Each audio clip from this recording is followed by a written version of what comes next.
in one of those Peshawar brothels. Business is booming there, I hear. A beauty like her ought to bring in a small fortune, don't you think? He set the ashtray on the nightstand and swung his legs over the side of the bed. Look, he said, sounding more conciliatory now, as a victor could afford to. I knew you wouldn't take this well. I don't really blame you. But this is for the best, you'll see. Think of it this way, Mariam. I'm giving you help around the house, and her a sanctuary. A home and a husband.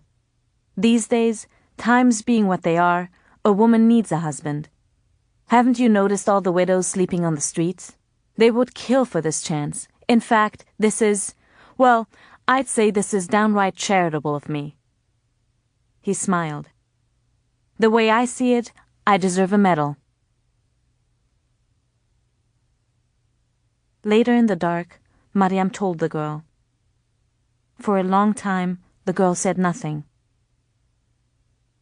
He wants an answer by this morning, Mariam said. He can have it now, the girl said. My answer is yes.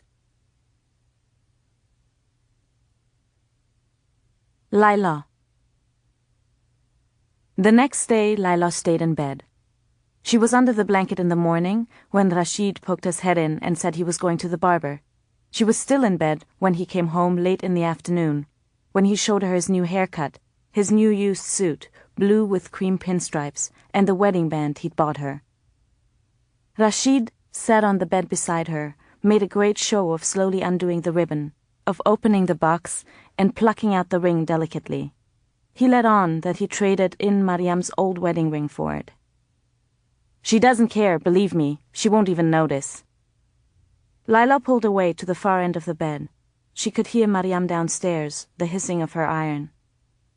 She never wore it anyway, Rasheed said. I don't want it, Laila said weakly. Not like this. You have to take it back. Take it back? An impatient look flashed across his face and was gone. He smiled.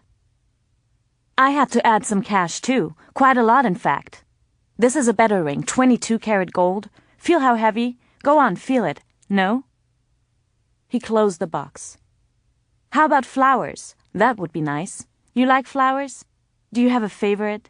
Daisies, tulips, lilacs? No flowers? Good. I don't see the point myself. I just thought... Now, I know a tailor here in De Mazang. I was thinking we could take you there tomorrow. Get you fitted for a proper dress? Laila shook her head. Rasheed raised his eyebrows. I'd just as soon, Laila began. He put a hand on her neck. Laila couldn't help wincing and recoiling. His touch felt like wearing a prickly old wet wool sweater with no undershirt. Yes? I'd just as soon we get it done. Rasheed's mouth opened, then spread in a yellow, toothy grin. Eager, he said. Before Abdul Sharif's visit, Laila had decided to leave for Pakistan. Even after Abdul Sharif came bearing his news, Laila thought now she might have left. Gone somewhere far from here, detached herself from the city where every street corner was a trap, where every alley hid a ghost that sprang at her like a jack-in-the-box. She might have taken the risk. But suddenly, leaving was no longer an option. Not with this daily retching, this new fullness in her breasts, and the awareness, somehow, amid all this turmoil, that she had missed a cycle. Laila pictured herself in a refugee camp, a stark field with thousands of sheets of plastic strung to makeshift poles flapping in the cold, stinging wind. Beneath one of these makeshift tents, she saw her baby, Tariq's baby, its temples wasted, its jaws slack, its skin mottled, bluish-gray. She pictured its tiny body washed by strangers, wrapped in a tawny shroud, lowered into a hole dug in a patch of windswept land, under the disappointed gaze of vultures. How could she run now? Laila took grim inventory of the people in her life. Ahmad and Noor, dead. Hasina, gone. Giti, dead. Mami, dead. Bobby, dead. Now, Tariq. But miraculously, something of her former life remained. Her last link to the person that she had been, before she had become so utterly alone. A part of Tariq, still alive inside her, sprouting tiny arms, growing translucent hands. How could she jeopardize the only thing she had left of him, of her old life? She made her decision quickly. 6 weeks had passed since her time with Tariq. Any longer, and Rasheed would grow suspicious. She knew that what she was doing was dishonorable. Dishonorable, disingenuous, and shameful. And spectacularly unfair to Mariam. But even though the baby inside her was no bigger than a mulberry, Laila already saw the sacrifices a mother had to make. Virtue was only the first. She put a hand on her belly, closed her eyes. Laila would remember the muted ceremony in bits and fragments. The cream-colored stripes of Rasheed's suit, the sharp smell of his hairspray, the small shaving nick just above his Adam's apple, the rough pads of his tobacco-stained fingers when he slid the ring on her. The pen, it's not working. The search for a new pen, the contract, the signing, his sure-handed, hers quavering. The prayers. Noticing in the mirror that Rasheed had trimmed his eyebrows. And somewhere in the room, Mariam watching. The air choking with her disapproval. Laila could not bring herself to meet the older woman's gaze. Lying beneath his cold sheets that night, she watched him pull the curtains shut. She was shaking even before his fingers worked her shirt buttons, tugged at the drawstring of her trousers. He was agitated.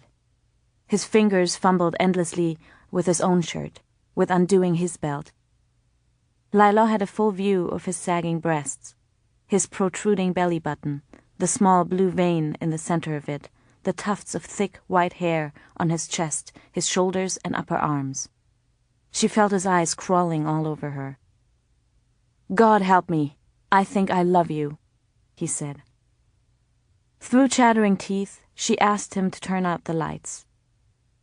Later, when she was sure he was asleep, Laila quietly reached beneath the mattress for the knife she had hidden there earlier. With it, she punctured the pad of her index finger. Then, she lifted the blanket and let her finger bleed on the sheets where they had lain together. Mariam. In the daytime, the girl was no more than a creaking bed spring, a patter of footsteps overhead. She was water splashing in the bathroom, or a teaspoon clinking against glass in the bedroom upstairs. Occasionally, there were sightings, a blur of billowing dress in the periphery of Mariam's vision, scurrying up the steps, arms folded across the chest, sandals slapping the heels. But it was inevitable that they would run into each other. Mariam passed the girl on the stairs, in the narrow hallway, in the kitchen, or by the door as she was coming in from the yard. When they met like this, an awkward tension rushed into the space between them. The girl gathered her skirt and breathed out a word or two of apology, and, as she hurried past, Mariam would chance a sidelong glance and catch a blush. Sometimes she could smell Rasheed on her. She could smell his sweat on the girl's skin, his tobacco, his appetite. Sex, mercifully, was a closed chapter in her own life. It had been for some time, and now even the thought of those laborious sessions of lying beneath Rasheed made Mariam queasy in the gut. At night, however, this mutually orchestrated dance of avoidance between her and the girl was not possible. Rasheed said they were a family. He insisted they were, and families had to eat together, he said. "What is this?" he said, his fingers working the meat off a bone. The spoon and fork charade was abandoned a week after he married the girl. "Have I married a pair of statues? Go on, Mariam, gampezan. Say something to her. Where are your manners?" "Sucking marrow from a bone," he said to the girl. "But you mustn't blame her. She's quiet. A blessing, really, because, wallah, if a person hasn't got much to say, she might as well be stingy with words. We are city people, you and I, but she is, deati, a village girl. Not even a village girl, no. She grew up in a koiba made of mud, outside the village. Her father put her there. Have you told her, Mariam? Have you told her that you are a harami? Well, she is. But she's not without qualities, all things considered. You will see for yourself, Laila John. She's sturdy for one thing, a good worker, and without pretensions. I'll say it this way. If she were a car, she would be a Volga. Mariam was a 33-year-old woman now, but that word, harami, still had sting. Hearing it still made her feel like she was a pest, a cockroach. She remembered Nana pulling her wrists. You're a clumsy little harami. This is my reward for everything I've endured. An heirloom-breaking, clumsy little harami. You, Rasheed said to the girl, you, on the other hand, would be a Benz, a brand-new, first-class, shiny Benz. Wah-wah. But. He raised one greasy index finger. One must take certain cares with a Benz. As a matter of respect for its beauty and craftsmanship, you see. Oh, you must be thinking that I'm crazy, dewana, with all this talk of automobiles. I'm not saying you're cars. I'm merely making a point. For what came next, Rasheed put down the ball of rice he'd made back on the plate. His hands dangled idly over his meal as he looked down with a sober, thoughtful expression. One mustn't speak ill of the dead, much less the Shahid. And I intend no disrespect when I say this, I want you to know. But I have certain reservations about the way your parents, Allah forgive them and grant them a place in paradise, about their leniency with you. I'm sorry. The cold, hateful look the girl flashed Rasheed at this did not escape Mariam. But he was looking down and did not notice. No matter. The point is, I am your husband now, and it falls on me to guard not only your honor, but ours, yes, our nang and namus. That is the husband's burden.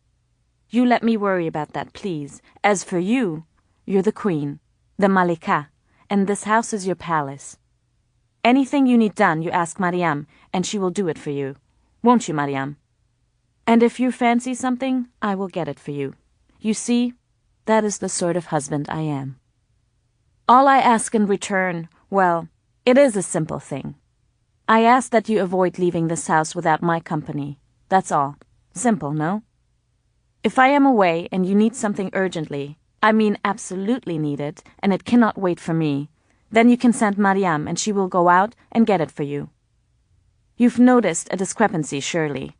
Well, one does not drive a Volga and a Benz in the same manner. That would be foolish, wouldn't it? Oh, I also ask that when we're out together, that you wear burqa, for your own protection, naturally. It is best. So many lewd men in this town now, such vile intentions, so eager to dishonor even a married woman. So, that's all.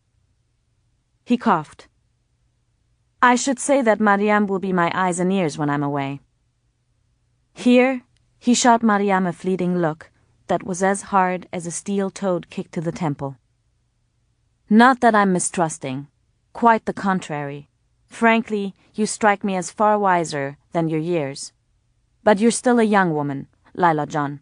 A dukhtar-e jawan. And young women can make unfortunate choices. They can be prone to mischief. Anyway, Mariam will be accountable. And if there's a slip-up... On and on he went. Mariam sat watching the girl out of the corner of her eye as Rasheed's demands and judgments rained down on them like the rockets on Kabul. One day, Mariam was in the living room folding some shirts of Rasheed's that she had plucked from the clothesline in the yard. She didn't know how long the girl had been standing there, but when she picked up a shirt and turned around, she found her standing by the doorway, hands cupped around a glass full of tea. I didn't mean to startle you, the girl said. I'm sorry. Mariam only looked at her.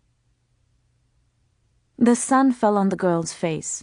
on her large green eyes and her smooth brow, on her high cheekbones and the appealing, thick eyebrows, which were nothing like Mariam's own, thin and featureless. Her yellow hair, uncombed this morning, was middle-parted. Mariam could see in the stiff way the girl clutched the cup, the tightened shoulders, that she was nervous. She imagined her sitting on the bed, working up the nerve. "The leaves are turning," the girl said companionably. "Have you seen? Autumn is my favorite. I like the smell of it, when people burn leaves in their gardens. My mother, she liked springtime the best. You knew my mother?" "Not really." The girl cupped a hand behind her ear. "I'm sorry?" Mariam raised her voice. "I said no. I didn't know your mother." "Oh." "Is there something you want?" "Mariam John, I want to... about the things he said the other night." "I've been meaning to talk to you about it," Mariam broke in. "Yes, please," the girl said earnestly, almost eagerly. She took a step forward. She looked relieved. Outside, an oriole was warbling. Someone was pulling a cart. Mariam could hear the creaking of its hinges, the bouncing and rattling of its iron wheels. There was the sound of gunfire, not so far away, a single shot followed by 3 more, then nothing. "I won't be your servant," Mariam said. "I won't." The girl flinched. "No, of course not." "You may be the palace Malika, and me a deoti, but I won't take orders from you. You can complain to him, and he can slit my throat, but I won't do it. Do you hear me? I won't be your servant." "No, I don't expect..." "And if you think you can use your looks to get rid of me, you're wrong. I was here first. I won't be thrown out. I won't have you cast me out." "It's not what I want," the girl said weakly. "And I see your wounds are healed up now, so you can start doing your share of the work in this house." The girl was nodding quickly. Some of her tea spilled, but she didn't notice. "Yes, that's the other reason I came down, to thank you for taking care of me." "Well, I wouldn't have," Mariam snapped. "I wouldn't have fed you and washed you and nursed you if I'd known you were going to turn around and steal my husband." "Steal?" "I will still cook and wash the dishes. You will do the laundry and the sweeping. The rest we will alternate daily. And one more thing. I have no use for your company. I don't want it. What I want is to be alone. You will leave me be, and I will return the favor. That's how we will get on. Those are the rules." When she was done speaking, her heart was hammering and her mouth felt parched. Mariam had never before spoken in this manner, had never stated her will so forcefully. It ought to have felt exhilarating, but the girl's eyes had teared up and her face was drooping. And what satisfaction Mariam found from this outburst felt meager, somehow illicit. She extended the shirts toward the girl. "Put them in the almari, not the closet. He likes the whites in the top drawer, the rest in the middle with the socks." The girl set the cup on the floor and put her hands out for the shirts, palm up. "I'm sorry about all this," she croaked. "You should be," Mariam said. "You should be sorry." Laila. Laila remembered a gathering once, years before at the house, on one of Mummy's good days. The women had been sitting in the garden, eating from a platter of fresh mulberries that Wajma had picked from the tree in her yard. The plump mulberries had been white and pink, and some the same dark purple as the bursts of tiny veins on Wajma's nose. "You heard how his son died?" Wajma had said, energetically shoveling another handful of mulberries into her sunken mouth. "He drowned, didn't he?" Nila, Giti's mother, said. "At Qarqa Lake, wasn't it?" "But did you know that Rasheed..." Wajma raised a finger, made a show of nodding and chewing, and making them wait for her to swallow. "Did you know that he used to drink sharab back then? That he was crying drunk that day? It's true. Crying drunk is what I heard. And that was mid-morning. By noon, he had passed out on a lounge chair. You could have fired the noon cannon next to his ear, and he wouldn't have batted an eyelash. Laila remembered how Wajma had covered her mouth, burped, how her tongue had gone exploring between her few remaining teeth. You can imagine the rest. The boy went into the water unnoticed. They spotted him a while later, floating face down. People rushed to help, half trying to wake up the boy, the other half, the father. Someone bent over the boy, did the mouth-to-mouth thing you're supposed to do. It was pointless. They could all see that. The boy was gone. Laila remembered Wajma raising a finger and her voice quivering with piety. This is why the Holy Quran forbids sharab, because it always falls on the sober to pay for the sins of the drunk. So it does. It was this story that was circling in Laila's head after she gave Rasheed the news about the baby. He had immediately hopped on his bicycle, ridden to a mosque, and prayed for a boy. That night, all during the meal, Laila watched Mariam push a cube of meat around her plate. Laila was there when Rasheed sprang the news on Mariam in a high, dramatic voice. Laila had never before witnessed such cheerful cruelty. Mariam's lashes fluttered when she heard. A flush spread across her face. She sat sulking, looking desolate. After, Rasheed went upstairs to listen to his radio, and Laila helped Mariam clear the sofra. I can't imagine what you're now, Mariam said, picking grains of rice and breadcrumbs. If you were a Benz before. Laila tried a more light-hearted tactic. A train? Maybe a big jumbo jet? Mariam straightened up. I hope you don't think this excuses you from chores. Laila opened her mouth, thought better of it. She reminded herself that Mariam was the only innocent party in this arrangement. Mariam and the baby. Later, in bed, Laila burst into tears. What was the matter? Rasheed wanted to know, lifting her chin. Was she ill? Was it the baby? Was something wrong with the baby? No? Was Mariam mistreating her? That's it, isn't it? No. Wallah billah, I'll go down and teach her a lesson. Who does she think she is, that Arami, treating you? No. He was getting up already, and she had to grab him by the forearm, pull him back down. Don't! No! She's been decent to me. I need a minute, that's all. I'll be fine. He sat beside her, stroking her neck, murmuring. His hand slowly crept down to her back, then up again. He leaned in, flashed his crowded teeth. Let's see then, he purred, if I can't help you feel better.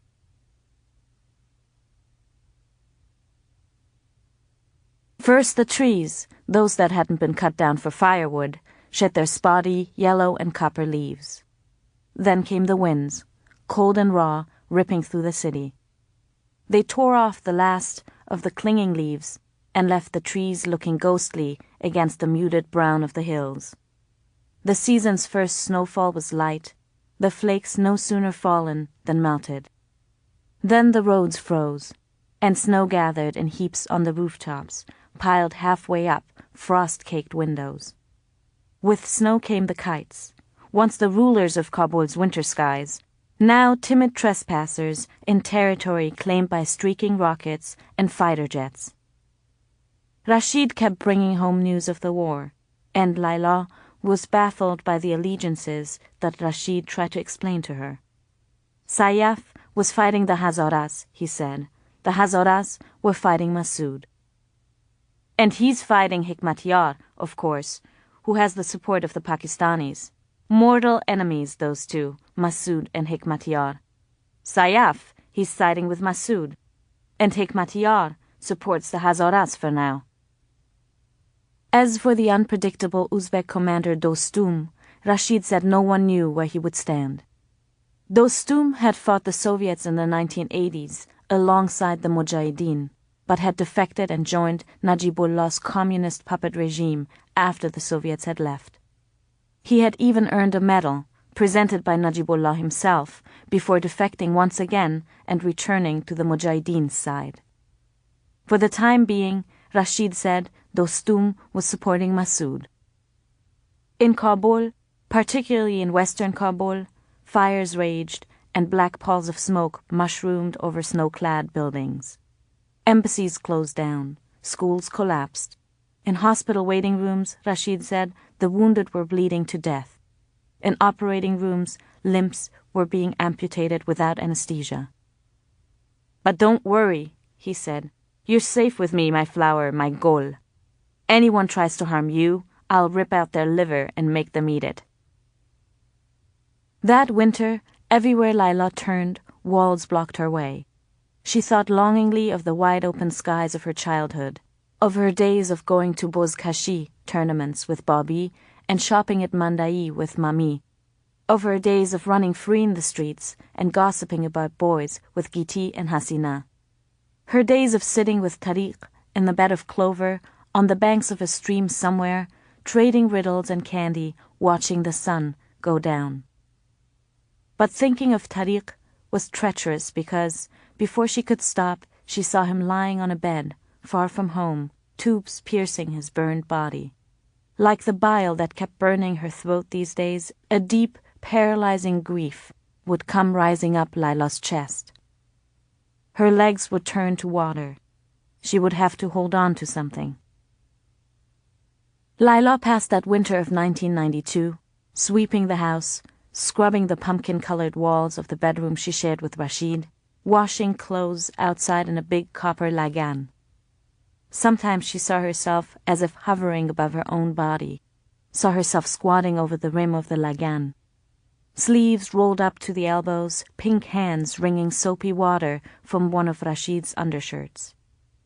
She felt lost then, casting about like a shipwreck survivor, no shore in sight, only miles and miles of water. When it was too cold to go outside, Laila ambled around the house. She walked, dragging a fingernail along the wall, down the hallway, then back, down the steps, then up, her face unwashed, hair uncombed. She walked until she ran into Mariam, who shot her a cheerless glance, and went back to slicing the stem off a bell pepper and trimming strips of fat from meat. A hurtful silence would fill the room, and Laila could almost see the wordless hostility radiating from Mariam like waves of heat rising from asphalt. She would retreat back to her room, sit on the bed, and watch the snow falling. Rasheed took her to his shoe shop one day. When they were out together, he walked alongside her, one hand gripping her by the elbow. For Laila, being out in the streets had become an exercise in avoiding injury. Her eyes were still adjusting to the limited, grid-like visibility of the burqa, her feet still stumbling over the hem. She walked in perpetual fear of tripping and falling, of breaking an ankle, stepping into a pothole. Still, she found some comfort in the anonymity that the burqa provided. She wouldn't be recognized this way if she ran into an old acquaintance of hers. She wouldn't have to watch the surprise in their eyes, or the pity or the glee, at how far she had fallen, at how her lofty aspirations had been dashed. Rasheed's shop was bigger and more brightly lit than Laila had imagined. He had her sit behind his crowded workbench, the top of which was littered with old soles and scraps of leftover leather. He showed her his hammers, demonstrated how the sandpaper wheel worked, his voice ringing high and proud. He felt her belly, not through the shirt, but under it, his fingertips cold and rough like bark, on her distended skin. Laila remembered Tariq's hands, soft but strong, the tortuous, full veins on the backs of them, which she had always found so appealingly masculine. "Swelling so quickly," Rasheed said. "It's going to be a big boy. My son will be a Pahlawan, like his father." Laila pulled down her shirt. It filled her with fear when he spoke like this.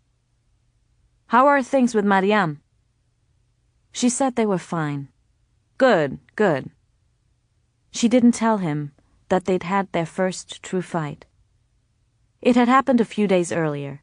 Laila had gone to the kitchen and found Mariam yanking drawers and slamming them shut. She was looking, Mariam said, for the long wooden spoon she used to stir rice. "Where did you put it?" she said, wheeling around to face Laila. "Me?" Laila said. "I didn't take it. I hardly come in here." "I've noticed." "Is that an accusation?" "It's how you wanted it, remember? You said you would make the meals, but if you want to switch..."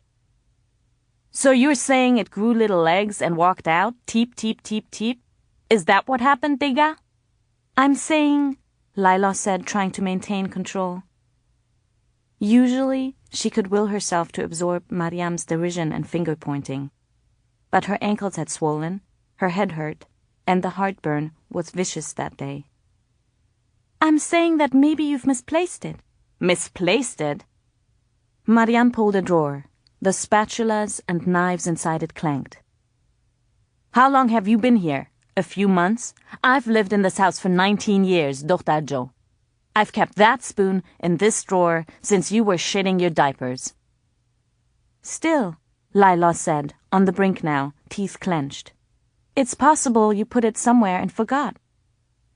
"And it's possible you hid it somewhere to aggravate me." "You're a sad, miserable woman," Laila said. Mariam flinched, then recovered, pursed her lips. "And you're a whore. A whore and a duz. A thieving whore, that's what you are."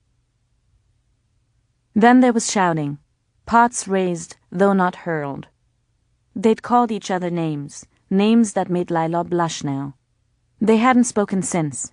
Laila was still shocked at how easily she'd come unhinged, but the truth was, part of her had liked how it felt to scream at Mariam, to curse at her, to have a target at which to focus all her simmering anger, her grief. Laila wondered, with something like insight, if it wasn't the same for Mariam. After, she had run upstairs and thrown herself on Rasheed's bed. Downstairs, Mariam was still yelling, "Dirt on your head! Dirt on your head!" Laila had lain on the bed, groaning into the pillow, missing her parents suddenly, and with an overpowering intensity she hadn't felt since those terrible days just after the attack. She lay there, clutching handfuls of the bedsheet, until suddenly her breath caught. She sat up, hands shooting down to her belly. The baby had just kicked for the first time.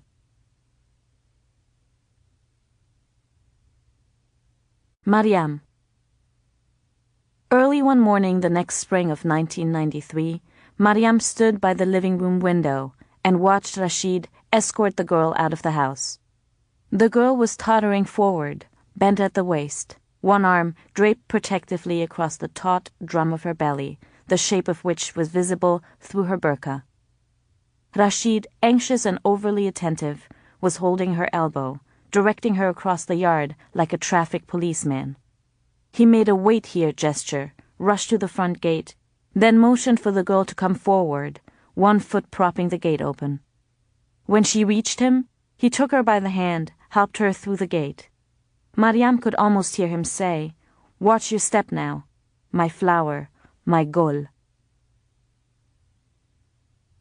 They came back early the next evening. Mariam saw Rasheed enter the yard first. He let the gate go prematurely, and it almost hit the girl in the face. He crossed the yard in a few quick steps. Mariam detected a shadow on his face, a darkness underlying the coppery light of dusk. In the house, he took off his coat, threw it on the couch. Brushing past Mariam, he said in a brusque voice, "I'm hungry. Get supper ready." The front door to the house opened. From the hallway, Mariam saw the girl, a swaddled bundle in the hook of her left arm. She had one foot outside, the other inside, against the door, to prevent it from springing shut. She was stooped over and was grunting, trying to reach for the paper bag of belongings that she had put down in order to open the door. Her face was grimacing with effort. She looked up and saw Mariam. Mariam turned around and went to the kitchen to warm Rasheed's meal. "It's like someone is ramming a screwdriver into my ear," Rasheed said, rubbing his eyes. He was standing in Mariam's door, puffy-eyed, wearing only a tombon tied with a floppy knot. His white hair was straggly, pointing every which way. "This crying, I can't stand it." Downstairs, the girl was walking the baby across the floor, trying to sing to her. "I haven't had a decent night's sleep in 2 months," Rasheed said. "And the room smells like a sewer. There's shit cloths lying all over the place. I stepped on one just the other night." Mariam smirked inwardly, with perverse pleasure. "Take her outside," Rasheed yelled over his shoulder. "Can't you take her outside?" The singing was suspended briefly. "She'll catch pneumonia." "It's summertime." "What?" Rasheed clenched his teeth and raised his voice. "I said it's warm out." "I'm not taking her outside." The singing resumed. "Sometimes I swear, sometimes I want to put that thing in a box and let her float down Kabul River like baby Moses." Mariam never heard him call his daughter by the name the girl had given her, Aziza, the cherished one. It was always the baby, or, when he was really exasperated, that thing. Some nights, Mariam overheard them arguing. She tiptoed to their door, listening to him complain about the baby, always the baby, the instant crying, the smells, the toys that made him trip, the way the baby had hijacked Laila's attentions from him with constant demands to be fed, burped, changed, walked, held. The girl, in turn, scolded him for smoking in the room, for not letting the baby sleep with them. There were other arguments waged in voices pitched low. "The doctor said 6 weeks." "Not yet, Rasheed. No, let go. Come on, don't do that. It's been 2 months. Shh! There, you woke up the baby." Then, more sharply, "Rasheed, happy now?" Mariam would sneak back to her room. "Can't you help?" Rasheed said now. "There must be something you can do." "What do I know about babies?" Mariam said. "Rasheed, can you bring the bottle? It's sitting on the almari. She won't feed. I want to try the bottle again." The baby's screeching rose and fell like a cleaver on meat. Rasheed closed his eyes. "That thing is a warlord. Hekmatyar. I'm telling you, Laila's given birth to Golbuddin Hekmatyar." Mariam watched as the girl's days became consumed with cycles of feeding, rocking, bouncing, walking. Even when the baby napped, there were soiled diapers to scrub and leave to soak in a pail of disinfectant that the girl had insisted Rasheed buy for her. There were fingernails to trim with sandpaper, coveralls and pajamas to wash and hang to dry. These clothes, like other things about the baby, became a point of contention. "What's the matter with them?" Rasheed said. "They're boys' clothes, for a bacha." "You think she knows the difference?" "I pay good money for those clothes. And another thing, I don't care for that tone. Consider that a warning." Every week, without fail, the girl heated a black metal brazier over a flame, tossed a pinch of wild rue seeds in it, and wafted the espandi smoke in her baby's direction to ward off evil. Mariam found it exhausting to watch the girl's lolloping enthusiasm and had to admit, if only privately, to a degree of admiration. She marveled at how the girl's eyes shone with worship, even in the mornings when her face drooped and her complexion was waxy from a night's worth of walking the baby. The girl had fits of laughter when the baby passed gas. The tiniest changes in the baby enchanted her, and everything it did was declared spectacular. "Look, she's reaching for the rattle. How clever she is." "I'll call the newspapers," said Rasheed. Every night there were demonstrations. When the girl insisted he witness something, Rasheed tipped his chin upward and cast an impatient, sidelong glance down the blue-veined hook of his nose. Watch! Watch how she laughs when I snap my fingers. There, see? Did you see? Rasheed would grunt and go back to his plate. Mariam remembered how the girl's mere presence used to overwhelm him. Everything she said used to please him, intrigue him, make him look up from his plate and nod with approval. The strange thing was, the girl's fall from grace ought to have pleased Mariam, brought her a sense of vindication. But it didn't. It didn't. To her own surprise, Mariam found herself pitying the girl. It was also over dinner that the girl let loose a steady stream of worries. Topping the list was pneumonia, which was suspected with every minor cough. Then there was dysentery, the spectre of which was raised with every loose stool. Every rash was either chickenpox or measles. "You should not get so attached," Rasheed said one night. "What do you mean?" "I was listening to the radio the other night, Voice of America. I heard an interesting statistic. They said that in Afghanistan, 1 out of 4 children will die before the age of 5. That's what they said. Now they..." "What? What? Where are you going? Come back here. Get back here this instant." He gave Mariam a bewildered look. "What's the matter with her?"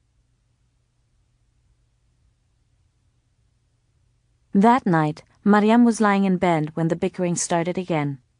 It was a hot, dry summer night, typical of the month of Saratan in Kabul.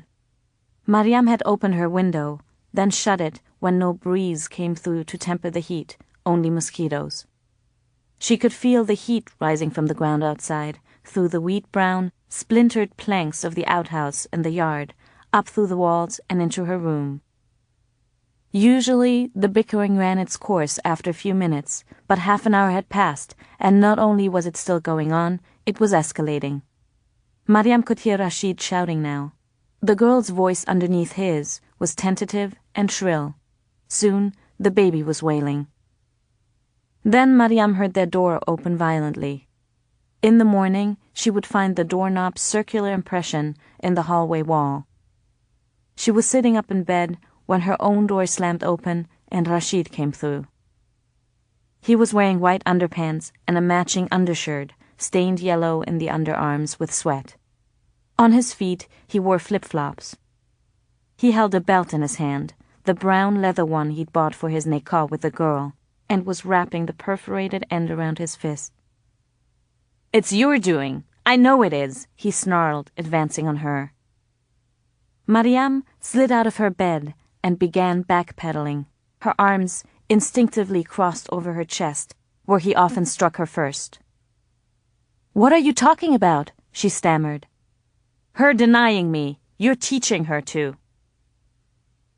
Over the years, Mariam had learned to harden herself against his scorn and reproach, his ridiculing and reprimanding.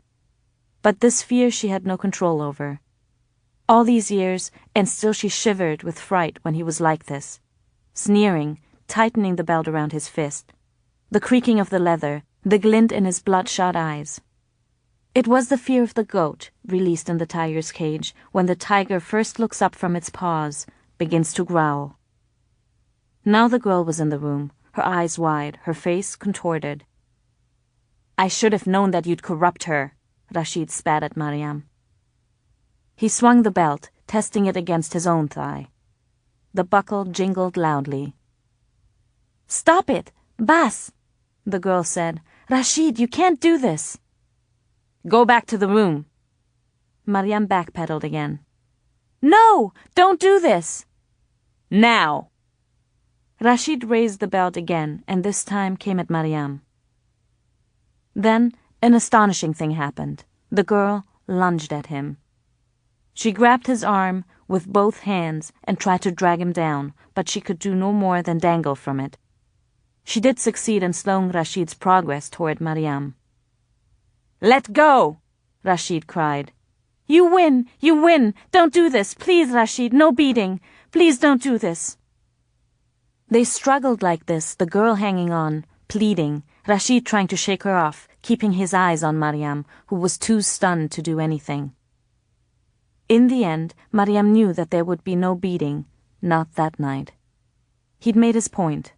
He stayed that way a few moments longer, arm raised, chest heaving, a fine sheen of sweat filming his brow. Slowly, Rasheed lowered his arm. The girl's feet touched ground, and still she wouldn't let go, as if she didn't trust him. He had to yank his arm free of her grip.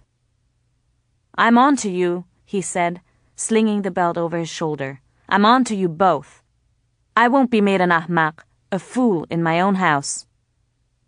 He threw Mariam one last murderous stare and gave the girl a shove in the back on the way out. When she heard their door close, Mariam climbed back into bed, buried her head beneath the pillow, and waited for the shaking to stop. 3 times that night, Mariam was awakened from sleep. The first time, it was the rumble of rockets in the west, coming from the direction of Karte Char. The second time, it was the baby crying downstairs, the girls shushing, the clatter of spoon against milk bottle. Finally, it was thirst that pulled her out of bed. Downstairs, the living room was dark, save for a bar of moonlight spilling through the window. Mariam could hear the buzzing of a fly somewhere, could make out the outline of the cast-iron stove in the corner, its pipe jutting up, then making a sharp angle just below the ceiling. On her way to the kitchen, Mariam nearly tripped over something. There was a shape at her feet. When her eyes adjusted, she made out the girl and her baby lying on the floor on top of a quilt. The girl was sleeping on her side, snoring. The baby was awake. Mariam lit the kerosene lamp on the table and hunkered down. In the light, she had her first real close-up look at the baby. The tuft of dark hair, the thick-lashed hazel eyes, the pink cheeks, and lips the color of ripe pomegranate. Mariam had the impression that the baby, too, was examining her. She was lying on her back, her head tilted sideways, looking at Mariam intently with a mixture of amusement, confusion, and suspicion. Mariam wondered if her face might frighten her, but then the baby squealed happily, and Mariam knew that a favorable judgment had been passed on her behalf. "Shh," Mariam whispered. "You'll wake up your mother, half deaf as she is." The baby's hand balled into a fist. It rose, fell, found a spastic path to her mouth. Around a mouthful of her own hand, the baby gave Mariam a grin, little bubbles of spittle shining on her lips. "Look at you. What a sorry sight you are, dressed like a damn boy, and all bundled up in this heat. No wonder you're still awake." Mariam pulled the blanket off the baby, was horrified to find a second one beneath, clucked her tongue, and pulled that one off too. The baby giggled with relief. She flapped her arms like a bird. "Better, nay?" As Mariam was pulling back, the baby grabbed her pinky. The tiny fingers curled themselves tightly around it. They felt warm and soft, moist with drool. "Guna," the baby said. "All right, Bas, let go." The baby hung on, kicked her legs again. Mariam pulled her finger free. The baby smiled and made a series of gurgling sounds. The knuckles went back to the mouth. "What are you so happy about, huh? What are you smiling at? You're not so clever as your mother says. You have a brute for a father and a fool for a mother. You wouldn't smile so much if you knew. No, you wouldn't. Go to sleep now. Go on." Mariam rose to her feet and walked a few steps before the baby started making the sounds that Mariam knew signaled the onset of a hearty cry. She retraced her steps. "What is it? What do you want from me?" The baby grinned toothlessly. Mariam sighed. She sat down and let her finger be grabbed, looked on as the baby squeaked, as she flexed her plump legs at the hips and kicked air. Mariam sat there, watching until the baby stopped moving and began snoring softly. Outside, mockingbirds were singing blithely, and, once in a while, when the songsters took flight, Mariam could see their wings catching the phosphorescent blue of moonlight beaming through the clouds. And though her throat was parched with thirst, and her feet burned with pins and needles, it was a long time before Mariam gently freed her finger from the baby's grip and got up.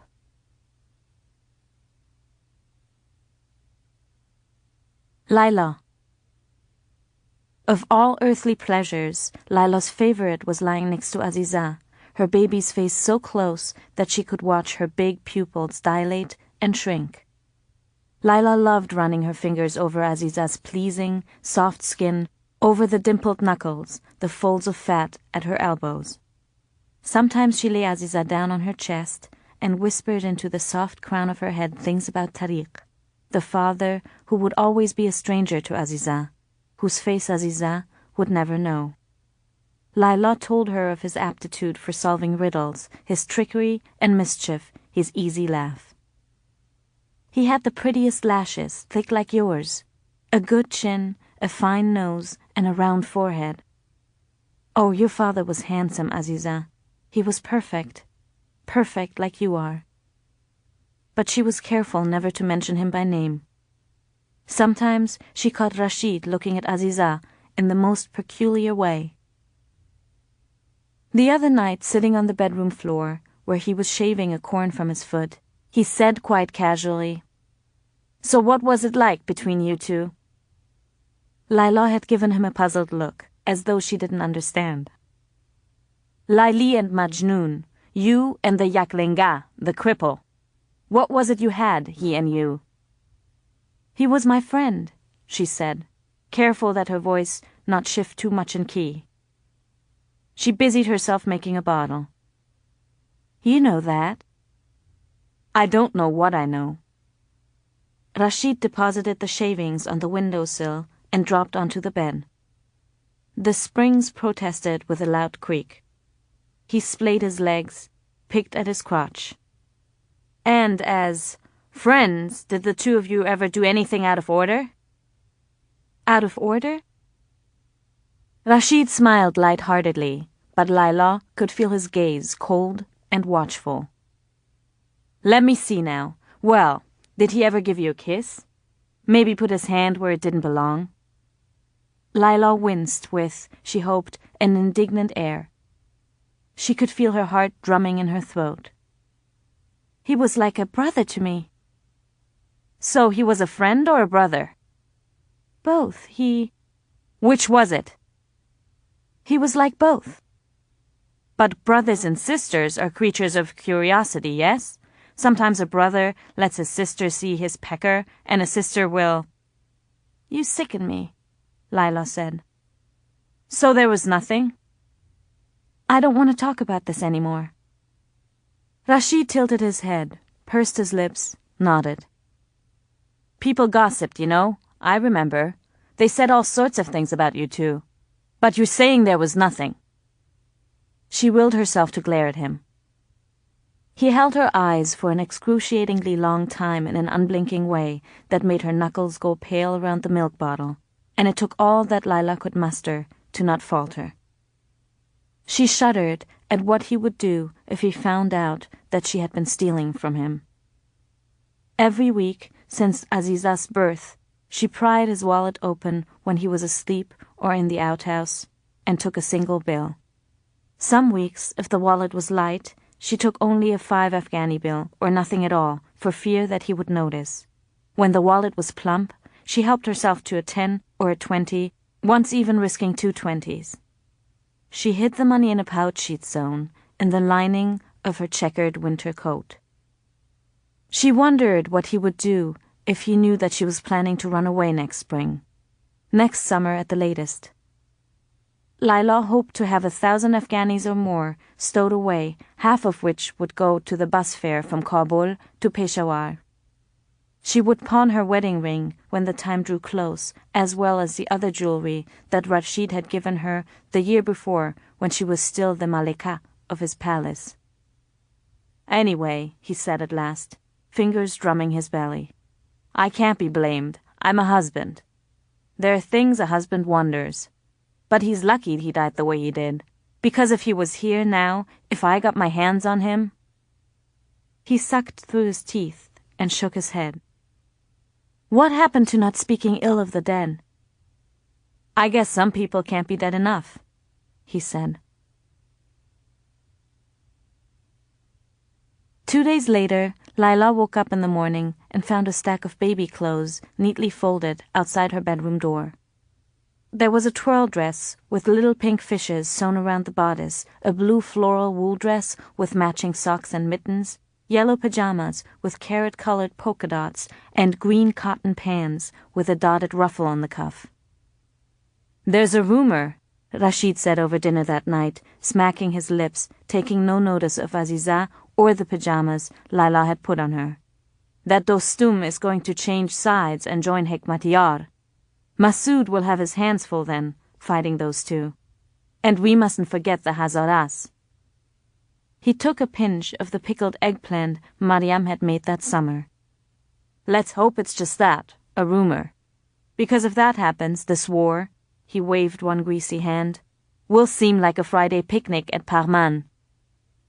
Later, he mounted her and relieved himself with wordless haste, fully dressed save for his tomban, not removed but pulled down to the ankles. When the frantic rocking was over, he rolled off her and was asleep in minutes. Laila slipped out of the bedroom and found Mariam in the kitchen squatting, cleaning a pair of trout. A pot of rice was already soaking beside her. The kitchen smelled like cumin and smoke, browned onions and fish. Laila sat in a corner and draped her knees with the hem of her dress. "Thank you," she said. Mariam took no notice of her. She finished cutting up the first trout and picked up the second.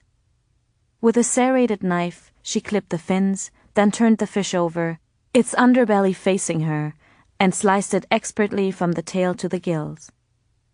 Laila watched her put her thumb into its mouth, just over the lower jaw, push it in, and, in one downward stroke, remove the gills and the entrails. "The clothes are lovely." "I had no use for them," Mariam muttered.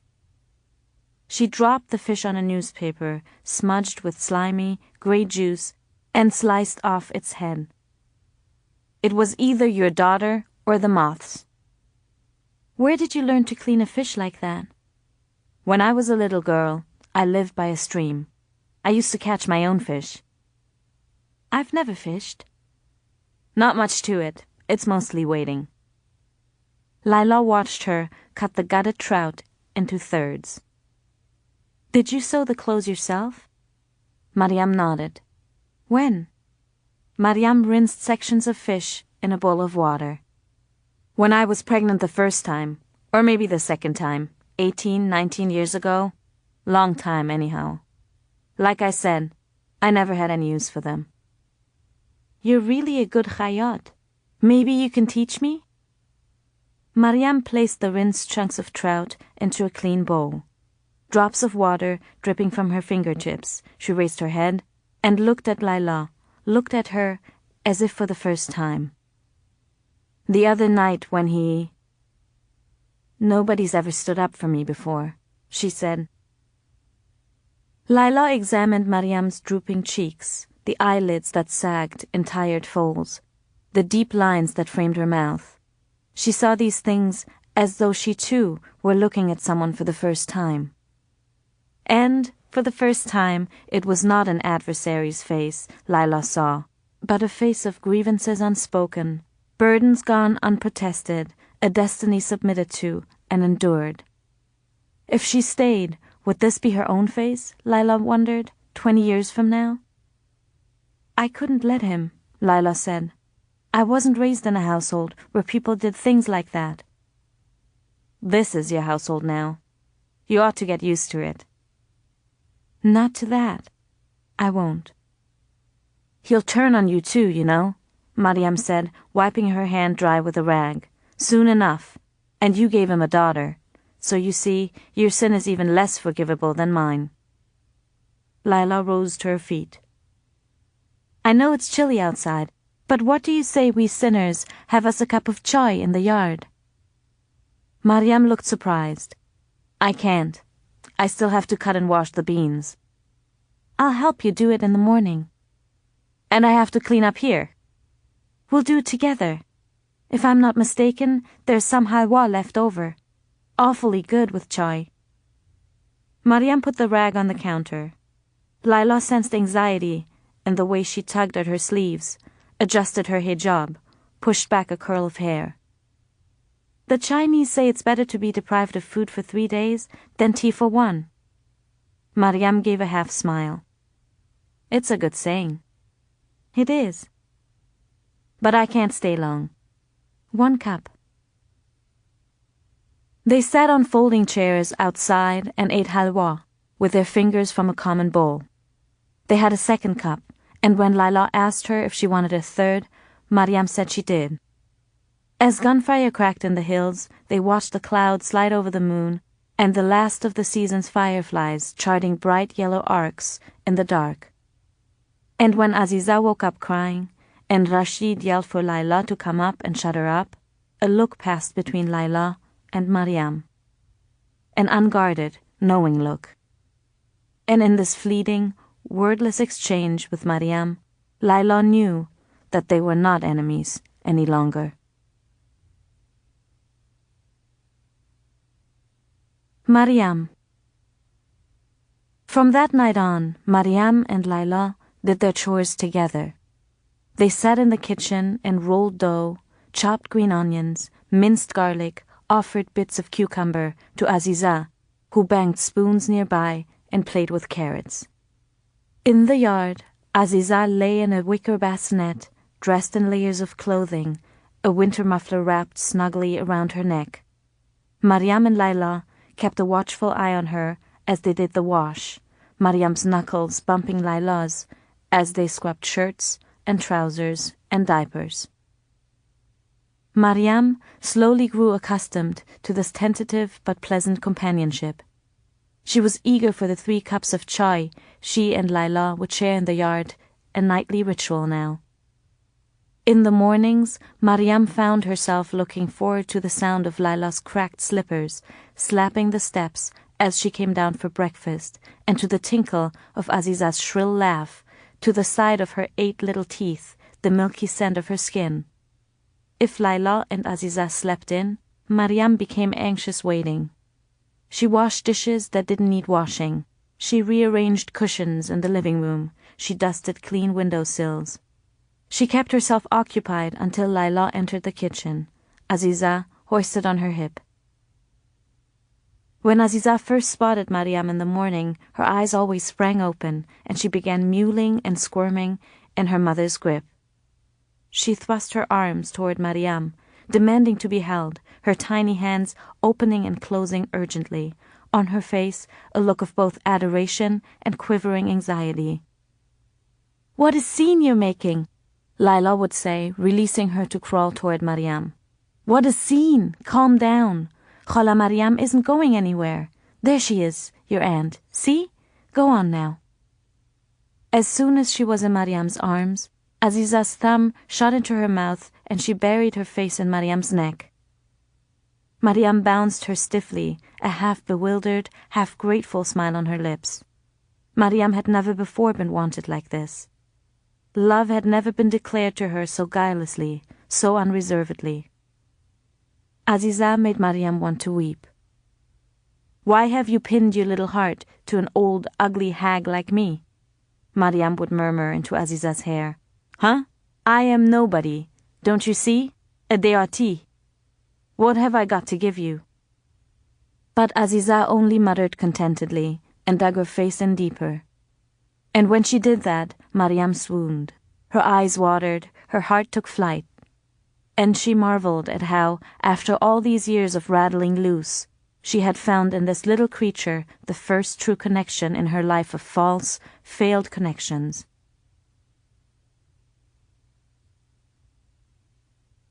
Early the following year, in January 1994, Dostum did switch sides. He joined Golbuddin Hekmatyar and took up position near Bala Azar, the old citadel walls that loomed over the city from the Koh-e-Sher Darwaza mountains. Together, they fired on Massoud and Rabbani forces at the Ministry of Defense and the presidential palace. From either side of the Kabul River, they released rounds of artillery at each other. The streets became littered with bodies, glass, and crumpled chunks of metal. There was looting, murder, and increasingly rape, which was used to intimidate civilians and reward militiamen. Mariam heard of women who were killing themselves out of fear of being raped, of men who, in the name of honor, would kill their wives or daughters if they'd been raped by the militia. Aziza shrieked at the thumping of mortars. To distract her, Mariam arranged grains of rice on the floor, in the shape of a house or a rooster or a star, and let Aziza scatter them. She drew elephants for Aziza the way Jalil had shown her, in one stroke without ever lifting the tip of the pen. Rasheed said civilians were getting killed daily, by the dozens. Hospitals and stores holding medical supplies were getting shelled. Vehicles carrying emergency food supplies were being barred from entering the city, he said, raided, shot at. Mariam wondered if there was fighting like this in Herat too, and, if so, how Mullah Faizullah was coping, if he was still alive, and Bibi Jo too, with all her sons, brides, and grandchildren. And, of course, Jalil. Was he hiding out, Mariam wondered, as she was?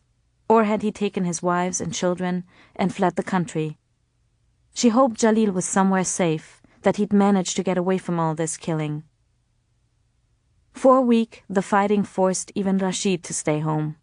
He locked the door to the yard, set booby traps, locked the front door too, and barricaded it with a couch. He paced the house, smoking, peering out the window, cleaning his gun, loading and loading it again.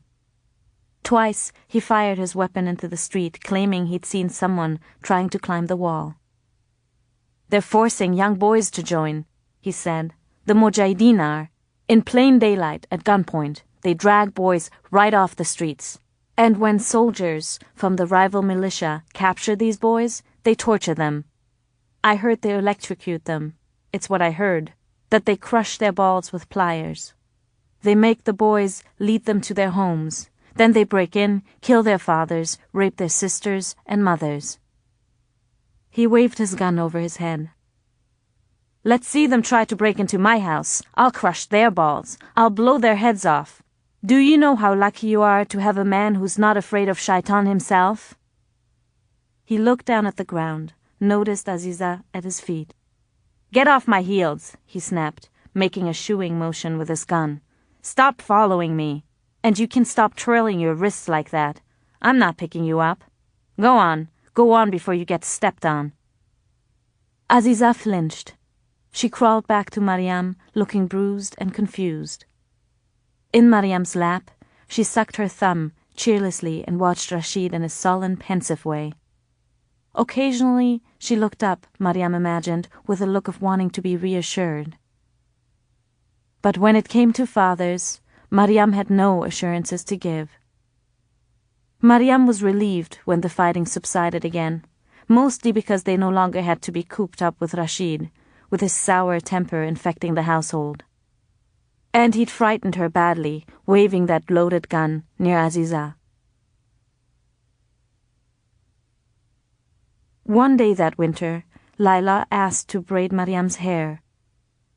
Mariam sat still and watched Laila's slim fingers in the mirror tighten her plaits, Laila's face scrunched in concentration. Aziza was curled up asleep on the floor. Tucked under her arm was a doll Mariam had hand-stitched for her. Mariam had stuffed it with beans, made it a dress with tea-dyed fabric, and a necklace with tiny empty thread spools through which she had threaded a string. Then Aziza passed gas in her sleep. Laila began to laugh, and Mariam joined in. They laughed like this at each other's reflection in the mirror, their eyes tearing, and the moment was so natural, so effortless, that suddenly Mariam started to tell her about Jalil and Nana and the Jinn. Laila stood with her hands idle on Mariam's shoulders, eyes locked on Mariam's face in the mirror. Out the words came, like blood gushing from an artery. Mariam told her about Bibi Jo, Mullah Faizullah, the humiliating trek to Jalil's house, Nana's suicide. She told about Jalil's wives and the hurried nikah with Rasheed, the trip to Kabul, her pregnancies, the endless cycles of hope and disappointment, Rasheed's turning on her. After, Laila sat at the foot of Mariam's chair. Absently, she removed a scrap of lint entangled in Aziza's hair. A silence ensued. "I have something to tell you too," Laila said. Mariam did not sleep that night. She sat in bed, watched the snow falling soundlessly. Seasons had come and gone, presidents in Kabul had been inaugurated and murdered, an empire had been defeated. Old wars had ended and new ones had broken out. But Mariam had hardly noticed, hardly cared. She had passed these years in a distant corner of her mind, a dry, barren field, out beyond wish and lament, beyond dream and disillusionment. There the future did not matter. And the past held only this wisdom, that love was a damaging mistake, and its accomplice, hope, a treacherous illusion. And whenever those twin poisonous flowers began to sprout in the parched land of that field, Mariam uprooted them. She uprooted them and ditched them before they took hold. But somehow, over these last months, Laila and Aziza, a harami like herself as it turned out, had become extensions of her, and now, without them, the life Mariam had tolerated for so long suddenly seemed intolerable. "We're leaving this spring, Aziza and I. Come with us, Mariam." The years had not been kind to Mariam, but perhaps, she thought, there were kinder years waiting still. A new life, a life in which she would find the blessings that Nana said a harami like her would never see. 2 new flowers had unexpectedly sprouted in her life, and as Mariam watched the snow coming down, she pictured Mullah Faisullah twirling his tasbih beads, leaning in and whispering to her in his soft, tremulous voice, "But it is God who has planted them, Mariam Jo, and it is His will that you tend to them. It is His will, my girl." Laila. As daylight steadily bleached darkness from the sky that spring morning of 1994, Laila became certain that Rasheed knew. That any moment now, he would drag her out of bed and ask whether she'd really taken him for such a khar, such a donkey, that he wouldn't find out. But azan rang out, and then the morning sun was falling flat on the rooftops, and the roosters were crowing, and nothing out of the ordinary happened. She could hear him now in the bathroom, the tapping of his razor against the edge of the basin. Then downstairs, moving about, heating tea. The keys jingled. Now he was crossing the yard, walking his bicycle. Laila peered through a crack in the living room curtains. She watched him pedal away, a big man on a small bicycle, the morning sun glaring off the handlebars. "Laila?" Mariam was in the doorway. Laila could tell that she hadn't slept either. She wondered if Mariam too had been seized all night by bouts of euphoria and attacks of mouth-drying anxiety. "We'll leave in half an hour," Laila said. In the back seat of the taxi, they did not speak. Aziza sat on Mariam's lap, clutching her doll, looking with wide-eyed puzzlement at the city speeding by. "Ona!" she cried, pointing to a group of little girls skipping rope. "Mariam! Ona!" Everywhere she looked, Laila saw Rasheed. She spotted him coming out of barber shops, with windows the color of coal dust, from tiny booths that sold partridges, from battered, open-fronted stores packed with old tires piled from floor to ceiling. She sank lower in her seat. Beside her, Mariam was muttering a prayer. Laila wished she could see her face, but Mariam was in burqa. They both were, and all she could see was the glitter of her eyes through the grid. This was Laila's first time out of the house in weeks, discounting the short trip to the pawn shop the day before, where she had pushed her wedding ring across a glass counter, where she'd walked out thrilled by the finality of it, knowing there was no going back. All around her now, Laila saw the consequences of the recent fighting whose sounds she'd heard from the house. Homes that lay in roofless ruins of brick and jagged stone, gouged buildings with fallen beams poking through the holes, the charred, mangled husks of cars, upended, sometimes stacked on top of each other, walls pocked by holes of every conceivable caliber, shattered glass everywhere. She saw a funeral procession marching toward a mosque, a black-clad old woman at the rear tearing at her hair. They passed a cemetery, littered with rock-piled graves and ragged Shahid flags fluttering in the breeze. Laila reached across the suitcase, wrapped her fingers around the softness of her daughter's arm. At the Lahore Gate bus station near Pol Mahmud Khan in East Kabul, a row of buses sat idling along the curbside.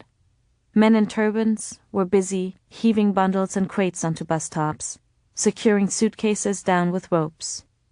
Inside the station, men stood in a long line at the ticket booth. Burqa-clad women stood in groups and chatted, their belongings piled at their feet. Babies were bounced, children scolded for straying too far. Mujahideen militiamen patrolled the station and the curbside, barking curt orders here and there. They wore boots, parkols, dusty green fatigues. They all carried Kalashnikovs. Laila felt watched. She looked no one in the face, but she felt as though every person in this place knew that they were looking on with disapproval at what she and Mariam were doing. "Do you see anybody?" Laila asked. Mariam shifted Azida in her arms. "I'm looking." This, Laila had known, would be the first risky part, finding a man suitable to pose with them as a family member. The freedoms and opportunities that women had enjoyed between 1978 and 1992 were a thing of the past now. Laila could still remember Bobby saying of those years of communist rule, "It's a good time to be a woman in Afghanistan, Laila." Since the Mujahideen takeover in April 1992, Afghanistan's name had been changed to the Islamic State of Afghanistan. The Supreme Court under Rabbani was filled now with hardliner mullahs who did away with the communist-era decrees that empowered women and instead passed rulings based on Sharia, strict Islamic laws that ordered women to cover, forbade their travel without a male relative, punished adultery with stoning, even if the actual enforcement of these laws was sporadic at best. "But they'd enforce them on us more," Laila had said to Mariam, "if they weren't so busy killing each other. And us." The second risky part of this trip would come when they actually arrived in Pakistan. Already burdened with nearly 2 million Afghan refugees, Pakistan had closed its borders to Afghans in January of that year. Laila had heard that only those with visas would be admitted. But the border was porous, always had been, and Laila knew that thousands of Afghans were still crossing into Pakistan, either with bribes or by proving humanitarian grounds, and there were always smugglers who could be hired. "We'll find a way when we get there," she told Mariam. "How about him?" Mariam said, motioning with her chin. "He doesn't look trustworthy." "And him?" "Too old, and he's traveling with 2 other men." Eventually, Laila found him sitting outside on a park bench, with a veiled woman at his side and a little boy in a skullcap, roughly Aziza's age, bouncing on his knees. He was tall and slender, bearded, wearing an open-collared shirt and a modest grey coat with missing buttons. "Wait here," she said to Mariam. Walking away, she again heard Mariam muttering a prayer. When Laila approached the young man, he looked up, shielded the sun from his eyes with a hand. "Forgive me, brother, but are you going to Peshawar?" "Yes," he said, squinting. "I wonder if you can help us. Can you do us a favor?" He passed the boy to his wife. He and Laila stepped away. "What is it, Hamshira?" She was encouraged to see that he had soft eyes, a kind face. She told him the story that she and Mariam had agreed on. She was a bewa, she said, a widow. She and her mother and daughter had no one left in Kabul. They were going to Peshawar to stay with her uncle. "You want to come with my family?" the young man said. "I know it's Zalmat for you, but you look like a decent brother, and I—" "Don't worry, Hamshira. I understand.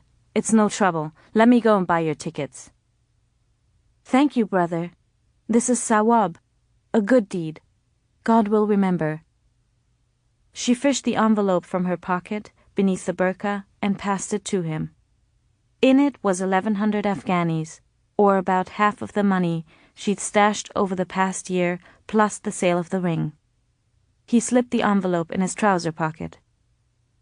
"Wait here." She watched him enter the station. He returned half an hour later. "It's best I hold on to your tickets," he said. "The bus leaves in 1 hour, at 11. We'll all board together. My name is Wakil.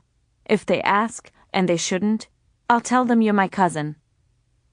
Laila gave him their names, and he said he would remember. "Stay close," he said. They sat on the bench adjacent to Wakil and his families. It was a sunny, warm morning, the sky streaked only by a few wispy clouds hovering in the distance over the hills. Mariam began feeding Aziza a few of the crackers she'd remembered to bring in their rush to pack. She offered one to Laila. "I'll throw up," Laila laughed. "I'm too excited." "Me too." "Thank you, Mariam." "For what?" "For this. For coming with us," Laila said. "I don't think I could do this alone." "You won't have to." "We're going to be all right, aren't we, Mariam? Where we're going?" Mariam's hand slid across the bench and closed over hers. "The Quran says Allah is the East and the West. Therefore, wherever you turn, there's Allah's purpose." "Bov!" Aziza cried, pointing to a bus. "Mariam, Bov!" "I see it, Aziza Jo," Mariam said. "That's right, Bov. Soon we're all going to ride on a Bov. Oh, the things you're going to see." Laila smiled. She watched a carpenter in his shop across the street, sawing wood, sending chips flying. She watched the cars bolting past, their windows coated with soot and grime. She watched the buses growling idly at the curb, with peacocks, lions, rising suns, and glittery swords painted on their sides. In the warmth of the morning sun, Laila felt giddy and bold. She had another of those little sparks of euphoria, and when a stray dog with yellow eyes limped by, Laila leaned forward and pet its back. A few minutes before 11, a man with a bullhorn called for all passengers to Peshawar to begin boarding. The bus doors opened with a violent hydraulic hiss. A parade of travelers rushed toward it, scampering past each other to squeeze through.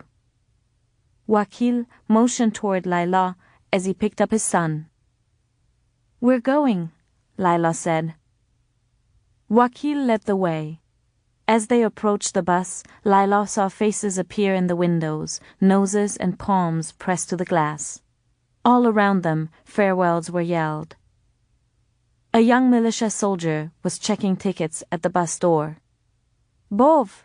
Aziza cried. Wakil handed tickets to the soldier, who tore them in half and handed them back. Wakil let his wife board first.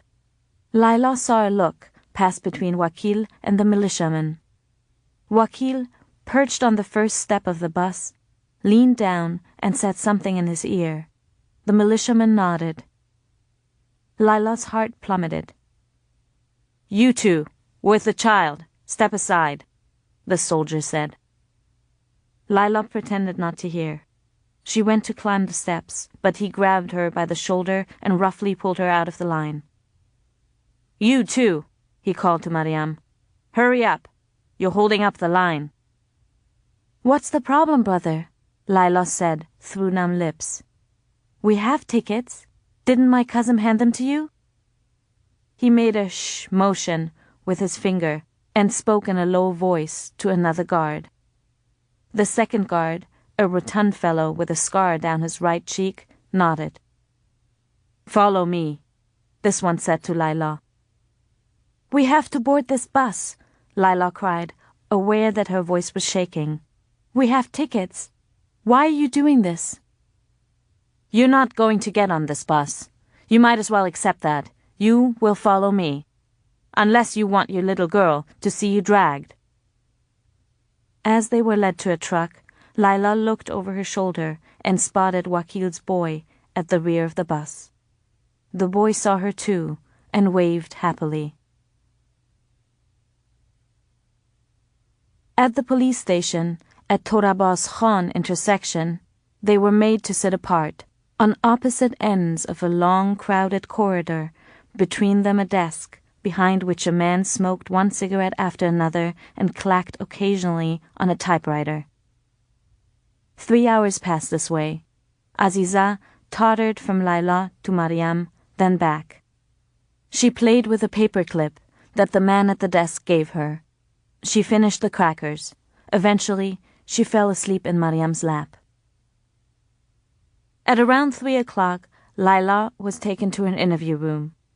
Mariam was made to wait with Aziza in the corridor. The man sitting on the other side of the desk in the interview room was in his 30s and wore civilian clothes. Black suit, tie, black loafers. He had a neatly trimmed beard, short hair, and eyebrows that met. He stared at Laila, bouncing a pencil by the eraser end on the desk. We know, he began, clearing his throat and politely covering his mouth with a fist, that you have already told one lie today, Hamshira. The young man at the station was not your cousin. He told us as much himself. The question is whether you will tell more lies today. Personally, I advise you against it. We were going to stay with my uncle, Laila said. That's the truth. The policeman nodded. The Hamshira in the corridor. She's your mother? Yes. She has a Herati accent. You don't. She was raised in Herat. I was born here in Kabul. Of course. And you are widowed? You said you were. My condolences. And this uncle, this Kaka, where does he live? In Peshawar. Yes, you said that. He licked the point of his pencil and poised it over a blank sheet of paper. But where in Peshawar? Which neighborhood, please? Street name, sector number? Laila tried to push back the bubble of panic that was coming up her chest. She gave him the name of the only street she knew in Peshawar. She'd heard it mentioned once at the party Mummy had thrown when the Mujahideen had first come to Kabul. Jamrud Road. Oh, yes, same street as the Pearl Continental Hotel. He might have mentioned it. Laila seized this opportunity and said he had. That very same street, yes. Except the hotel is on Khaybar Road. Laila could hear Aziza crying in the corridor. My daughter's frightened. May I get her, brother? I prefer officer, and you will be with her shortly. Do you have a telephone number for this uncle? I do. I did. Even with the burqa between them, Laila was not buffered from his penetrating eyes. I'm so upset, I seem to have forgotten it. He sighed through his nose. He asked for the uncle's name, his wife's name. How many children did he have? What were their names? Where did he work? How old was he? His questions left Laila flustered. He put down his pencil, laced his fingers together, and leaned forward the way parents do when they want to convey something to a toddler. You do realize, Hamshira, that it is a crime for a woman to run away. We see a lot of it. Women traveling alone, claiming their husbands have died. Sometimes they're telling the truth. Most times, not. You can be imprisoned for running away. I assume you understand that, nay? Let us go, officer. She read the name on his lapel tag. Officer Rahman. Honor the meaning of your name and show compassion. What does it matter to you to let a mere 2 women go? What's the harm in releasing us? We're not criminals. I can't. I beg you, please. It's a matter of qanun, Hamshira, a matter of law, Rahman said, injecting his voice with a grave, self-important tone. It's my responsibility, you see, to maintain order. In spite of her distraught state, Laila almost laughed. She was stunned that he'd used that word in the face of all that the Mujahideen factions had done. The murders, the lootings, the rapes, the tortures, the executions, the bombings, the tens of thousands of rockets they had fired at each other, heedless of all the innocent people who would die in the crossfire. Order. But she bit her tongue. If you send us back, she said instead, slowly, there is no saying what he will do to us. She could see the effort it took him to keep his eyes from shifting. What a man does in his home is his business. What about the law, then, Officer Rahman? Tears of rage stung her eyes. Will you be there to maintain order? As a matter of policy, we do not interfere with private family matters, Hamshira. Of course you don't, when it benefits the man. And isn't this a private family matter, as you say, isn't it? He pushed back from his desk and stood up, straightened his jacket. I believe this interview's finished. I must say, Hamshira, that you have made a very poor case for yourself. Very poor indeed. Now if you would wait outside, I will have a few words with your... whoever she is. Laila began to protest, then to yell, and he had to summon the help of 2 more men to have her dragged out of his office. Mariam's interview lasted only a few minutes. When she came out, she looked shaken. He asked so many questions, she said. I'm sorry, Laila Jo. I'm not smart like you. He asked so many questions, I didn't know the answers. I'm sorry. It's not your fault, Mariam, Laila said weakly. It's mine. It's all my fault. Everything is my fault.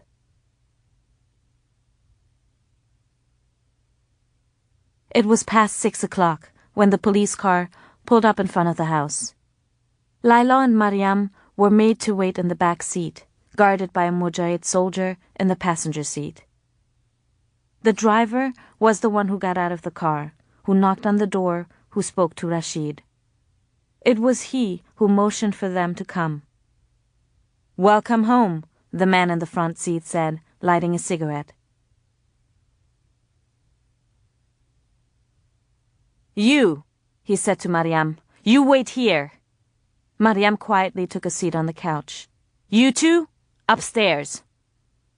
Rasheed grabbed Laila by the elbow and pushed her up the steps. He was still wearing the shoes he wore to work, hadn't yet changed to his flip-flops, taken off his watch, hadn't even shed his coat yet.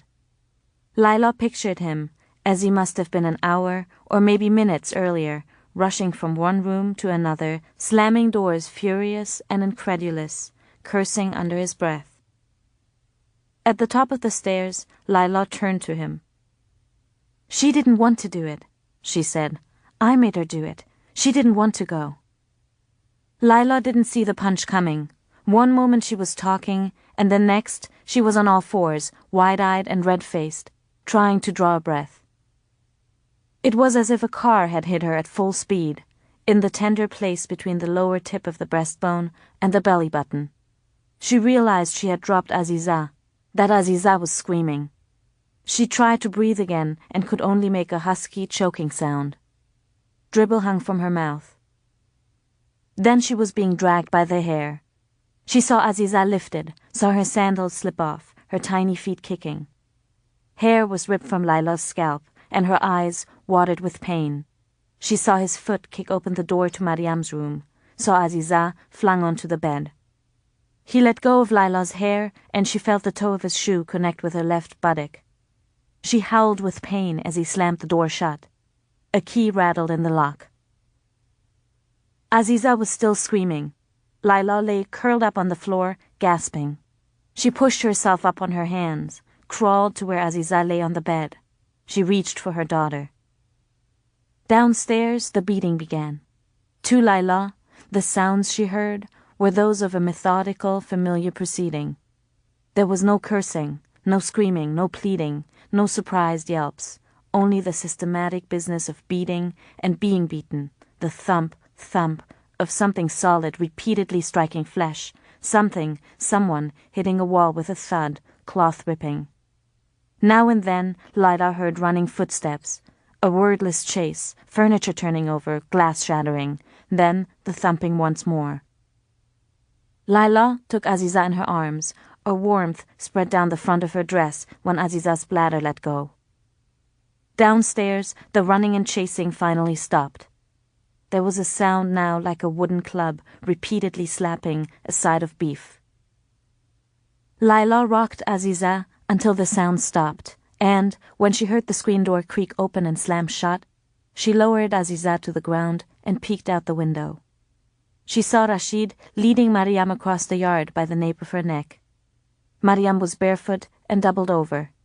There was blood on his hands, blood on Mariam's face, her hair, down her neck and back. Her shirt had been ripped down the front. "I'm so sorry, Mariam," Laila cried into the glass. She watched him shove Mariam into the tool shed. He went in, came out with a hammer and several long planks of wood. He shut the double doors to the shed, took a key from his pocket, worked the padlock. He tested the doors, then went around the back of the shed and fetched a ladder. A few minutes later, his face was in Laila's window, nails stuck in the corner of his mouth. His hair was disheveled. There was a swath of blood on his brow. At the sight of him, Aziza shrieked and buried her face in Laila's armpit. Rasheed began nailing boards across the window. The dark was total, impenetrable and constant, without layer or texture. Rasheed had filled the cracks between the boards with something, put a large and immovable object at the foot of the door so no light came from under it. Something had been stuffed in the keyhole. Laila found it impossible to tell the passage of time with her eyes, so she did it with her good ear. Azan and crowing roosters signaled morning. The sounds of plates clanking in the kitchen downstairs, the radio playing, meant evening. The first day, they groped and fumbled for each other in the dark.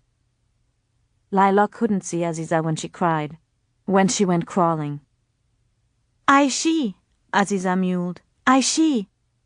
Soon. Laila kissed her daughter, aiming for the forehead, finding the crown of her head instead.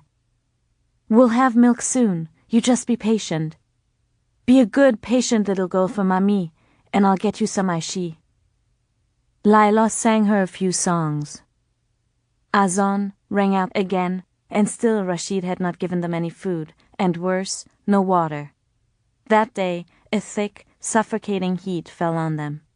The room turned into a pressure cooker.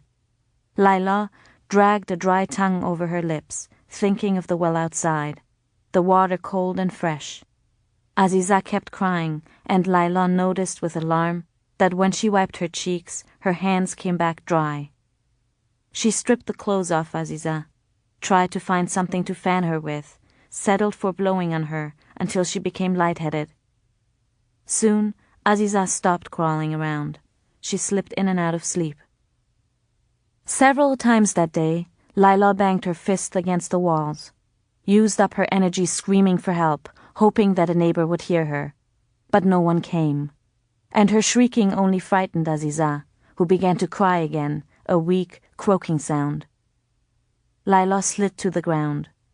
She thought guiltily of Mariam, beaten and bloodied, locked in the seat in the tool shed.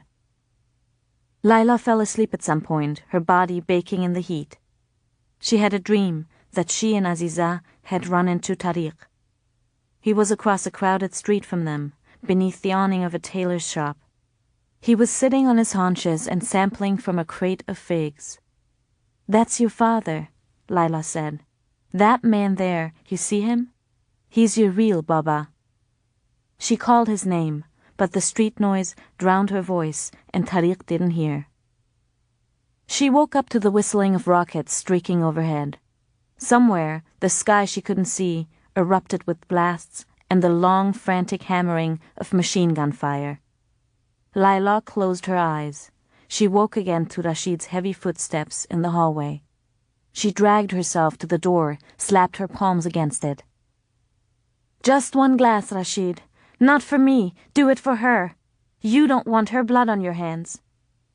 He walked past. She began to plead with him. She begged for forgiveness, made promises. She cursed him. His door closed. The radio came on. The muezzin called azan a third time. Again the heat. Aziza became even more listless. She stopped crying, stopped moving altogether. Laila put her ear over Aziza's mouth, dreading each time that she would not hear the shallow whooshing of breath. Even the simple act of lifting herself made her head swim.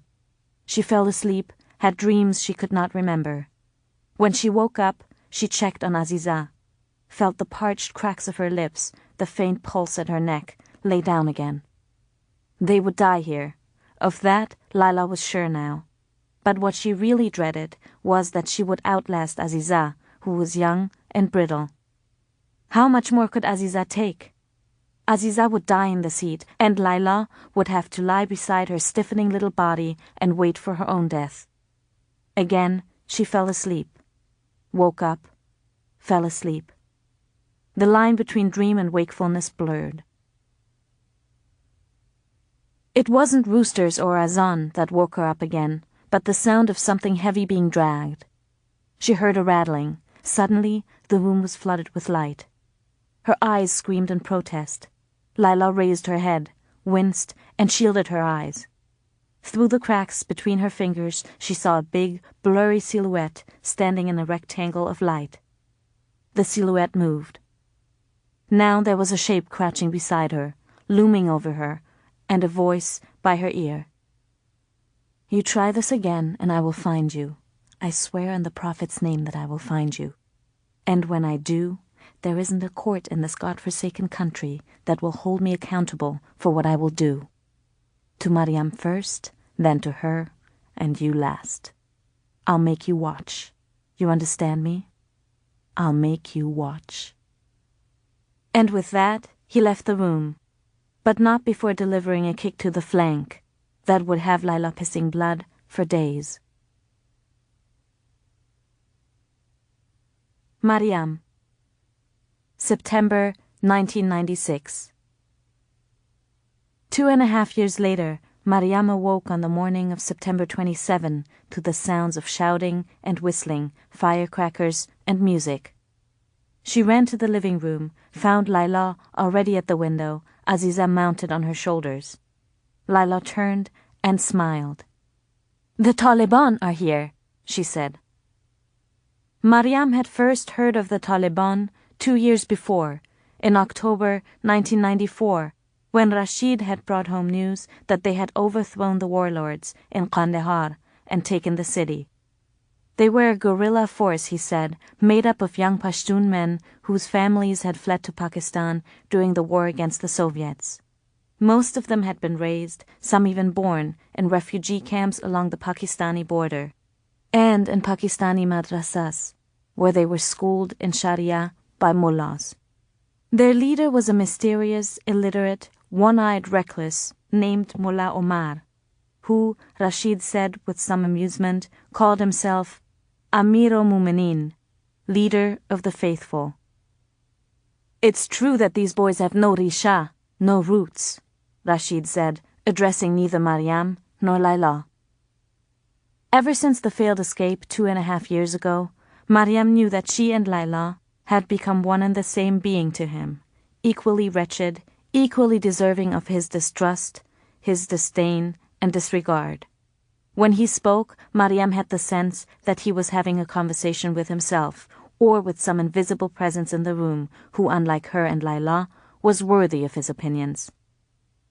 "They may have no past," he said, smoking and looking up at the ceiling. They may know nothing of the world or this country's history, yes, and compared to them, Mariam here might as well be a university professor. Ha! All true. But look around you, what do you see? Corrupt, greedy Mujahideen commanders, armed to the teeth, rich off heroin, declaring jihad on one another, and killing everyone in between. That's what. At least the Taliban are pure and incorruptible. At least they're decent Muslim boys. Wallah, when they come, they will clean up this place. They'll bring peace and order. People won't get shot anymore, going out for milk. No more rockets. Think of it. For 2 years now, the Taliban had been making their way toward Kabul, taking cities from the Mujahideen, ending factional war wherever they'd settled. They had captured the Hazara commander, Abdul Ali Mazari, and executed him. For months they'd settled in the southern outskirts of Kabul, firing on the city, exchanging rockets with Ahmad Shah Massoud. Earlier in that September of 1996, they had captured the cities of Jalalabad and Sarubi. The Taliban had one thing the Mujahideen did not, Rasheed said. They were united. "Let them come," he said. "I, for one, will shower them with rose petals." They went out that day, the 4 of them, Rasheed leading them from one bus to the next, to greet their new world, their new leaders. In every battered neighborhood, Mariam found people materializing from the rubble and moving into the streets. She saw an old woman wasting handfuls of rice, tossing it at passers-by, a drooping, toothless smile on her face. 2 men were hugging by the remains of a gutted building. In the sky above them, the whistle, hiss, and pop of a few firecrackers, set off by boys perched on rooftops. The national anthem played on cassette decks, competing with the honking of cars. "Look, Mariam!" Aziza pointed to a group of boys running down Jadeh Maivand. They were pounding their fists into the air and dragging rusty cans tied to strings. They were yelling that Massoud and Rabbani had withdrawn from Kabul. Everywhere there were shouts. "Allahu Akbar!" Mariam saw a bedsheet hanging from a window on Jadeh Maivand. On it, someone had painted 3 words in big black letters. "Zindabad Taliban! Long live the Taliban!" As they walked the streets, Mariam spotted more signs, painted on windows, nailed to doors, billowing from car antennas that proclaimed the same. Mariam saw her first of the Taliban later that day, at Pashtunistan Square, with Rasheed, Laila, and Aziza. A melee of people had gathered there. Mariam saw people craning their necks, people crowded around the blue fountain in the center of the square, people perched on its dry bed.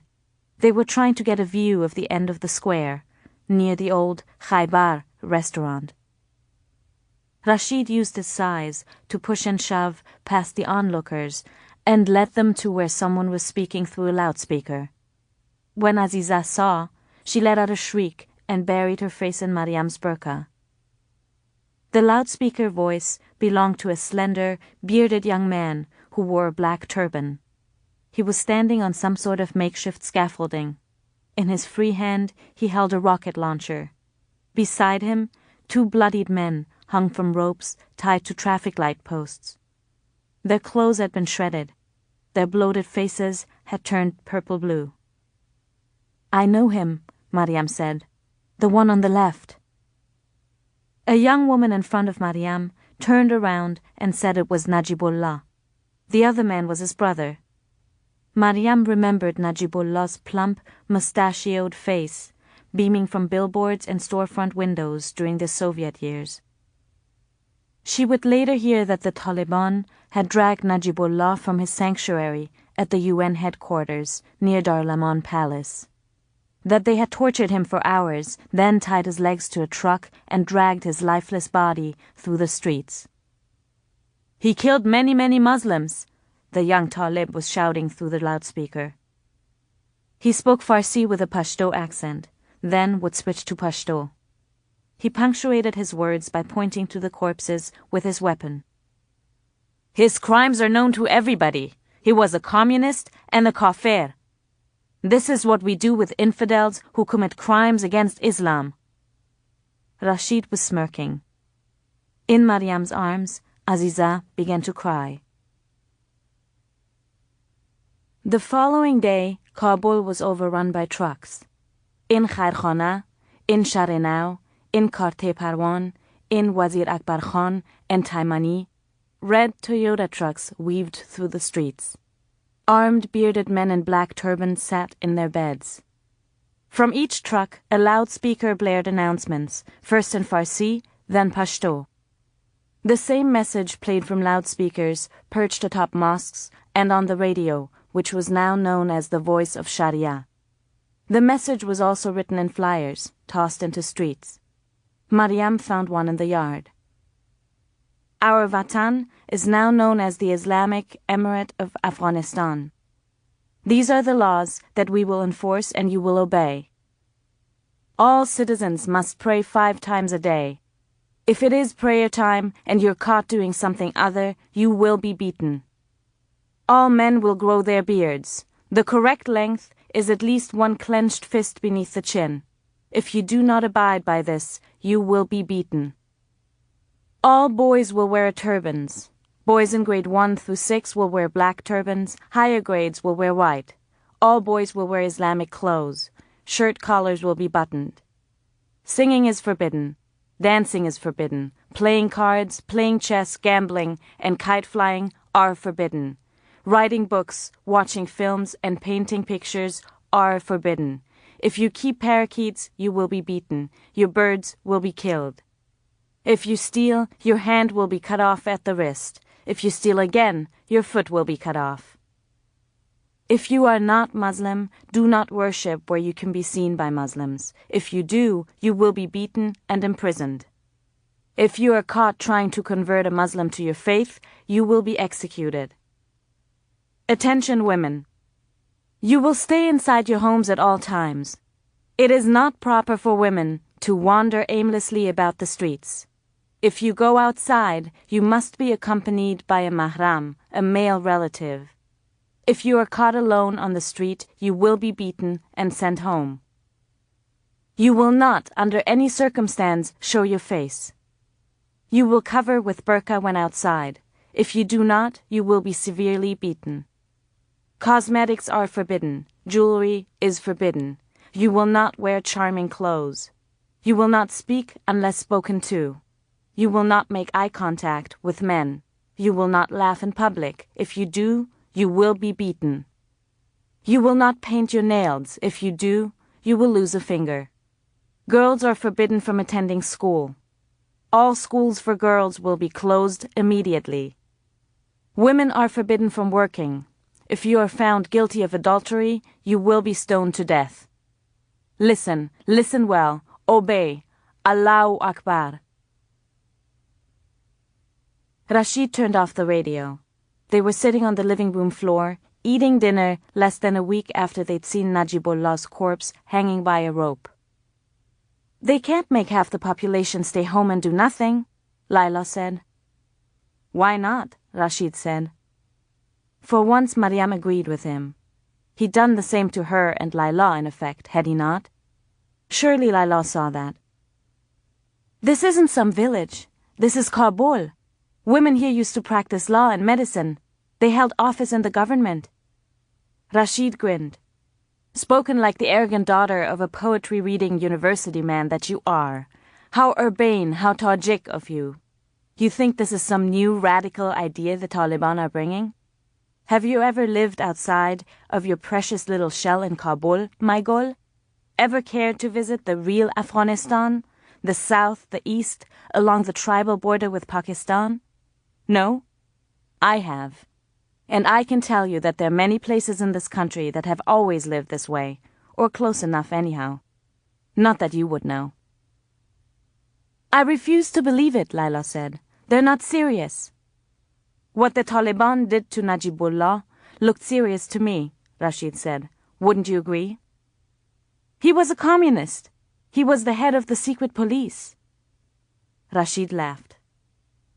Mariam heard the answer in his laugh, that in the eyes of the Taliban, being a communist and the leader of the dreaded Khaled made Najibullah only slightly more contemptible than a woman.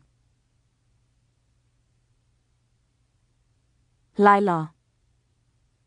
Laila was glad when the Taliban went to work that Bobby wasn't around to witness it. It would have crippled him.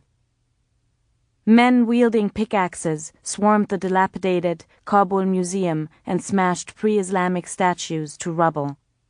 That is, those that hadn't already been looted by the Mujahideen. The university was shut down and its students sent home. Paintings were ripped from walls, shredded with blades. Television screens were kicked in. Books, except the Quran, were burned in heaps. The stores that sold them closed down. The poems of Khalili, Pajwak, Ansari, Haji Deqan, Ashraqi, Beitab, Hafiz, Jami, Nizami, Rumi, Khayyam, Beidel, and more went up in smoke. Laila heard of men being dragged from the streets, accused of skipping namaz, and shoved into mosques. She learned that Marco Polo restaurant near Chicken Street had been turned into an interrogation center. Sometimes screaming was heard from behind its black-painted windows. Everywhere, the Beard Patrol roamed the streets in Toyota trucks on the lookout for clean-shaven faces to bloody. They shut down the cinemas, too. Cinema Park, Ariana, Aryub. Projection rooms were ransacked and reels of films set to fire. Laila remembered all the times she and Tariq had sat in those theaters and watched Hindi films, all those melodramatic tales of lovers separated by some tragic turn of fate, one adrift in some faraway land, the other forced into marriage, the weeping, the singing in fields of marigolds, the longing for reunions. She remembered how Tariq would laugh at her for crying at those films. "I wonder what they've done to my father's cinema," Mariam said to her one day. "If it's still there, that is. Or if he still owns it." Kharabat, Kabul's ancient music ghetto, was silenced. Musicians were beaten and imprisoned, their robabs, tamburas, and harmoniums trampled upon. The Taliban went to the grave of Tariq's favorite singer, Ahmad Zair, and fired bullets into it. "He's been dead for almost 20 years, Laila said to Mariam. "Isn't dying once enough?" Rasheed wasn't bothered much by the Taliban. All he had to do was grow a beard, which he did, and visit the mosque, which he also did. Rasheed regarded the Taliban with a forgiving, affectionate kind of bemusement, as one might regard an erratic cousin prone to unpredictable acts of hilarity and scandal. Every Wednesday night, Rasheed listened to the voice of Sharia when the Taliban would announce the names of those scheduled for punishment. Then, on Fridays, he went to Ghazni Stadium, bought a Pepsi, and watched the spectacle. In bed, he made Laila listen as he described with a queer sort of exhilaration the hands he'd seen severed, the lashings, the hangings, the beheadings. "I saw a man today slit the throat of his brother's murderer," he said one night, blowing halos of smoke. "They're savages," Laila said. "You think?" he said. "Compared to what? The Soviets killed 1 million people. Do you know how many people the Mujahideen killed in Kabul alone these last 4 years? 50,000. 50,000! Is it so insensible, by comparison, to chop the hands off a few thieves? Eye for an eye, tooth for a tooth. It's in the Quran. Besides, tell me this. If someone killed Aziza, wouldn't you want the chance to avenge her?" Laila shot him a disgusted look. "I'm making a point," he said. "You're just like them." "It's an interesting eye color she has, Aziza, don't you think? It's neither yours nor mine." Rasheed rolled over to face her, gently scratched her thigh with the crooked nail of his index finger. "Let me explain," he said. "If the fancy should strike me, and I'm not saying it will, but it could, I would be within my rights to give Aziza away. How would you like that? Or I could go to the Taliban one day, just walk in and say that I have my suspicions about you, That's all it would take. Whose word do you think they would believe?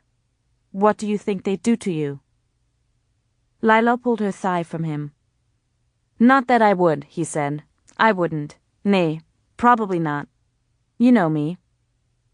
You're despicable, Laila said. That's a big word, Rasheed said. I've always disliked that about you. Even when you were little, when you were running around with that cripple, you thought you were so clever with your books and poems. What good are all your smarts to you now? What's keeping you off the streets, your smarts or me? I'm despicable? Half the women in the city would kill to have a husband like me. They would kill for it. He rolled back and blew smoke toward the ceiling. You like big words? I'll give you one. Perspective. That's what I'm doing here, Laila, making sure you don't lose perspective. What turned Laila's stomach the rest of the night was that every word Rasheed had uttered, every last one, was true. But in the morning, and for several mornings after that, the queasiness in her gut persisted, then worsened, became something dismayingly familiar. One cold, overcast afternoon soon after, Laila lay on her back on the bedroom floor. Mariam was napping with Aziza in her room. In Laila's hands was a metal spoke she had snapped with a pair of pliers from an abandoned bicycle wheel. She'd found it in the same alley where she'd kissed Tariq years back. For a long time, Laila lay on the floor, sucking air through her teeth, legs parted. She'd adored Aziza from the moment when she'd first suspected her existence. There had been none of this self-doubt, this uncertainty. What a terrible thing it was, Laila thought now, for a mother to fear that she could not summon love for her own child. What an unnatural thing. And yet she had to wonder, as she lay on the floor, her sweaty hands poised to guide the spoke, if indeed she could ever love Rasheed's child as she had Tariq's. In the end, Laila couldn't do it. It wasn't the fear of bleeding to death that made her drop the spoke, or even the idea that the act was damnable, which she suspected it was. Laila dropped the spoke because she could not accept what the Mujahideen readily had, that sometimes in war, innocent life had to be taken. Her war was against Rasheed. The baby was blameless, and there had been enough killing already. Laila had seen enough killing of innocents caught in the crossfire of enemies. Mariam, September 1997. This hospital no longer treats women, the guard barked. He was standing at the top of the stairs, looking down icily on the crowd gathered in front of Malalai Hospital. A loud groan rose from the crowd. But this is a women's hospital, a woman shouted behind Mariam. Cries of approval followed this. Mariam shifted Aziza from one arm to the other. With her free arm she supported Laila, who was moaning and had her own arm flung around Rasheed's neck. Not anymore, the Talib said. My wife's having a baby, a heavy-set man yelled. Would you have her give birth here on the street, brother? Mariam had heard the announcement in January of that year that men and women would be seen in different hospitals, that all female staff would be discharged from Kabul's hospitals and sent to work in one central facility. No one had believed it, and the Taliban hadn't enforced the policy. Until now. What about Ali Abab Hospital? Another man cried. The guard shook his head. Wazir Akbar Khan? Men only, he said. What are we supposed to do? Go to Rabe Balkhi, the guard said. A young woman pushed forward, said she had already been there. They had no clean water, she said, no oxygen, no medications, no electricity. There's nothing there. That's where you go, the guard said. There were more groans and cries, an insult or two. Someone threw a rock. The Talib lifted his Kalashnikov and fired rounds into the air. Another Talib behind him brandished a whip. The crowd dispersed quickly. The waiting room at Rabe Balkhi was teeming with women in burqas and their children. The air stank of sweat and unwashed bodies, of feet, urine, cigarette smoke, and antiseptic. Beneath the idle ceiling fan, children chased each other, hopping over the stretched-out legs of dozing fathers. Mariam helped Laila sit against the wall from which patches of plaster shaped like foreign countries had slid off. Laila rocked back and forth, hands pressing against her belly. "I'll get you seen, Laila Jo. I promise." "Be quick," said Rasheed. Before the registration window was a horde of women, shoving and pushing against each other. Some were still holding their babies. Some broke from the mass and charged the double doors that led to the treatment rooms. An armed Talib guard blocked their way, sent them back. Mariam waded in. She dug in her heels and burrowed against the elbows, hips, and shoulder blades of strangers. Someone elbowed her in the ribs, and she elbowed back. A hand made a desperate grab at her face. She swatted it away. To propel herself forward, Mariam clawed at necks, at arms, at elbows, at hair, and when a woman nearby hissed, Mariam hissed back. Mariam saw now the sacrifices a mother made. Decency was but one. She thought ruefully of Nana, of the sacrifices that she too had made. Nana, who could have given her away, or tossed her in a ditch somewhere, and run. But she hadn't. Instead, Nana had endured the shame of bearing a harami, had shaped her life around the thankless task of raising Mariam, and in her own way of loving her. And in the end, Mariam had chosen Jalil over her.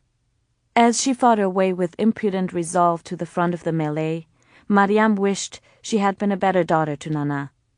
She wished she'd understood then what she understood now about motherhood. She found herself face to face with a nurse who was covered head to toe in a dirty grey burqa.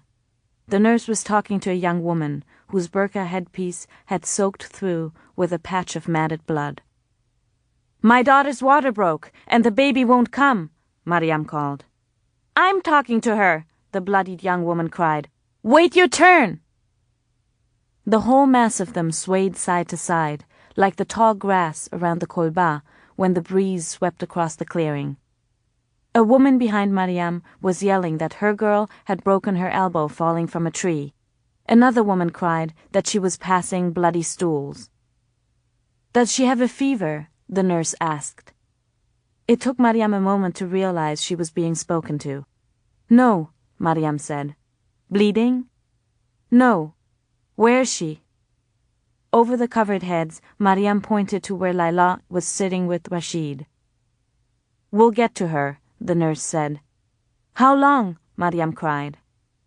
Someone had grabbed her by the shoulders and was pulling her back.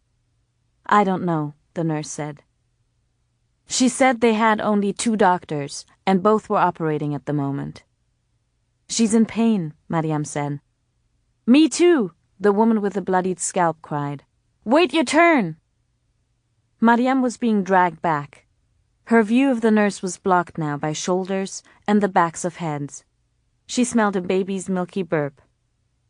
"Take her for a walk," the nurse yelled, "and wait." It was dark outside when a nurse finally called them in. The delivery room had 8 beds, on which women moaned and twisted, tended to by fully covered nurses. 2 of the women were in the act of delivering. There were no curtains between the beds. Laila was given a bed at the far end, beneath a window that someone had painted black. There was a sink nearby, cracked and dry, and a string over the sink from which hung stained surgical gloves. In the middle of the room, Mariam saw an aluminum table. The top shelf had a soot-colored blanket on it. The bottom shelf was empty. One of the women saw Mariam looking. "They put the live ones on the top," she said tiredly. The doctor, in a dark blue burqa, was a small, harried woman with bird-like movements. Everything she said came out sounding impatient, urgent. "First baby." She said it like that, not as a question, but as a statement. "Second," Mariam said. Laila let out a cry and rolled on her side. Her fingers closed against Mariam's. Any problems with the first delivery? No. You're the mother? Yes, Mariam said. The doctor lifted the lower half of her burqa and produced a metallic, cone-shaped instrument. She raised Laila's burqa and placed the wide end of the instrument on her belly, the narrow end to her own ear. She listened for almost a minute, switched spots, listened again, switched spots again. I have to feel the baby now, Hamshira. She put on one of the gloves hung by a clothespin over the sink. She pushed on Laila's belly with one hand and slid the other inside. Laila whimpered. When the doctor was done, she gave the glove to a nurse who rinsed it and pinned it back on the string. Your daughter needs a cesarean. Do you know what that is? We have to open her womb and take the baby out because it is in the breech position. I don't understand, Mariam said.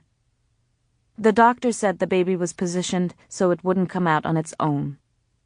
And too much time has passed as is. We need to go to the operating room now. Laila gave a grimacing nod, and her head drooped to one side. There is something I have to tell you, the doctor said. She moved closer to Mariam, leaned in, and spoke in a lower, more confidential tone. There was a hint of embarrassment in her voice now. What is she saying? Laila groaned. Is something wrong with the baby? But how will she stand it? Mariam said. The doctor must have heard accusation in this question, judging by the defensive shift in her tone. You think I want it this way? She said. What do you want me to do? They won't give me what I need. I have no X-ray either, no suction, no oxygen, not even simple antibiotics. When NGOs offer money, the Taliban turn them away, or they funnel the money to places that cater to men. But Dr. Sahib, isn't there something you can give her? Mariam asked. What's going on? Laila moaned. You can buy the medicine yourself, but... Write the name, Mariam said. You write it down, and I'll get it. Beneath the burqa, the doctor shook her head curtly. There is no time, she said. For one thing, none of the nearby pharmacies have it, so you'd have to fight through traffic from one place to the next, maybe all the way across town, with little likelihood that you'd ever find it. It's almost 8:30 now, so you'll probably get arrested for breaking curfew. Even if you find the medicine, chances are you can't afford it. Or you'll find yourself in a bidding war, with someone just as desperate. There's no time. This baby needs to come out now. Tell me what's going on, Laila said. She had propped herself up on her elbows. The doctor took a breath, then told Laila that the hospital had no anesthetic. But if we delay, you will lose your baby. Then cut me open, Laila said. She dropped back on the bed and drew up her knees. Cut me open and give me my baby. Inside the old, dingy operating room, Laila lay on a gurney bed as the doctor scrubbed her hands in a basin. Laila was shivering. She drew in air through her teeth every time the nurse wiped her belly with a cloth soaked in a yellow-brown liquid. Another nurse stood at the door. She kept cracking it open to take a peek outside. The doctor was out of her burqa now, and Mariam saw that she had a crest of silvery hair, heavy-lidded eyes, and little pouches of fatigue at the corners of her mouth. They want us to operate in burqa, the doctor explained, motioning with her head to the nurse at the door. She keeps watch. She sees them coming, I cover. She said this in a pragmatic, almost indifferent tone, and Mariam understood that this was a woman far past outrage. Here was a woman, she thought, who had understood that she was lucky to even be working, that there was always something else that they could take away. There were 2 vertical, metallic rods on either side of Laila's shoulders. With clothespins, the nurse who'd cleansed Laila's belly pinned a sheet to them. It formed a curtain between Laila and the doctor. Mariam positioned herself behind the crown of Laila's head and lowered her face so their cheeks touched. She could feel Laila's teeth rattling. Their hands locked together. Through the curtain, Mariam saw the doctor's shadow move to Laila's left, the nurse to the right.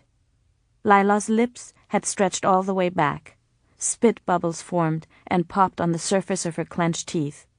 She made quick, little hissing sounds. The doctor said, "Take heart, little sister." She bent over Laila. Laila's eyes snapped open. Then her mouth opened. She held like this, held, shivering, the cords in her neck stretched, sweat dripping from her face, her fingers crushing Mariam's. Mariam would always admire Laila for how much time passed before she screamed. Laila, Fall 1999. It was Mariam's idea to dig the hole. One morning, she pointed to a patch of soil behind the tool shed. "We can do it here," she said. "This is a good spot." They took turns striking the ground with a spade, then shoveling the loose dirt aside. They hadn't planned on a big hole or a deep one, so the work of digging shouldn't have been as demanding as it turned out. It was the drought, started in 1998, in its second year now, that was wreaking havoc everywhere. It had hardly snowed that past winter and didn't rain at all that spring. All over the country, farmers were leaving behind their parched lands, selling off their goods, roaming from village to village looking for water. They moved to Pakistan or Iran. They settled in Kabul. But water tables were low in the city too, and the shallow wells had dried up. The lines at the deep wells were so long, Laila and Mariam would spend hours waiting their turn. The Kabul River, without its yearly spring floods, had turned bone dry. It was a public toilet now, nothing in it but human waste and rubble. So they kept swinging the spade and striking, but the sun-blistered ground had hardened like a rock, the dirt unyielding, compressed, almost petrified. Mariam was 40 now. Her hair, rolled up above her face, had a few stripes of gray in it. Pouches sagged beneath her eyes, brown and crescent-shaped. She'd lost 2 front teeth. One fell out, the other Rasheed knocked out when she'd accidentally dropped Zalmai. Her skin had coarsened, tanned from all the time they were spending in the yard sitting beneath the brazen sun. They would sit and watch Zalmai chase Aziza. When it was done, when the hole was dug, they stood over it and looked down. "It should do," Mariam said. Zalmai was 2 now. He was a plump little boy with curly hair. He had small brownish eyes and a rosy tint to his cheek, like Rasheed, no matter the weather. He had his father's hairline too, thick and half-moon-shaped, set low on his brow. When Laila was alone with him, Zalmai was sweet, good-humored, and playful. He liked to climb Laila's shoulders, play hide-and-seek in the yard with her and Aziza. Sometimes, in his calmer moments, he liked to sit on Laila's lap and have her sing to him. His favorite song was Mullah Muhammad John. He swung his meaty little feet as she sang into his curly hair and joined in when she got to the chorus, singing what words he could make with his raspy voice. "Come and let's go to Mazar, Mullah Muhammad John, to see the fields of tulips, O beloved companion." Laila loved the moist kisses Zalmai planted on her cheeks, loved his dimpled elbows and stout little toes. She loved tickling him, building tunnels with cushions and pillows for him to crawl through, watching him fall asleep in her arms, with one of his hands always clutching her ear. Her stomach turned when she thought of that afternoon, lying on the floor with the spoke of a bicycle wheel between her legs, how close she'd come. It was unthinkable to her now that she could have even entertained the idea. Her son was a blessing, and Laila was relieved to discover that her fears had proved baseless, that she loved Zalmai with the marrow of her bones, just as she did Aziza. But Zalmai worshipped his father, and because he did, he was transformed when his father was around to dote on him. Zalmai was quick then, with a defiant cackle or an impudent grin. In his father's presence, he was easily offended. He held grudges. He persisted in mischief, in spite of Laila's scolding, which he never did when Rasheed was away. Rasheed approved of all of it. "A sign of intelligence," he said.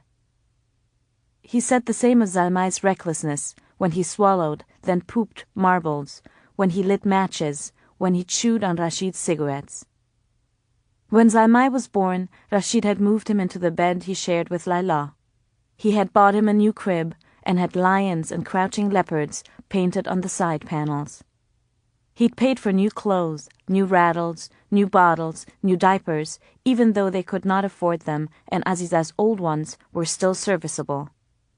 One day he came home with a battery-run mobile, which he hung over Zalmai's crib. Little yellow and black bumblebees dangled from a sunflower, and they crinkled and squeaked when squeezed.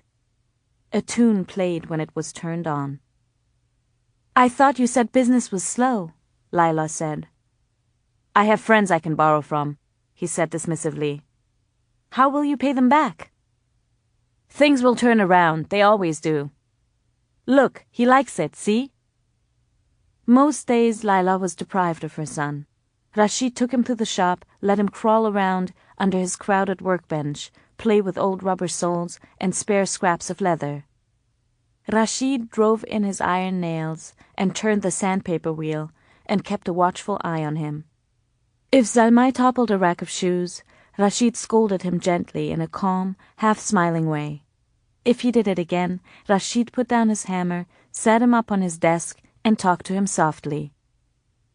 His patience with Zalmai was a well that ran deep and never dried.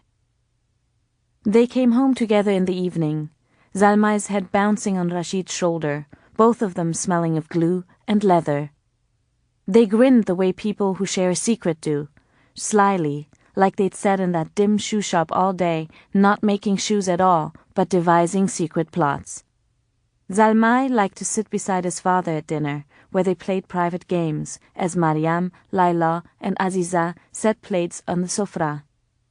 They took turns poking each other on the chest, giggling, pelting each other with breadcrumbs, whispering things the others couldn't hear. If Laila spoke to them, Rasheed looked up with displeasure at the unwelcome intrusion. If she asked to hold Zalmai, or worse, if Zalmai reached for her, Rasheed glowered at her. Laila walked away feeling stung. Then, one night, a few weeks after Zalmai turned 2, Rasheed came home with a television and a VCR. The day had been warm, almost balmy, but the evening was cooler and already thickening into a starless, chilly night. He set it down on the living room table. He said he'd bought it on the black market. "Another loan?" Laila asked. "It's a Magnavox." Aziza came into the room. When she saw the TV, she ran to it. "Careful, Aziza Jo," said Mariam. "Don't touch."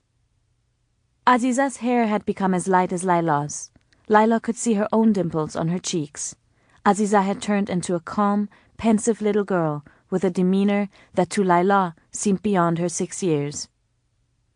Laila marveled at her daughter's manner of speech, her cadence and rhythm, her thoughtful pauses and intonations, so adult, so at odds with the immature body that housed the voice.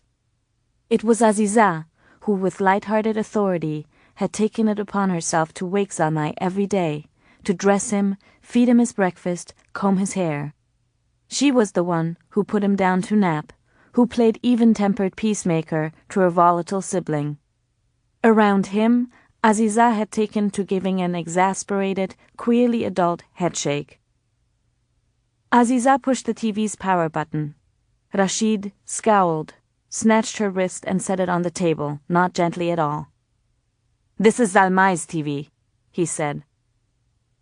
Aziza went over to Mariam and climbed in her lap. The two of them were inseparable now. Of late, with Laila's blessing, Mariam had started teaching Aziza verses from the Quran. Aziza could already recite by heart the Surah of Ikhlas, the Surah of Fatiha, and already knew how to perform the 4 rakats of morning prayer. "It's all I have to give her," Mariam had said to Laila, "this knowledge, these prayers. They're the only true possession I've ever had." Zalmai came into the room now, As Rasheed watched with anticipation the way people wait the simple tricks of street magicians, Zalmay pulled on the TV's wire, pushed the buttons, pressed his palms to the blank screen. When he lifted them, the condensed little palms faded from the glass. Rasheed smiled with pride, watched as Zalmay kept pressing his palms and lifting them over and over. The Taliban had banned television. Videotapes had been gouged publicly, the tapes ripped out and strung on fence posts.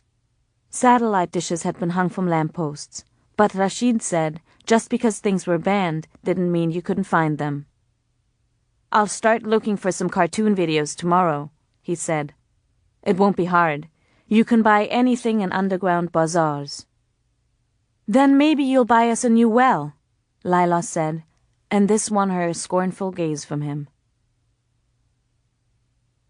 It was later, after another dinner of plain white rice had been consumed, and tea forgone again on account of the drought, after Rasheed had smoked a cigarette, that he told Laila about his decision. "No," Laila said. He said he wasn't asking. "I don't care if you are or not." "You would if you knew the full story." He said he had borrowed from more friends than he let on, that the money from the shop alone was no longer enough to sustain the 5 of them. "I didn't tell you earlier to spare you the worrying. Besides," he said, "you'd be surprised how much they can bring in." Laila said no again. They were in the living room. Mariam and the children were in the kitchen. Laila could hear the clatter of dishes, Zalmay's high-pitched laugh, Aziza saying something to Mariam in her steady, reasonable voice. "There'll be others like her, younger even," Rasheed said. "Everyone in Kabul is doing the same." Laila told him she didn't care what other people did with their children. "I'll keep a close eye on her," Rasheed said, less patiently now. "It's a safe corner. There's a mosque across the street." "I won't let you turn my daughter into a street beggar," Laila snapped. The slap made a loud smacking sound, the palm of his thick-fingered hand connecting squarely with the meat of Laila's cheek. It made her head whip around. It silenced the noises from the kitchen. For a moment, the house was perfectly quiet. Then, a flurry of hurried footsteps in the hallway before Mariam and the children were in the living room, their eyes shifting from her to Rasheed and back. Then Laila punched him. It was the first time she'd struck anybody, discounting the playful punches she and Tariq used to trade. But those had been open-fisted, more pads than punches, self-consciously friendly, comfortable expressions of anxieties that were both perplexing and thrilling. They would aim for the muscle that Tariq, in a professorial voice, called the deltoid. Laila watched the arch of her closed fist slicing through the air, felt the crinkle of Rasheed's stubbly, coarse skin under her knuckles. It made a sound like dropping a rice bag to the floor. She hit him hard. The impact actually made him stagger 2 steps backward. From the other side of the room, a gasp, a yelp, and a scream. Laila didn't know who had made which noise. At the moment she was too astounded to notice or care, waiting for her mind to catch up with what her hand had done. When it did, she believed she might have smiled. She might have grinned when, to her astonishment, Rasheed calmly walked out of the room. Suddenly it seemed to Laila that the collective hardships of their lives, hers, Aziza's, Mariam's, simply dropped away, vaporized like Zalmay's palms from the TV screen. It seemed worthwhile, if absurdly so, to have endured all they'd endured for this one crowning moment, for this act of defiance that would end the suffering of all indignities. Laila did not notice that Rasheed was back in the room, until his hand was around her throat, until she was lifted off her feet and slammed against the wall. Up close, his sneering face seemed impossibly large. Laila noticed how much puffier it was getting with age, how many more broken vessels charted tiny paths on his nose. Rasheed didn't say anything. And really, what could be said, what needed saying, when you'd shoved the barrel of your gun into your wife's mouth?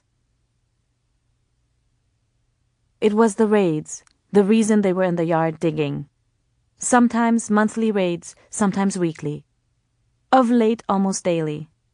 Mostly the Taliban confiscated stuff, gave a kick to someone's rear, whacked the back of a head or two. But sometimes there were public beatings, lashings of soles and palms.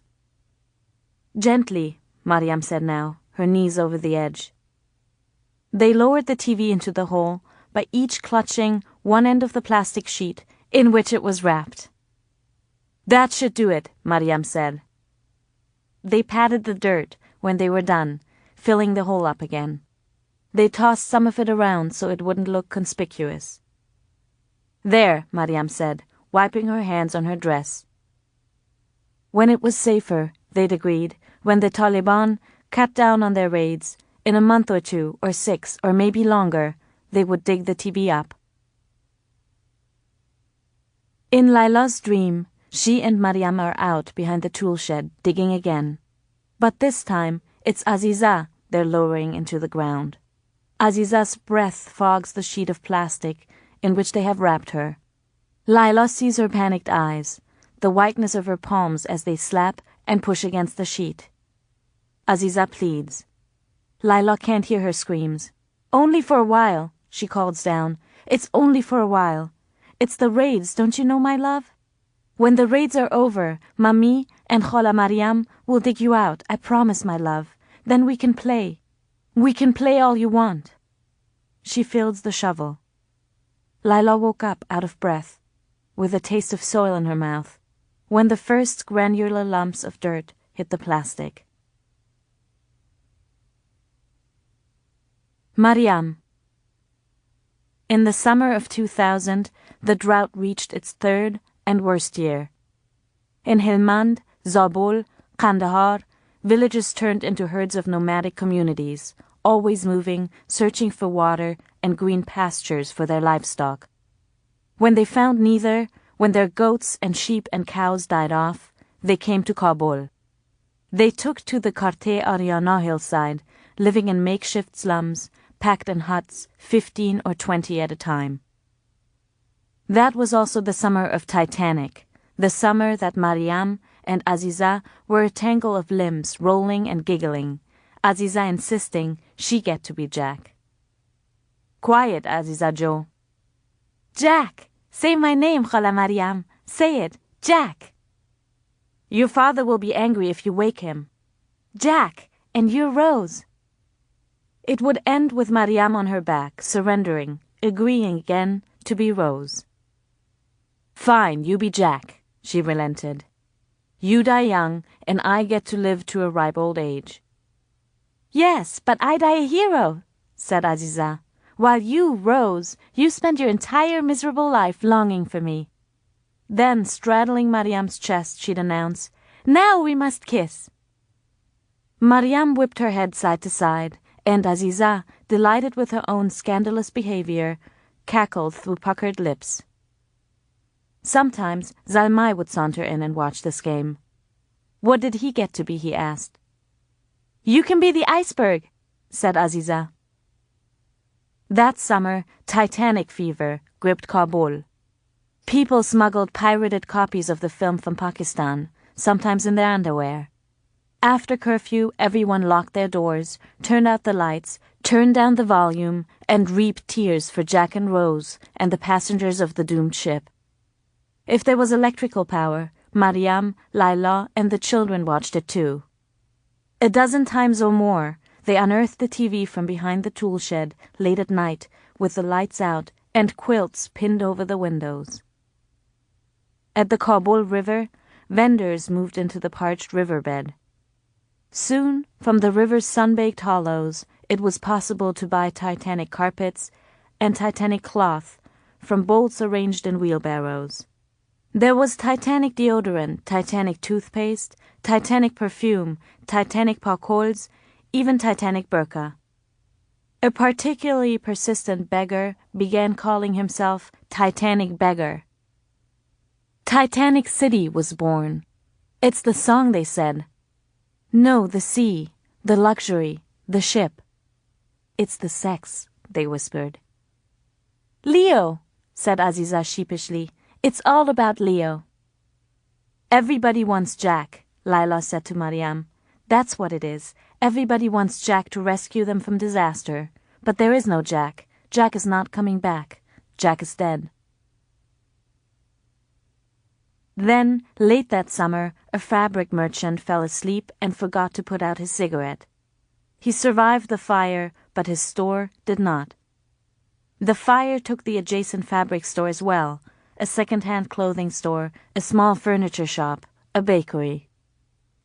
They told Rasheed later that if the winds had blown east instead of west, his shop, which was at the corner of the block, might have been spared. They sold everything. First to go were Mariam's things, then Laila's. Aziza's baby clothes, the few toys Laila had fought Rasheed to buy her. Aziza watched the proceedings with a docile look. Rasheed's watch, too, was sold. His old transistor radio, his pair of neckties, his shoes, and his wedding ring. The couch, the table, the rug, and the chairs went too. Zalmai threw a wicked tantrum when Rasheed sold the TV. After the fire, Rasheed was home almost every day. He slapped Aziza, he kicked Mariam, he threw things.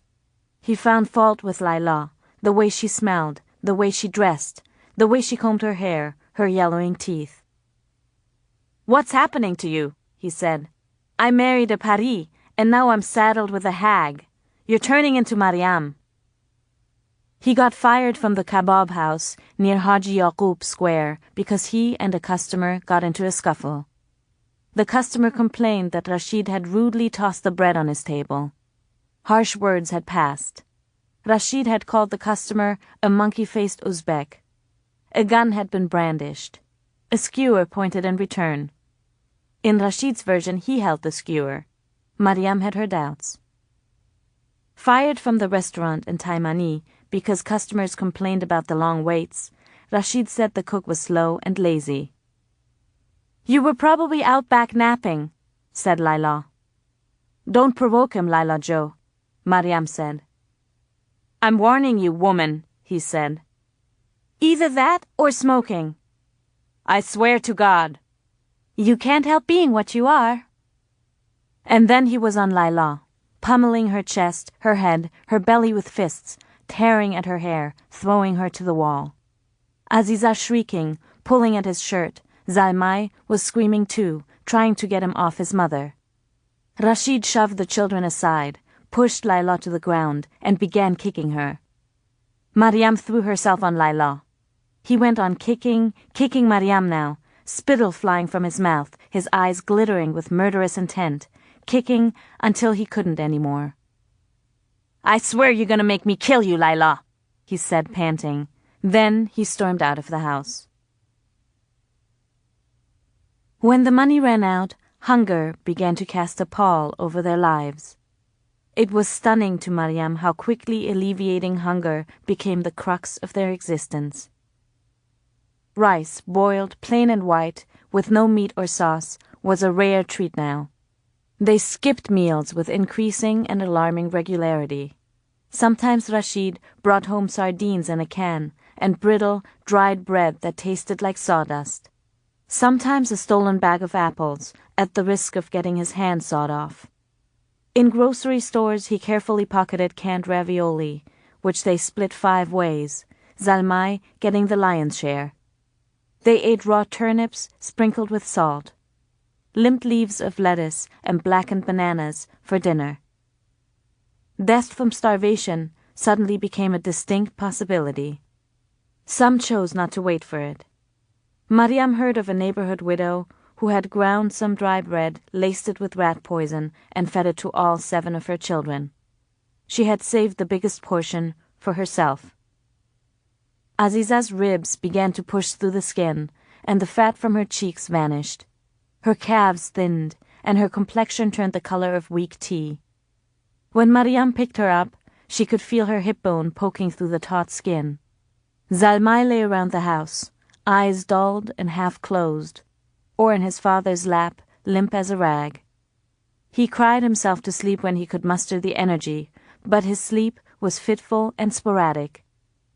White dots leaped before Mariam's eyes whenever she got up. Her head spun, and her ears rang all the time.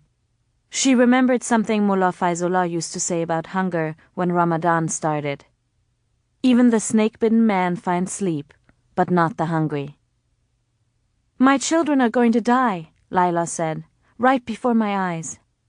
"They are not," Mariam said. "I won't let them. It's going to be all right, Laila Jo. I know what to do." One blistering hot day, Mariam put on her burqa, and she and Rasheed walked to the Intercontinental Hotel. Bus fare was an unaffordable luxury now, and Mariam was exhausted by the time they reached the top of the steep hill. Climbing the slope, she was struck by bouts of dizziness, and twice she had to stop, wait for it to pass. At the hotel entrance, Rasheed greeted and hugged one of the doormen, who was dressed in a burgundy suit and visor cap. There was some friendly-looking talk between them. Rasheed spoke with his hand on the doorman's elbow. He motioned toward Mariam at one point, and they both looked her way briefly. Mariam thought there was something vaguely familiar about the doorman. When the doorman went inside, Mariam and Rasheed waited. From this vantage point, Mariam had a view of the Polytechnic Institute, and beyond that, the old Khairkhana district and the road to Mazar. To the south, she could see the bread factory, Silo, long abandoned, its pale yellow facade pocked with yawning holes from all the shelling it had endured. Farther south, she could make out the hollow ruins of Darlamon Palace, where, many years back, Rasheed had taken her for a picnic. The memory of that day was a relic from a past that no longer seemed like her own. Mariam concentrated on these things, these landmarks. She feared she might lose her nerve if she let her mind wander. Every few minutes, jeeps and taxis drove up to the hotel entrance. Doormen rushed to greet the passengers, who were all men, armed, bearded, wearing turbans, all of them stepping out with the same self-assured, casual air of menace. Mariam heard bits of their chatter as they vanished through the hotel's doors. She heard Pashto and Farsi, but Urdu and Arabic too. "Meet our real masters," Rasheed said in a low-pitched voice. "Pakistani and Arab Islamists. The Taliban are puppets. These are the big players, and Afghanistan is their playground." Rasheed said he'd heard rumors that the Taliban were allowing these people to set up secret camps all over the country, where young men were being trained to become suicide bombers and jihadi fighters. "What's taking him so long?" Mariam said. Rasheed spat and kicked dirt on the spit. An hour later, they were inside, Mariam and Rasheed following the doorman. Their heels clicked on the tiled floor as they were led across the pleasantly cool lobby. Mariam saw two men sitting on leather chairs, rifles and a coffee table between them, sipping black tea and eating from a plate of syrup-coated jalebi, rings sprinkled with powdered sugar. She thought of Aziza, who loved jalebi, and tore her gaze away. The doorman led them outside to a balcony. From his pocket, he produced a small black cordless phone and a scrap of paper with a number scribbled on it. He told Rasheed it was a supervisor's satellite phone. "I got you 5 minutes," he said. "No more." "Tashakur," Rasheed said. "I won't forget this." The doorman nodded and walked away. Rasheed dialed. He gave Mariam the phone. As Mariam listened to the scratchy ringing, her mind wandered. It wandered to the last time she'd seen Jalil, 13 years earlier, back in the spring of 1987. He'd stood on the street outside her house, leaning on a cane, beside the blue Benz with the Herat license plates and the white stripe bisecting the roof, the hood, and trunk. He'd stood there for hours, waiting for her, now and then calling her name, just as she had once called his name outside his house. Mariam had parted the curtain once, just a bit, and caught a glimpse of him. Only a glimpse, but long enough to see that his hair had turned fluffy white and that he'd started to stoop. He wore glasses, a red tie as always, and the usual white handkerchief triangle in his breast pocket. Most striking, he was thinner, much thinner than she remembered, the coat of his dark brown suit drooping over his shoulders, the trousers pooling at his ankles. Jalil had seen her too, if only for a moment. Their eyes had met briefly through a part in the curtains, as they had met many years earlier through a part in another pair of curtains. But then Mariam had quickly closed the curtains. She had sat on the bed, waited for him to leave. She thought now of the letter Jalil had finally left at her door. She had kept it for days, beneath her pillow, picking it up now and then, turning it over in her hands. In the end, she had shredded it unopened. And now here she was, after all these years, calling him. Mariam regretted her foolish, youthful pride now. She wished now that she had let him in. What would have been the harm to let him in, sit with him, let him say what he'd come to say? He was her father. He'd not been a good father, it was true, but how ordinary his faults seemed now, how forgivable, when compared to Rasheed's malice or to the brutality and violence that she had seen men inflict on one another. She wished she hadn't destroyed his letter. A man's deep voice spoke in her ear and informed her that she'd reached the mayor's office in Herat. Mariam cleared her throat. Salam, brother. I'm looking for someone who lives in Herat. Or he did many years ago. His name is Jalil Khan. He lived in Sharinau and owned the cinema. Do you have any information as to his whereabouts? The irritation was audible in the man's voice. This is why you called the mayor's office? Mariam said she didn't know who else to call. Forgive me, brother. I know you have important things to tend to, but it is life and death, a question of life and death I'm calling about. I don't know him. The cinema's been closed for many years. Maybe there's someone there who might know him. Someone. There is no one. Mariam closed her eyes. Please, brother. There are children involved. Small children. A long sigh. Maybe someone there. There's a groundskeeper here. I think he's lived here all of his life. Yes, ask him, please. Call back tomorrow. Mariam said she couldn't. I have this phone for 5 minutes only. I don't. There was a click at the other end, and Mariam thought he had hung up. But she could hear footsteps and voices, a distant car horn, and some mechanical humming punctuated by clicks, maybe an electric fan. She switched the phone to her other ear, closed her eyes. She pictured Jalil smiling, reaching into his pocket. Ah, of course. Well, here then, without further ado.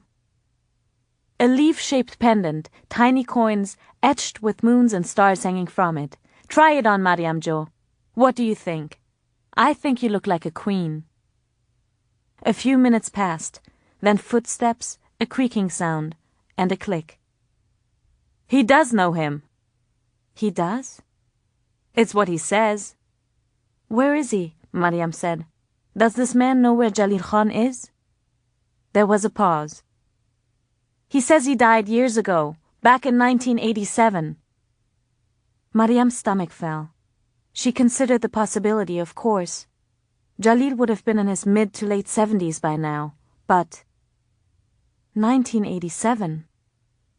He was dying then. He had driven all the way from Herat to say goodbye. She moved to the edge of the balcony. From up here, she could see the hotel's once famous swimming pool, empty and grubby now, scarred by bullet holes and decaying tiles. And there was the battered tennis court, the ragged net lying limply in the middle of it like dead skin shed by a snake. I have to go now, the voice at the other end said. I'm sorry to have bothered you, Mariam said, weeping soundlessly into the phone. She saw Jalil waving to her, skipping from stone to stone as he crossed the stream, his pockets swollen with gifts. All the time she had held her breath for him, for God to grant her more time with him. Thank you, Mariam began to say, but the man at the other end had already hung up. Rasheed was looking at her. Mariam shook her head. Useless, he said, snatching the phone from her. Like daughter, like father. On their way out of the lobby, Rasheed walked briskly to the coffee table, which was now abandoned, and pocketed the last ring of jalebi.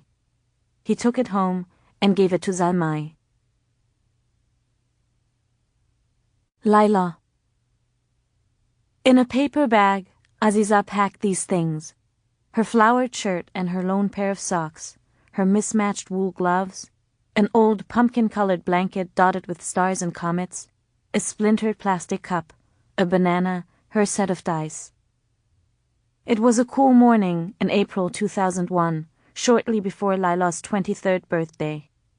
The sky was a translucent grey, and gusts of a clammy, cold wind kept rattling the screen door. This was a few days after Laila heard that Ahmad Shah Massoud had gone to France and spoken to the European Parliament. Massoud was now in his native north and leading the Northern Alliance, the sole opposition group still fighting the Taliban. In Europe, Massoud had warned the West about terrorist camps in Afghanistan and pleaded with the US to help him fight the Taliban. "If President Bush doesn't help us," he had said, "these terrorists will damage the US and Europe very soon." A month before that, Laila had learned that the Taliban had planted TNT in the crevices of the giant Buddhas in Bamiyan and blown them apart, calling them objects of idolatry and sin. There was an outcry around the world, from the US to China. Governments, historians, and archaeologists from all over the globe had written letters, pleaded with the Taliban not to demolish the two greatest historical artifacts in Afghanistan. But the Taliban had gone ahead and detonated their explosives inside the 2,000-year-old Buddhas. They had chanted Allahu Akbar with each blast, cheered each time the statues lost an arm or a leg in a crumbling cloud of dust. Laila remembered standing atop the bigger of the two Buddhas with Bobby and Tariq back in 1987, a breeze blowing in their sunlit faces, watching a hawk gliding in circles over the sprawling valley below. But when she heard the news of the statue's demise, Laila was numb to it. It hardly seemed to matter. How could she care about statues when her own life was crumbling dust? Until Rasheed told her that it was time to go, Laila sat on the floor in a corner of the living room, not speaking and stone-faced, her hair hanging around her face in straggly curls. No matter how much she breathed in and out, it seemed to Laila that she couldn't fill her lungs with enough air. On the way to Cortese, Zalmay bounced in Rasheed's arms, and Aziza held Mariam's hand as she walked quickly beside her. The wind blew the dirty scarf tied under Aziza's chin and rippled the hem of her dress. Aziza was more grim now, as though she'd begun to sense with each step that she was being duped. Laila had not found the strength to tell Aziza the truth. She had told her that she was going to a school, a special school, where the children ate and slept and didn't come home after class. Now Aziza kept pelting Laila with the same questions she'd been asking for days. Did the students sleep in different rooms or all in one great big room? Would she make friends? Was she, Laila, sure that the teachers would be nice? And more than once, how long do I have to stay? They stopped 2 blocks from the squat, barrack-style building. "Zalmay and I will wait here," Rasheed said. "Oh, before I forget."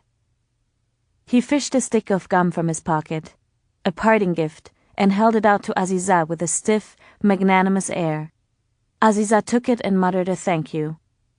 Laila marveled at Aziza's grace, Aziza's vast capacity for forgiveness, and her eyes filled. Her heart squeezed, and she was faint with sorrow at the thought that this afternoon Aziza would not nap beside her, that she would not feel the flimsy weight of Aziza's arm on her chest, the curve of Aziza's head pressing into her ribs, Aziza's breath warming her neck, Aziza's heels poking her belly. When Aziza was led away, Zalmay began wailing, crying. "Ziza! Ziza!" He squirmed and kicked in his father's arms, called for his sister, until his attention was diverted by an organ grinder's monkey across the street. They walked the last 2 blocks alone, Mariam, Laila, and Aziza. As they approached the building, Laila could see its splintered facade, the sagging roof, the planks of wood nailed across frames with missing windows, the top of a swing set over a decaying wall. They stopped by the door, and Laila repeated to Aziza what she had told her earlier. "And if they ask about your father, what do you say?" "The Mujahideen killed him," Aziza said, her mouth set with wariness. "That's good. Aziza, do you understand?" "Because this is a special school," Aziza said. Now that they were here, and the building was reality, she looked shaken. Her lower lip was quivering, and her eyes threatened to well up, and Laila saw how hard she was struggling to be brave.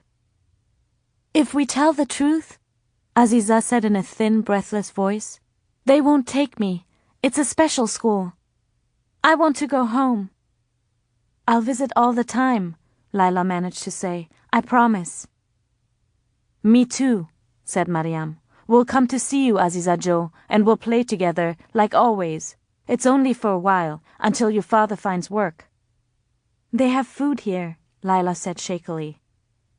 She was glad for the burqa, glad that Aziza couldn't see how she was falling apart inside it. "Here you won't go hungry. They have rice and bread and water, and maybe even fruit." "But you won't be here, and Khala Mariam won't be with me." "I'll come and see you," Laila said. "All the time. Look at me, Aziza. I'll come and see you. I'm your mother. If it kills me, I'll come and see you." The orphanage director was a stooping, narrow-chested man with a pleasantly lined face. He was balding, had a shaggy beard, eyes like peas. His name was Zaman. He wore a skull cap. The left lens of his eyeglasses was chipped. As he led them to his office, he asked Laila and Mariam their names, asked for Aziza's name too, her age.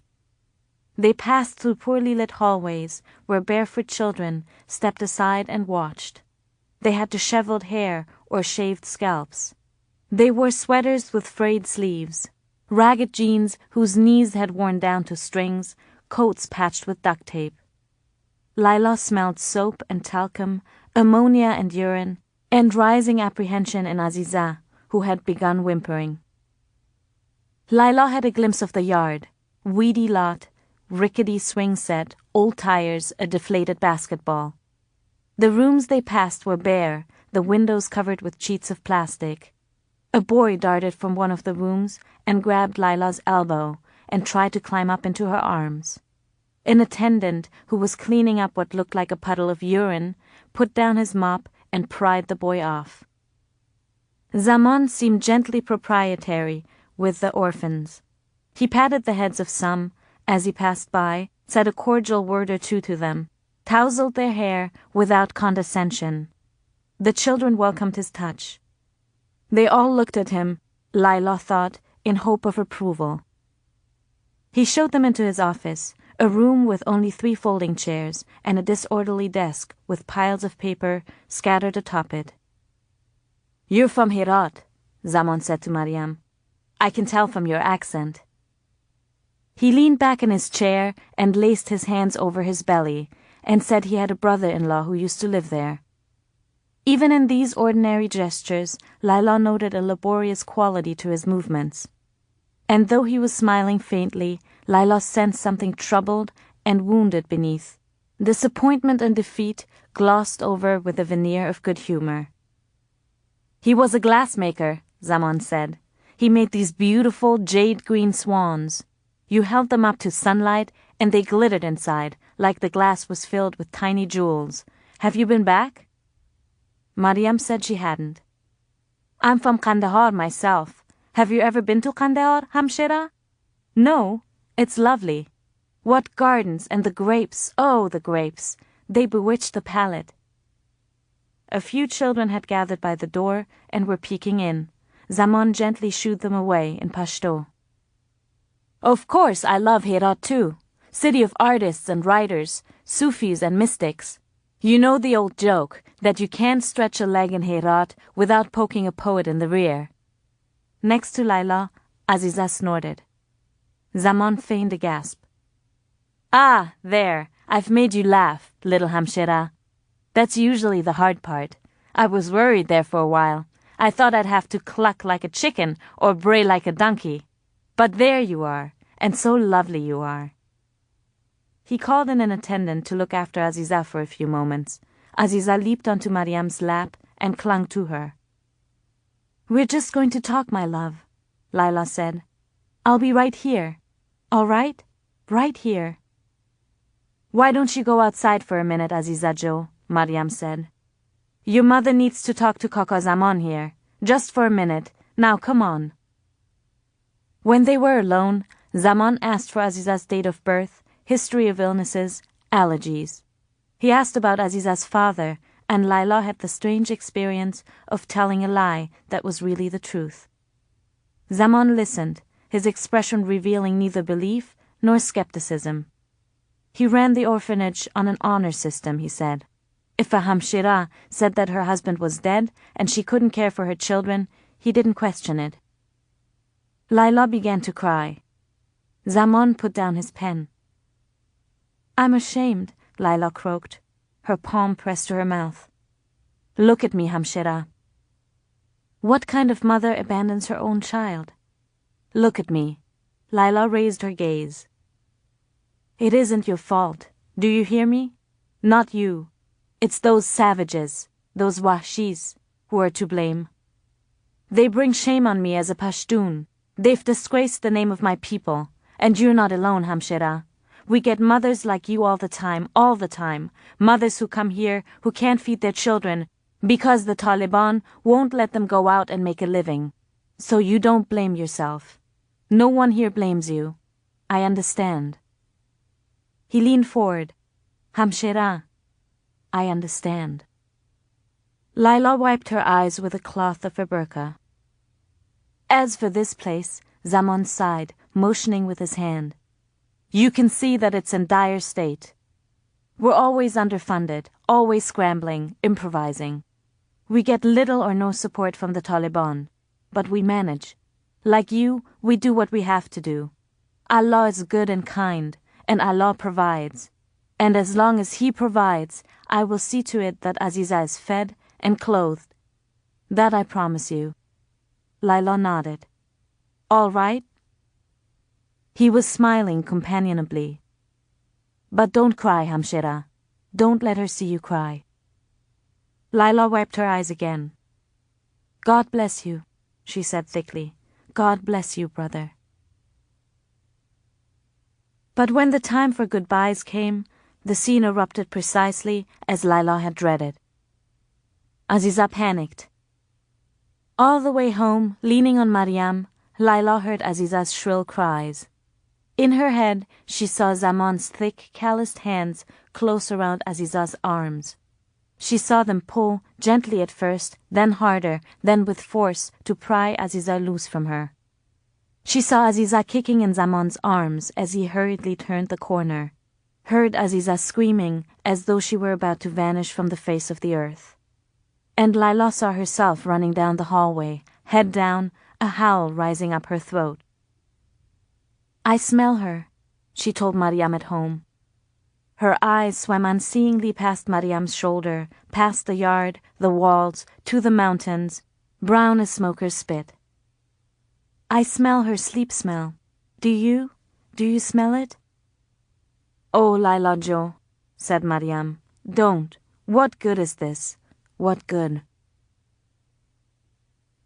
At first, Rasheed humored Laila and accompanied them, her, Mariam and Zalmai, to the orphanage, though he made sure as they walked that she had an eyeful of his grievous looks, an earful of his rants over what a hardship she was putting him through, how badly his legs and back and feet ached walking to and from the orphanage. He made sure she knew how awfully put out he was. I'm not a young man anymore, he said. Not that you care. You'd run me to the ground if you had your way, but you don't, Laila. You don't have your way. They parted ways 2 blocks from the orphanage, and he never spared them more than 15 minutes. "A minute late," he said, "and I start walking. I mean it." Laila had to pester him, plead with him, in order to spin out the allotted minutes with Aziza a bit longer. For herself and for Mariam, who was disconsolate over Aziza's absence, though, as always, Mariam chose to cradle her own suffering privately and quietly. And for Zalmai too, who asked for his sister every day and threw tantrums that sometimes dissolved into inconsolable fits of crying. Sometimes on the way to the orphanage, Rasheed stopped and complained that his leg was sore. Then he turned around and started walking home in long, steady strides, without so much as a limp. Or he clucked his tongue and said, "It's my lungs, Laila. I'm short of breath. Maybe tomorrow I'll feel better, or the day after, we'll see." He never bothered to feign a single raspy breath. Often, as he turned back and marched home, he lit a cigarette. Laila would have to tail him home, helpless, trembling with resentment and impotent rage. Then one day he told Laila he wouldn't take her anymore. "I'm too tired from walking the streets all day," he said, "looking for work." "Then I'll go by myself," Laila said. "You can't stop me, Rasheed. Do you hear me? You can hit me all you want, but I'll keep going there." "Do as you wish. But you won't get past the Taliban. Don't say I didn't warn you." "I'm coming with you," Mariam said. Laila wouldn't allow it. "You have to stay home with Zalmai. If we get stopped, I don't want him to see." And so Laila's life suddenly revolved around finding ways to see Aziza. Half the time, she never made it to the orphanage. Crossing the street, she was spotted by the Taliban and riddled with questions. "What's your name? Where are you going? Why are you alone? Where is your mahram?" Before she was sent home. If she was lucky, she was given a tongue lashing or a single kick to the rear, a shove in the back. Other times, she met with assortments of wooden clubs, fresh tree branches, short whips, slaps, often fists. One day, a young Talib beat Laila with a radio antenna. When he was done, he gave a final whack to the back of her neck and said, "I see you again. I'll beat you until your mother's milk leaks out of your bones." That time, Laila went home. She lay on her stomach, feeling like a stupid, pitiable animal, and hissed as Mariam arranged damp cloths across her bloodied back and thighs. But usually, Laila refused to cave in. She made as if she were going home, then took a different route down side streets. Sometimes she was caught, questioned, scolded, 2, 3, even 4 times in a single day. Then the whips came down and the antenna sliced through the air, and she trudged home, bloodied, without so much as a glimpse of Aziza. Soon Laila took to wearing extra layers, even in the heat, 2, 3 sweaters beneath the burqa, for padding against the beatings. But for Laila, the reward, if she made it past the Taliban, was worth it.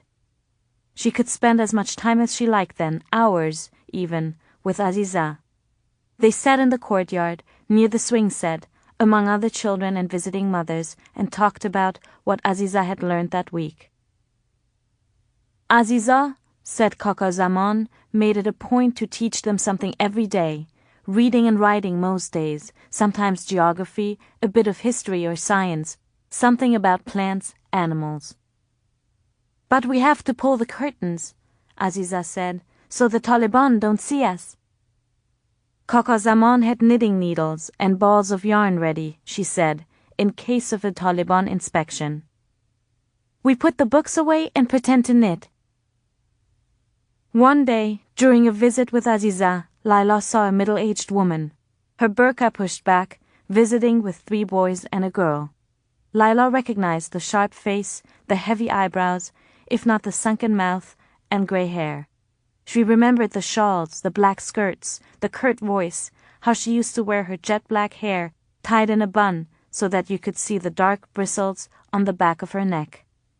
Laila remembered this woman once forbidding the female students from covering, saying women and men were equal, that there was no reason women should cover if men didn't. At one point, Khala Rangmal looked up and caught her gaze. But Laila saw no lingering, no light of recognition in her old teacher's eyes. "They're fractures along the earth's crust," said Aziza. "They're called faults." It was a warm afternoon, a Friday in June of 2001. They were sitting in the orphanage's back lot, the four of them, Laila, Zalmay, Mariam, and Aziza. Rasheed had relented this time, as he infrequently did, and accompanied the four of them. He was waiting down the street by the bus stop. Barefoot kids scampered about around them. A flat soccer ball was kicked around, chased after listlessly. "And on either side of the faults, there are these sheets of rock that make up the earth's crust," Aziza was saying. Someone had pulled the hair back from Aziza's face, braided it, and pinned it neatly on top of her head. Laila begrudged whoever had gotten to sit behind her daughter to flip sections of her hair one over the other, had asked her to sit still. Aziza was demonstrating by opening her hands, palms up, and rubbing them against each other. Zalmay watched this with intense interest. "Tectonic plates, they're called?" "Tectonic," Laila said. It hurt to talk. Her jaw was still sore, her back and neck ached. Her lip was swollen, and her tongue kept poking the empty pocket of the lower incisor Rasheed had knocked loose 2 days before. Before Mami and Bobby had died and her life turned upside down, Laila would have never believed that a human body could withstand this much beating, this viciously, this regularly, and keep functioning. "Right. And when they slide past each other, they catch and slip, see, Mami? And it releases energy, which travels to the earth's surface and makes it shake." "You're getting so smart," Mariam said.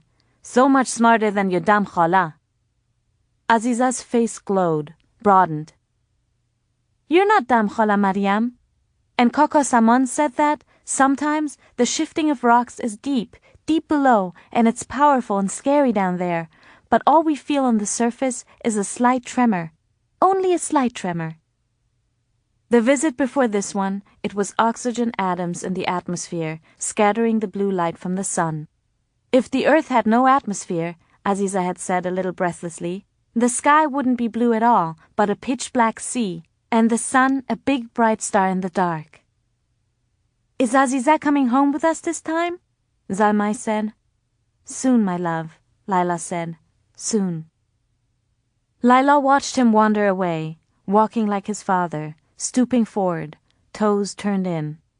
He walked to the swing set, pushed an empty seat, ended up sitting on the concrete, ripping weeds from a crack. "Water evaporates from the leaves, Mami. Did you know? The way it does from laundry hanging from a line. And that drives the flow of water up the tree, from the ground and through the roots, then all the way up the tree trunk, through the branches and into the leaves. It's called transpiration." More than once, Laila had wondered what the Taliban would do about Kaka Zaman's clandestine lessons if they found out. During visits, Aziza didn't allow for much silence. She filled all the spaces with effusive speech, delivered in a high, ringing voice. She was tangential with her topics, and her hands gesticulated wildly, flying up with a nervousness that wasn't like her at all. She had a new laugh, Aziza did.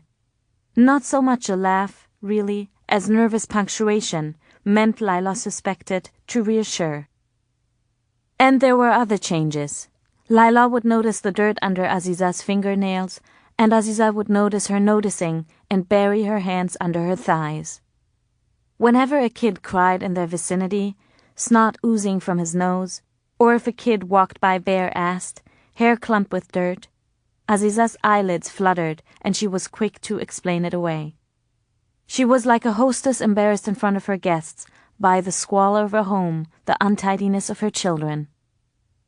Questions of how she was coping were met with vague but cheerful replies. "Doing fine, Khala. I'm fine." "Do kids pick on you?" "They don't, Mummy. Everyone's nice." "Are you eating, sleeping all right?" "Eating, sleeping too, yes. We had lamb last night. Maybe it was last week." When Aziza spoke like this, Laila saw more than a little of Mariam in her.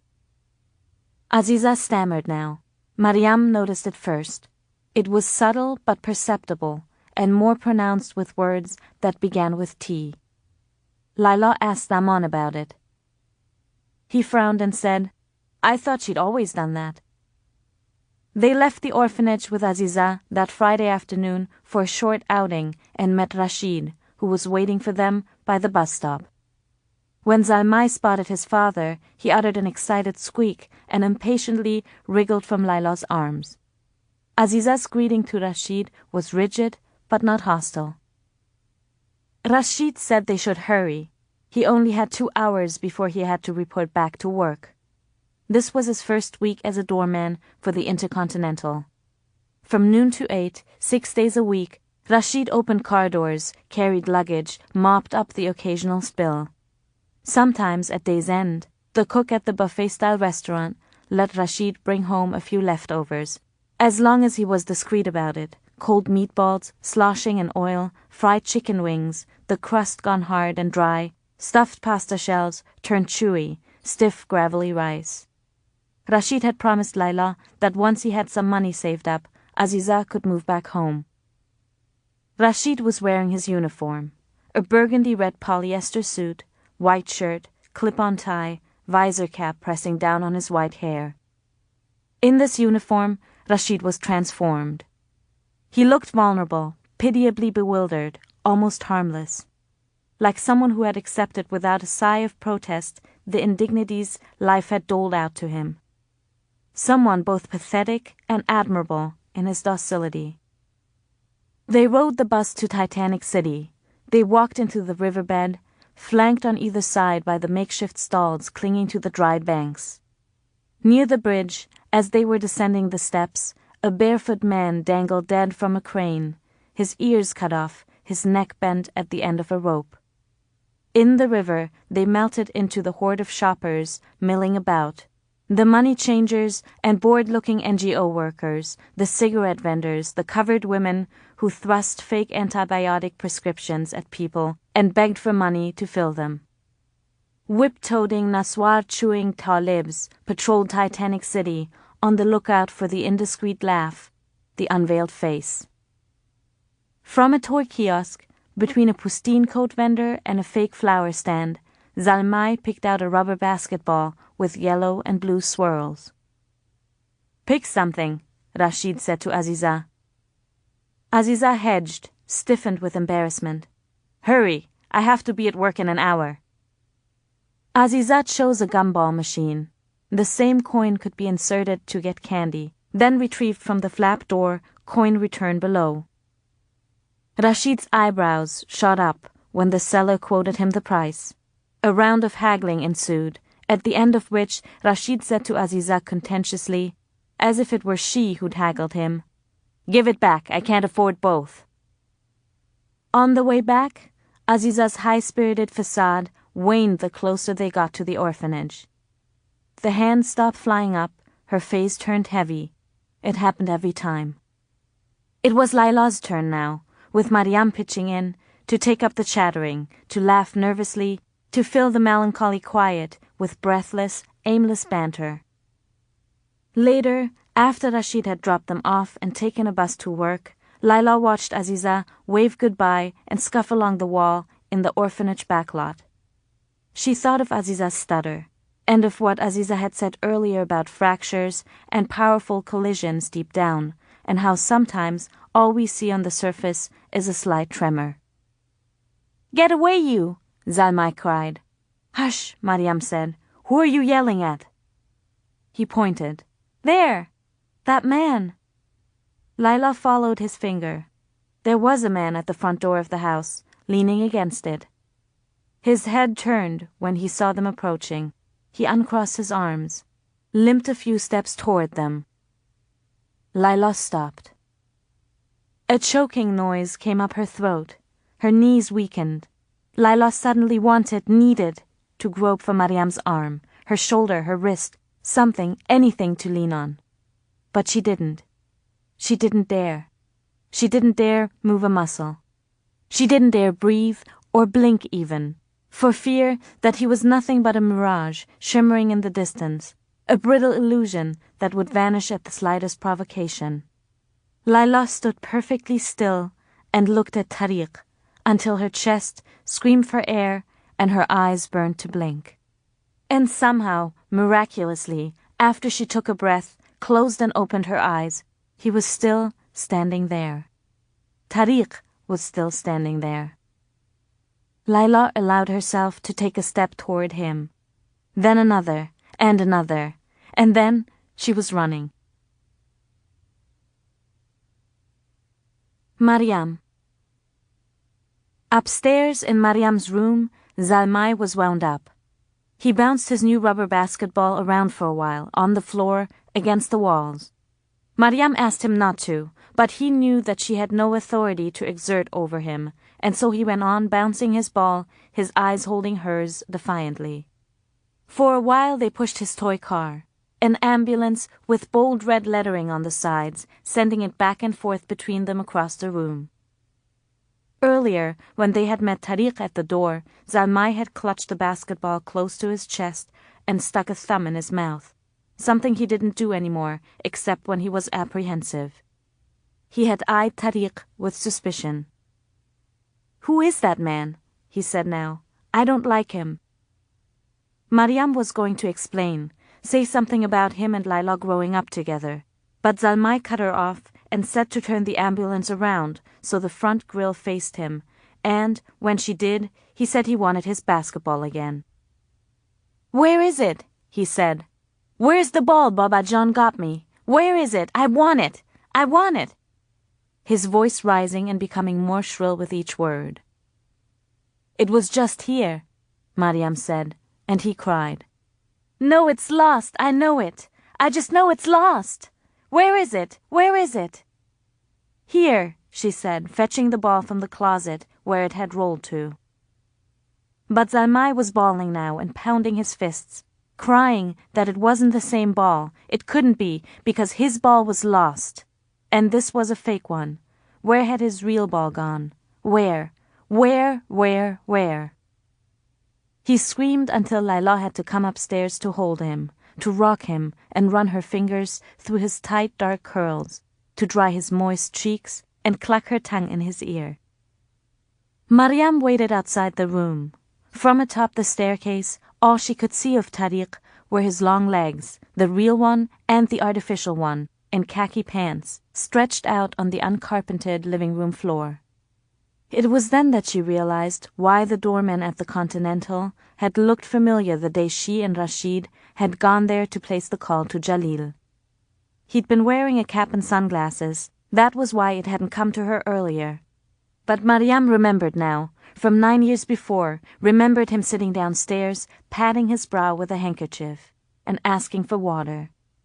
Now all manners of questions raced through her mind. Had the sulfa pills too been part of the ruse? Which one of them had plotted the lie, provided the convincing details?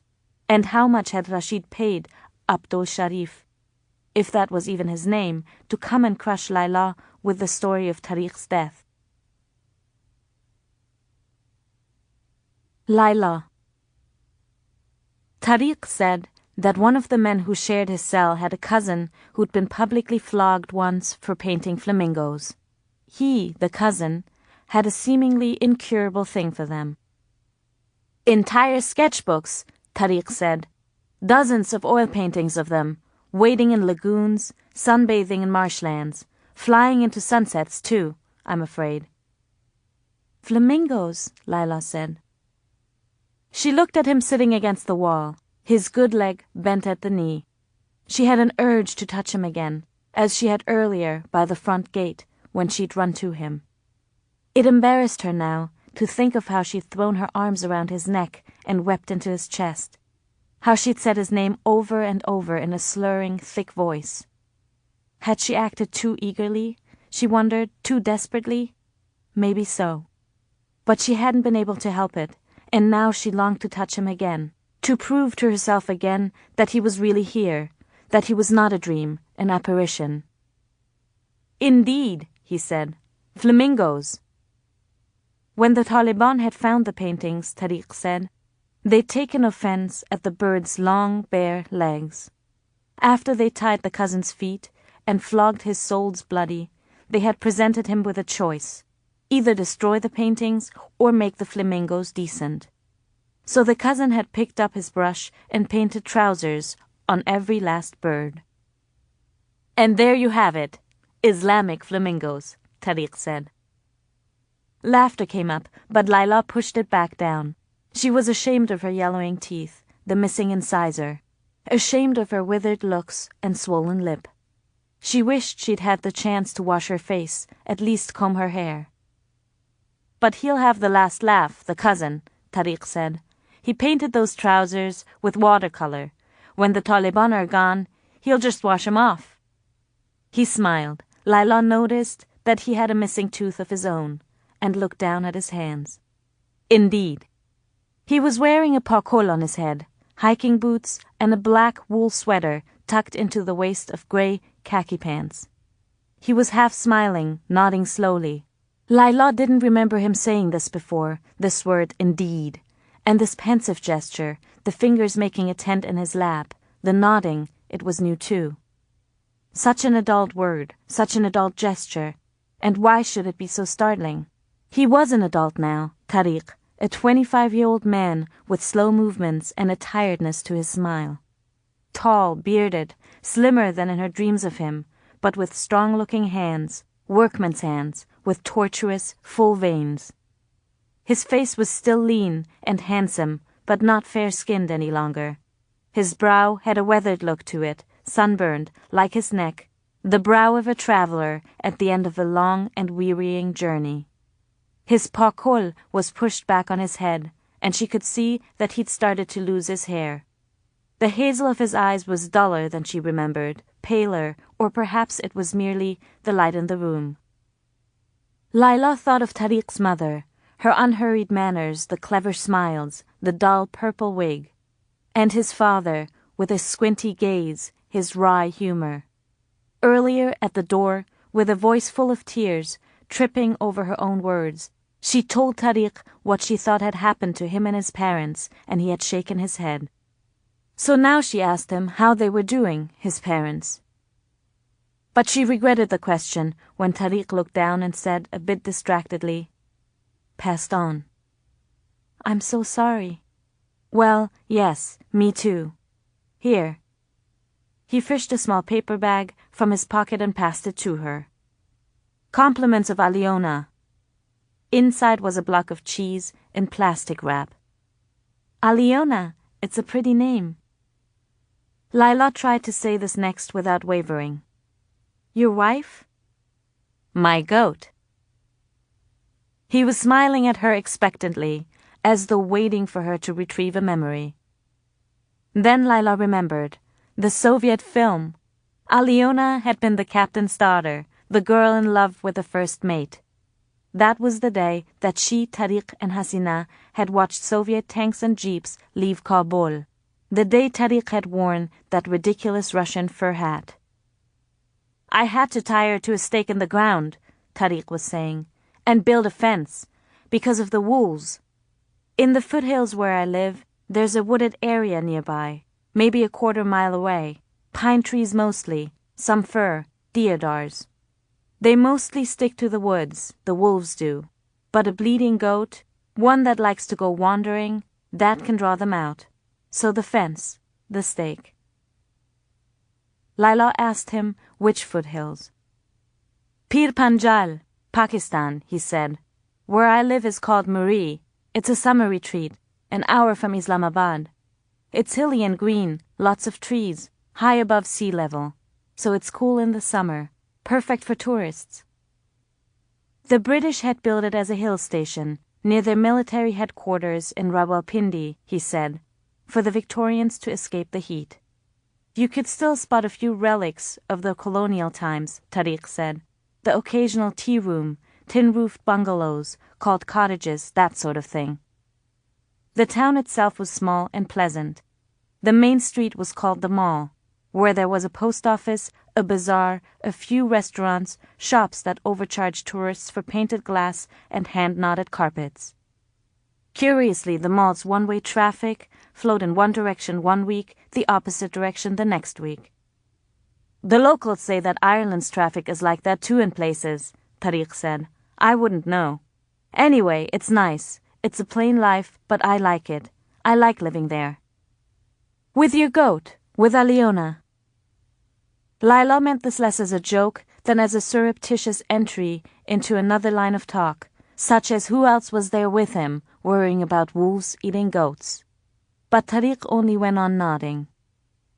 I'm sorry about your parents too, he said. You heard. I spoke to some neighbors earlier, he said. A pause, during which Laila wondered what else the neighbors had told him. I don't recognize anybody, from the old days I mean. They're all gone. There's no one left you'd know. I don't recognize Kabul. Neither do I, Laila said, and I never left. Mummy has a new friend, Zalmai said after dinner later that same night after Tariq had left. A man. Rasheed looked up. Does she now? Tariq asked if he could smoke. They had stayed a while at the Nazerbagh refugee camp near Peshawar, Tariq said, tapping ash into a saucer. There were 60,000 Afghans living there already when he and his parents arrived. It wasn't as bad as some of the other camps, like, God forbid, Jalozai, he said. I guess at one point it was even some kind of model camp, back during the Cold War, a place the West could point to and prove to the world they weren't just funneling arms into Afghanistan. But that had been during the Soviet War, Tariq said, the days of jihad and worldwide interest and generous funding and visits from Margaret Thatcher. You know the rest, Laila. After the war, the Soviets fell apart and the West moved on. There was nothing at stake for them in Afghanistan anymore, and the money dried up. Now Nazerbagh is tents, dust, and open sewers. When we got there, they handed us a stick and a sheet of canvas and told us to build ourselves a tent. Tariq said what he remembered most about Nazerbagh, where they had stayed for a year, was the color brown. Brown tents, brown people, brown dogs, brown porridge. There was a leafless tree he climbed every day, where he straddled a branch and watched the refugees lying about in the sun, their sores and stumps in plain view. He watched little emaciated boys carrying water in their jerry cans, gathering dog droppings to make fire, carving toy AK-47s out of wood with dull knives, lugging the sacks of wheat flour from which no one could make bread that held together. All around the refugee town, the wind made the tents flap. It hurled stubbles of wheat everywhere, lifted kites flown from the roofs of mud hovels. A lot of kids died. Dysentery, TB, hunger, you name it. Mostly that damn dysentery. God, Laila, I saw so many kids buried. There's nothing worse a person can see. He crossed his legs. It grew quiet again between them for a while. My father didn't survive that first winter, he said. He died in his sleep. I don't think there was any pain. That same winter, he said, his mother caught pneumonia and almost died. Would have died, if not for a camp doctor who worked out of a station wagon made into a mobile clinic. She would wake up all night long, feverish, coughing out thick, rust-colored phlegm. The queues were long to see the doctor, Tariq said. Everyone was shivering in line, moaning, coughing, some with shit running down their legs, others too tired or hungry or sick to make words. But he was a decent man, the doctor. He treated my mother, gave her some pills, saved her life that winter. That same winter, Tariq had cornered a kid. 12, maybe 13 years old, he said evenly. I held a shard of glass to his throat and took his blanket from him. I gave it to my mother. He made a vow to himself, Tariq said, after his mother's illness, that they would not spend another winter in camp. He'd work, save, move them to an apartment in Peshawar with heating and clean water. When spring came, he looked for work. From time to time, a truck came to camp early in the morning and rounded up a couple of dozen boys, took them to a field to move stones, or an orchard to pick apples in exchange for little money, sometimes a blanket, a pair of shoes. But they never wanted him, Tariq said. One look at my leg and it was over. There were other jobs. Ditches to dig, hovels to build, water to carry, feces to shovel from outhouses. But young men fought over these jobs, and Tariq never stood a chance. Then he met a shopkeeper one day, that fall of 1993. He offered me money to take a leather coat to Lahore. Not a lot, but enough. Enough for 1 or maybe 2 months' apartment rent. The shopkeeper gave him a bus ticket, Tariq said, and the address of a street corner near the Lahore rail station, where he was to deliver the coat to a friend of the shopkeeper's. I knew already, of course I knew, Tariq said. He said that if I got caught, I was on my own, that I should remember that he knew where my mother lived. But the money was too good to pass up. And winter was coming again. How far did you get? Laila asked. Not far, he said and laughed, sounding apologetic, ashamed. Never even got on the bus.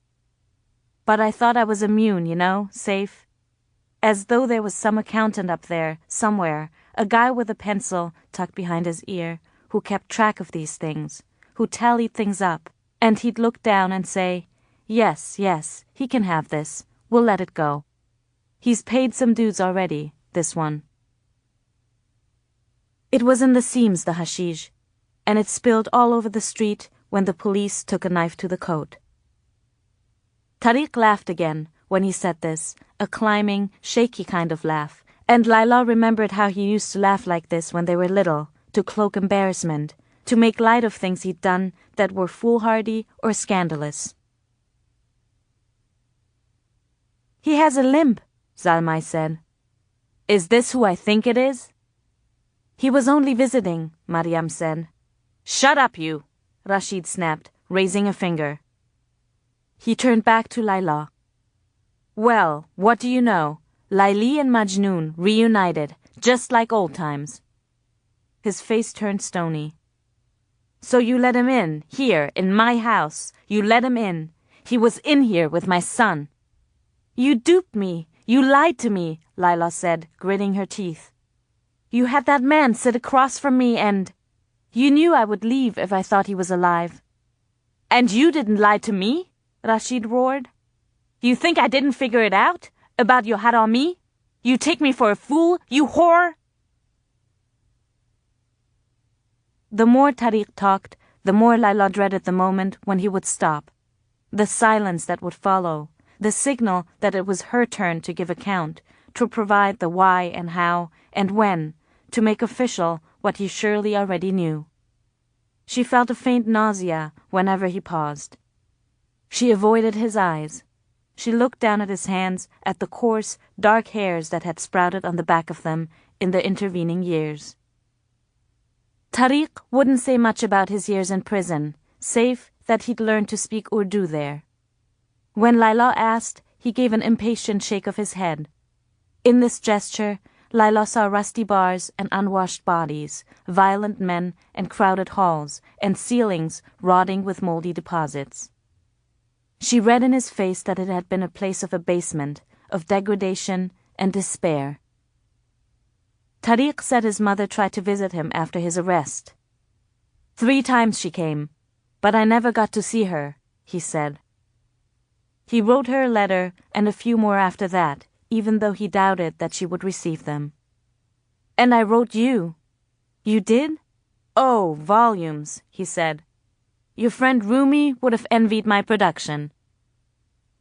Then he laughed again, uproariously this time, as though he was both startled at his own boldness and embarrassed by what he had let on. Zalmai began bawling upstairs. Just like old times, then, Rasheed said. The 2 of you. I suppose you let him see your face. She did, said Zalmai. Then to Laila, You did, Mummy. I saw you. Your son doesn't care for me much, Tariq said when Laila returned downstairs.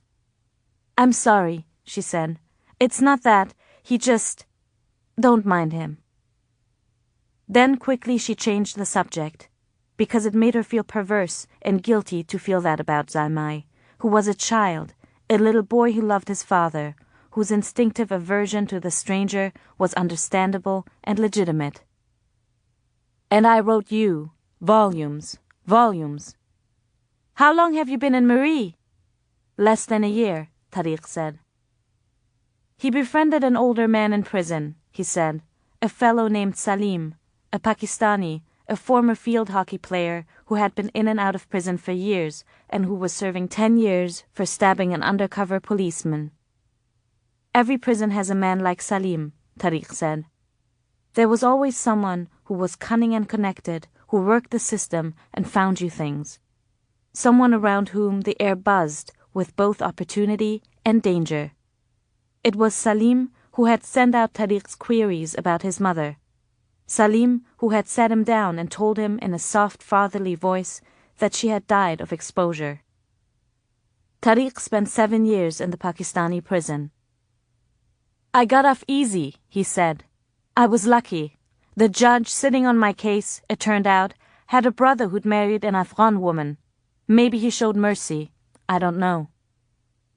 When Tariq's sentence was up, early in the winter of 2000, Salim gave him his brother's address and phone number.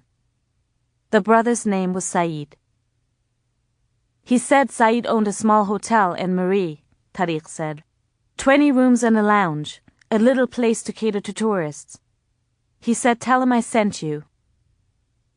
Tariq had liked Marie as soon as he'd stepped off the bus. The snow-laden pines, the cold crisp air, the shuttered wooden cottages, smoke curling up from chimneys. Here was a place, Tariq had thought knocking on Saeed's door, a place not only worlds removed from the wretchedness he'd known, but one that made even the notion of hardship and sorrow somehow obscene, unimaginable. I said to myself, here's a place where a man can get on. Tariq was hired as a janitor and handyman. He did well, he said, during the 1-month trial period at half pay that Saeed granted him. As Tariq spoke, Laila saw Saeed, whom she imagined narrow-eyed and ruddy-faced, standing at the reception office window, watching Tariq chop wood and shovel snow off the driveway. She saw him stooping over Tariq's legs, observing as Tariq lay beneath the sink fixing a leaky pipe. She pictured him checking the register for missing cash. Tariq's shack was beside the cook's little bungalow, he said. The cook was a matronly, old widow named Adiba. Both shacks were detached from the hotel itself, separated from the main building by a scattering of almond trees, a park bench, and a pyramid-shaped stone fountain that, in the summer, gurgled water all day. Laila pictured Tariq in his shack, sitting up in bed, watching the leafy world outside his window. At the end of the grace period, Saeed raised Tariq's pay to full, told him his lunches were free, gave him a wool coat, and fitted him for a new leg. Tariq said he'd wept at the man's kindness. With his first month's full salary in his pocket, Tariq had gone to town and bought Aliona. Her fur is perfectly white, Tariq said, smiling. Some mornings when it snowed all night, you look out the window, and all you see of her is 2 eyes and a muzzle. Laila nodded. Another silence ensued. Upstairs, Zalmai had begun bouncing his ball again against the wall. I thought you were dead, Laila said. I know. You told me. Laila's voice broke. She had to clear her throat, collect herself. The man who came to give the news, he was so earnest. I believed him, Tariq. I wish I hadn't, but I did. And then I felt so alone and scared. Otherwise, I wouldn't have agreed to marry Rasheed. I wouldn't have. You don't have to do this, he said softly, avoiding her eyes. There was no hidden reproach, no recrimination in the way he had said this, no suggestion of blame. But I do, because there was a bigger reason why I married him. There's something you don't know, Tariq, Someone. I have to tell you. Did you sit and talk with him too? Rasheed asked Zalmay. Zalmay said nothing. Laila saw hesitation and uncertainty in his eyes now, as if he had just realized that what he'd disclosed had turned out to be far bigger than he'd thought. I asked you a question, boy. Zalmay swallowed. His gaze kept shifting. I was upstairs, playing with Mariam. And your mother? Zalmay looked at Laila apologetically, on the verge of tears. It's all right, Zalmay, Laila said. Tell the truth. She was downstairs, talking to that man, he said in a thin voice, hardly louder than a whisper. I see, said Rasheed. Teamwork. As he was leaving, Tariq said, I want to meet her. I want to see her. I'll arrange it, Laila said. Aziza. Aziza. He smiled, tasting the word. Whenever Rasheed uttered her daughter's name, it came out sounding unwholesome to Laila, almost vulgar. Aziza. It's lovely. So is she. You'll see. I'll count the minutes. Almost 10 years had passed since they'd last seen each other. Laila's mind flashed to all the times they'd met in the alley, kissing in secret. She wondered how she must seem to him now. Did he still find her pretty? Or did she seem withered to him, reduced, pitiable, like a fearful, shuffling old woman? Almost 10 years, but for a moment standing there with Tariq in the sunlight, it was as though those years had never happened. Her parents' deaths, her marriage to Rasheed, the killings, the rockets, the Taliban, the beatings, the hunger, even her children, all of it seemed like a dream, a bizarre detour, a mere interlude between that last afternoon together and this moment. Then Tariq's face changed, turned grave. She knew this expression.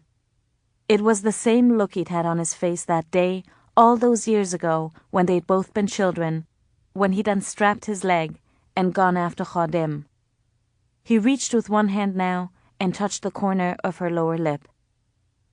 He did this to you, he said coldly. At his touch, Laila remembered the frenzy of that afternoon again, when they'd conceived Aziza. His breath on her neck, the muscles of his hips flexing, his chest pressing against her breasts, their hands interlocked. I wish I'd taken you with me, Tariq nearly whispered. Laila had to lower her gaze, try not to cry. I know you're a married woman and a mother now, and here I am, after all these years, after all that's happened, showing up at your doorstep. Probably it isn't proper or fair, but I've come such a long way to see you and, oh Laila, I wish I'd never left you. Don't, she croaked.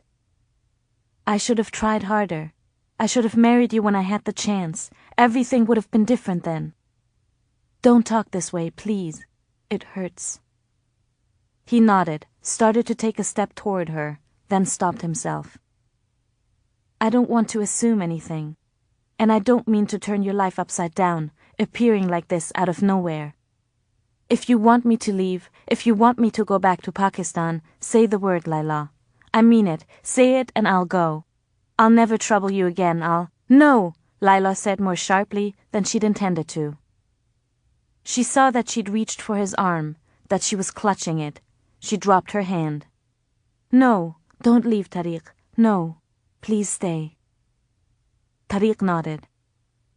He works from noon to 8. Come back tomorrow afternoon. I'll take you to Aziza. I'm not afraid of him, you know. I know. Come back tomorrow afternoon. And then? I don't know. I have to think. This is... I know it is, he said. I understand. I'm sorry. I'm sorry for a lot of things. Don't be. You promised you'd come back, and you did. His eyes watered. It's good to see you, Laila.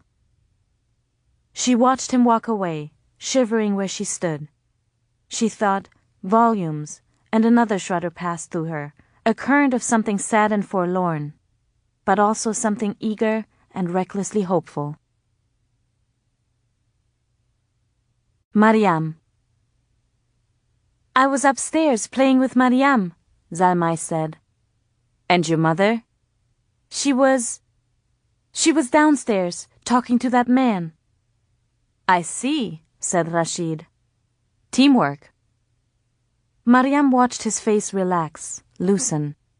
She watched the folds clear from his brow. Suspicion and misgiving winked out of his eyes. He sat up straight, and for a few brief moments he appeared merely thoughtful, like a ship captain informed of imminent mutiny, taking his time to ponder his next move. He looked up. Mariam began to say something, but he raised a hand and, without looking at her, said, It's too late, Mariam.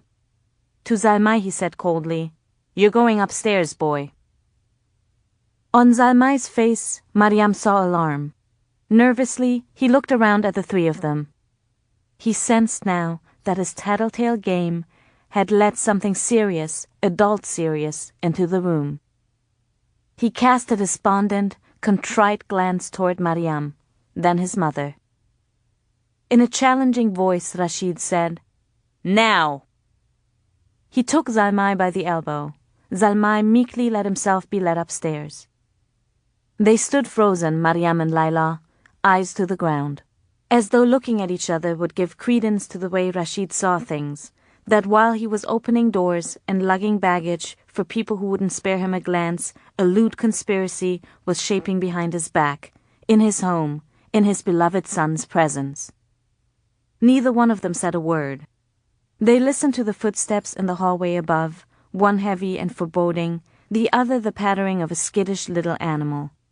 They listened to muted words passed, a squeaky plea, a curt retort, a door shut, the rattle of a key as it turned.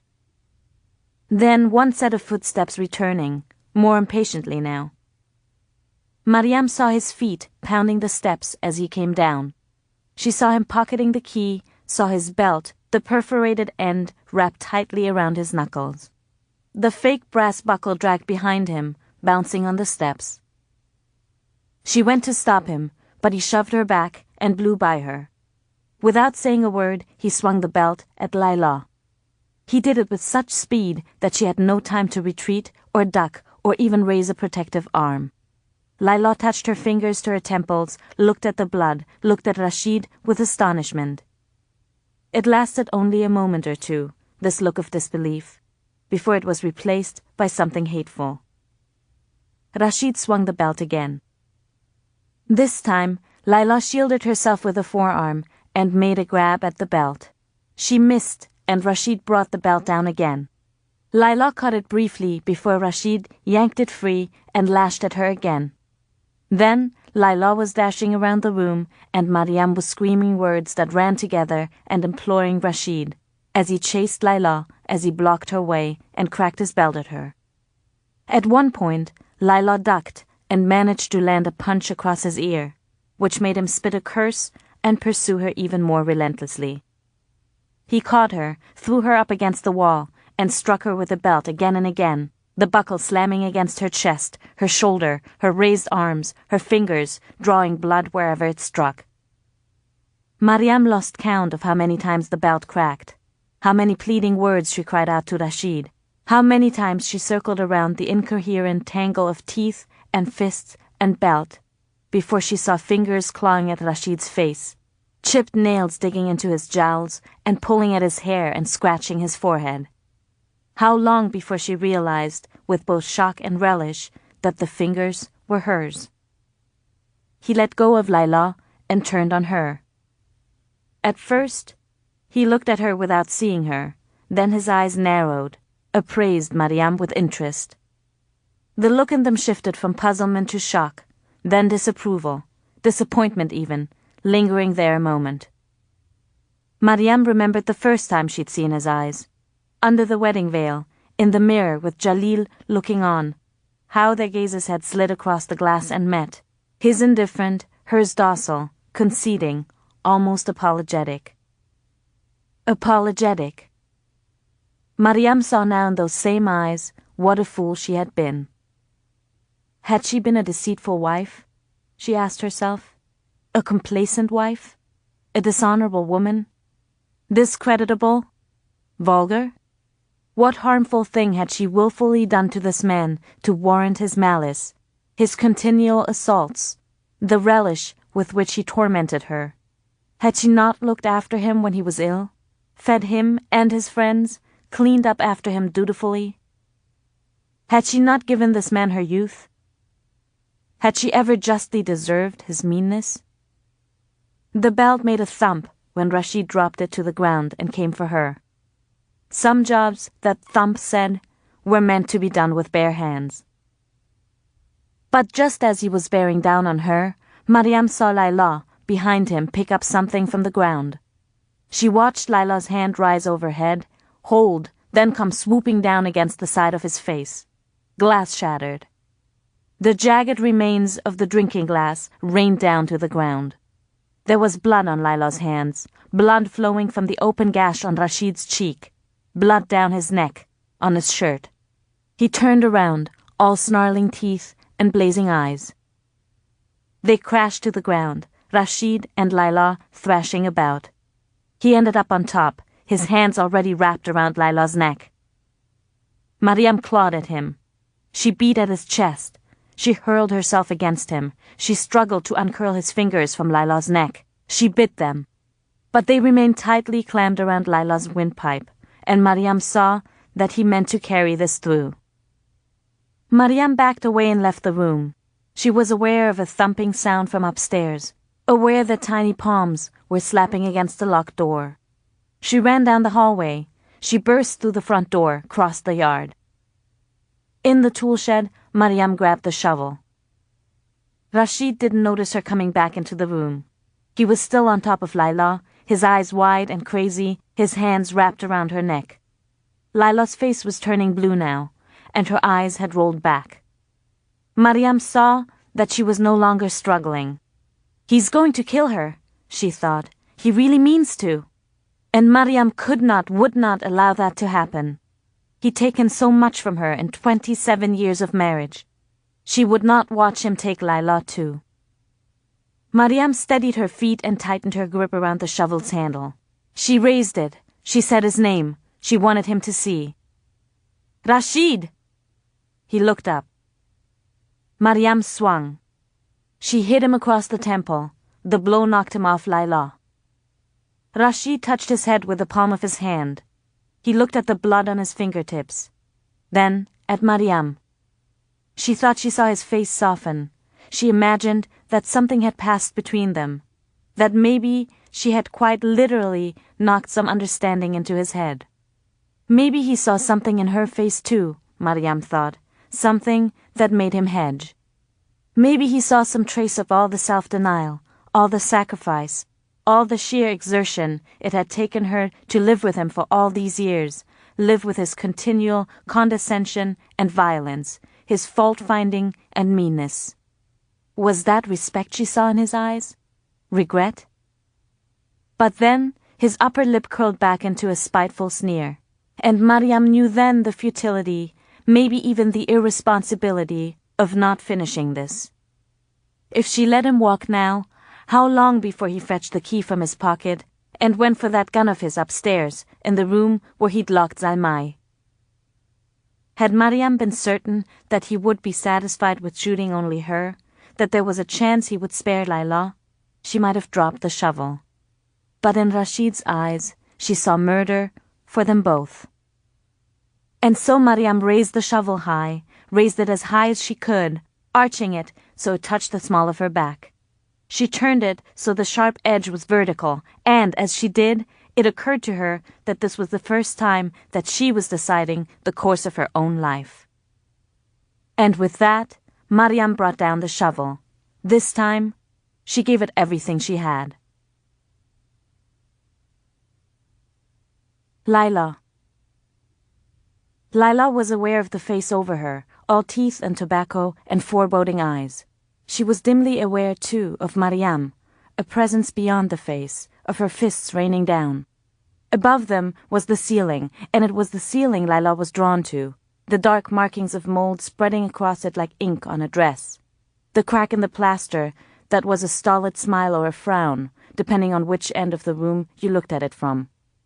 Laila thought of all the times she had tied a rag around the end of a broom and cleaned cobwebs from the ceiling. The 3 times she and Mariam had put coats of white paint on it.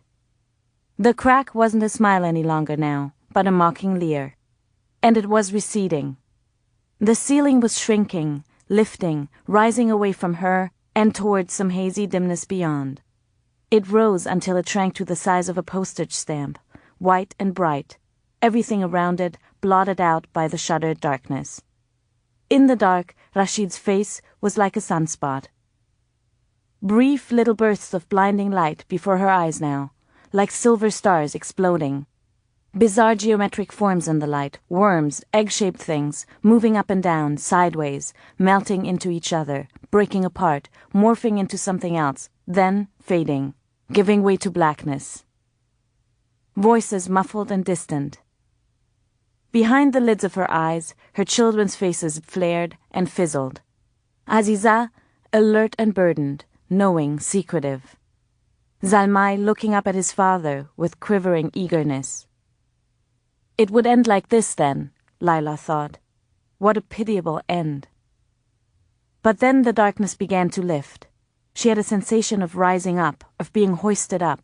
The ceiling slowly came back, expanded, and now Laila could make out the crack again, and it was the same old dull smile. She was being shaken. Are you all right? Answer me, are you all right? Mariam's face, engraved with scratches, heavy with worry, hovered over Laila. Laila tried a breath. It burdened her throat. She tried another. It burned even more this time, and not just her throat, but her chest too. And then she was coughing and wheezing, gasping, but breathing. Her good ear rang. The first thing she saw when she sat up was Rasheed. He was lying on his back, staring at nothing, with an unblinking, fish-mouthed expression. A bit of foam, lightly pink, had dribbled from his mouth down his cheek. The front of his pants was wet. She saw his forehead. Then she saw the shovel. A groan came out of her. "Oh," she said tremulously, barely able to make a voice. "Oh, Mariam." Laila paced, moaning and banging her hands together, as Mariam sat near Rasheed, her hands in her lap, calm and motionless. Mariam didn't say anything for a long time. Laila's mouth was dry, and she was stammering her words, trembling all over.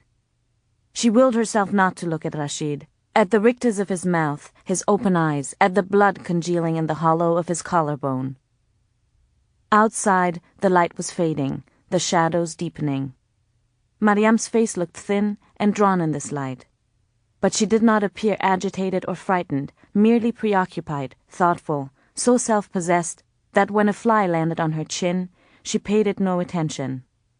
She just sat there, with her bottom lip stuck out, the way she did when she was absorbed in thought. At last she said, "Sit down, Laila Jo." Laila did obediently. "We have to move him. Zalmai can't see this." Mariam fished the bedroom key from Rasheed's pocket before they wrapped him in a bedsheet. Laila took him by the legs, behind the knees, and Mariam grabbed him under the arms. They tried lifting him, but he was too heavy, and they ended up dragging him. As they were passing through the front door and into the yard, Rasheed's foot caught against the doorframe and his leg bent sideways. They had to back up and try again, and then something thumped upstairs, and Laila's legs gave out. She dropped Rasheed. She slumped to the ground, sobbing and shaking, and Mariam had to stand over her, hands on hips, and say that she had to get herself together. That what was done was done. After a time, Laila got up and wiped her face, and they carried Rasheed to the yard without further incident. They took him into the tool shed. They left him behind the workbench, on which sat his saw, some nails, a chisel, a hammer, and a cylindrical block of wood that Rasheed had been meaning to carve into something for Zalmai, but had never gotten around to doing. Then they went back inside. Mariam washed her hands, ran them through her hair, took a deep breath, and let it out. "Let me tend to your wounds now. You're all cut up, Laila Jo." Mariam said she needed the night to think things over, to get her thoughts together and devise a plan. "There is a way," she said, "and I just have to find it." "We have to leave. We can't stay here," Laila said in a broken, husky voice. She thought suddenly of the sound the shovel must have made striking Rasheed's head, and her body pitched forward. Bile surged up her chest. Mariam waited patiently until Laila felt better. Then she had Laila lie down, and as she stroked Laila's hair in her lap, Mariam said not to worry, that everything would be fine. She said that they would leave, she, Laila, the children, and Tariq too. They would leave this house and this unforgiving city. They would leave this despondent country altogether, Mariam said, running her hands through Laila's hair, and go someplace remote and safe where no one would find them, where they could disown their past and find shelter.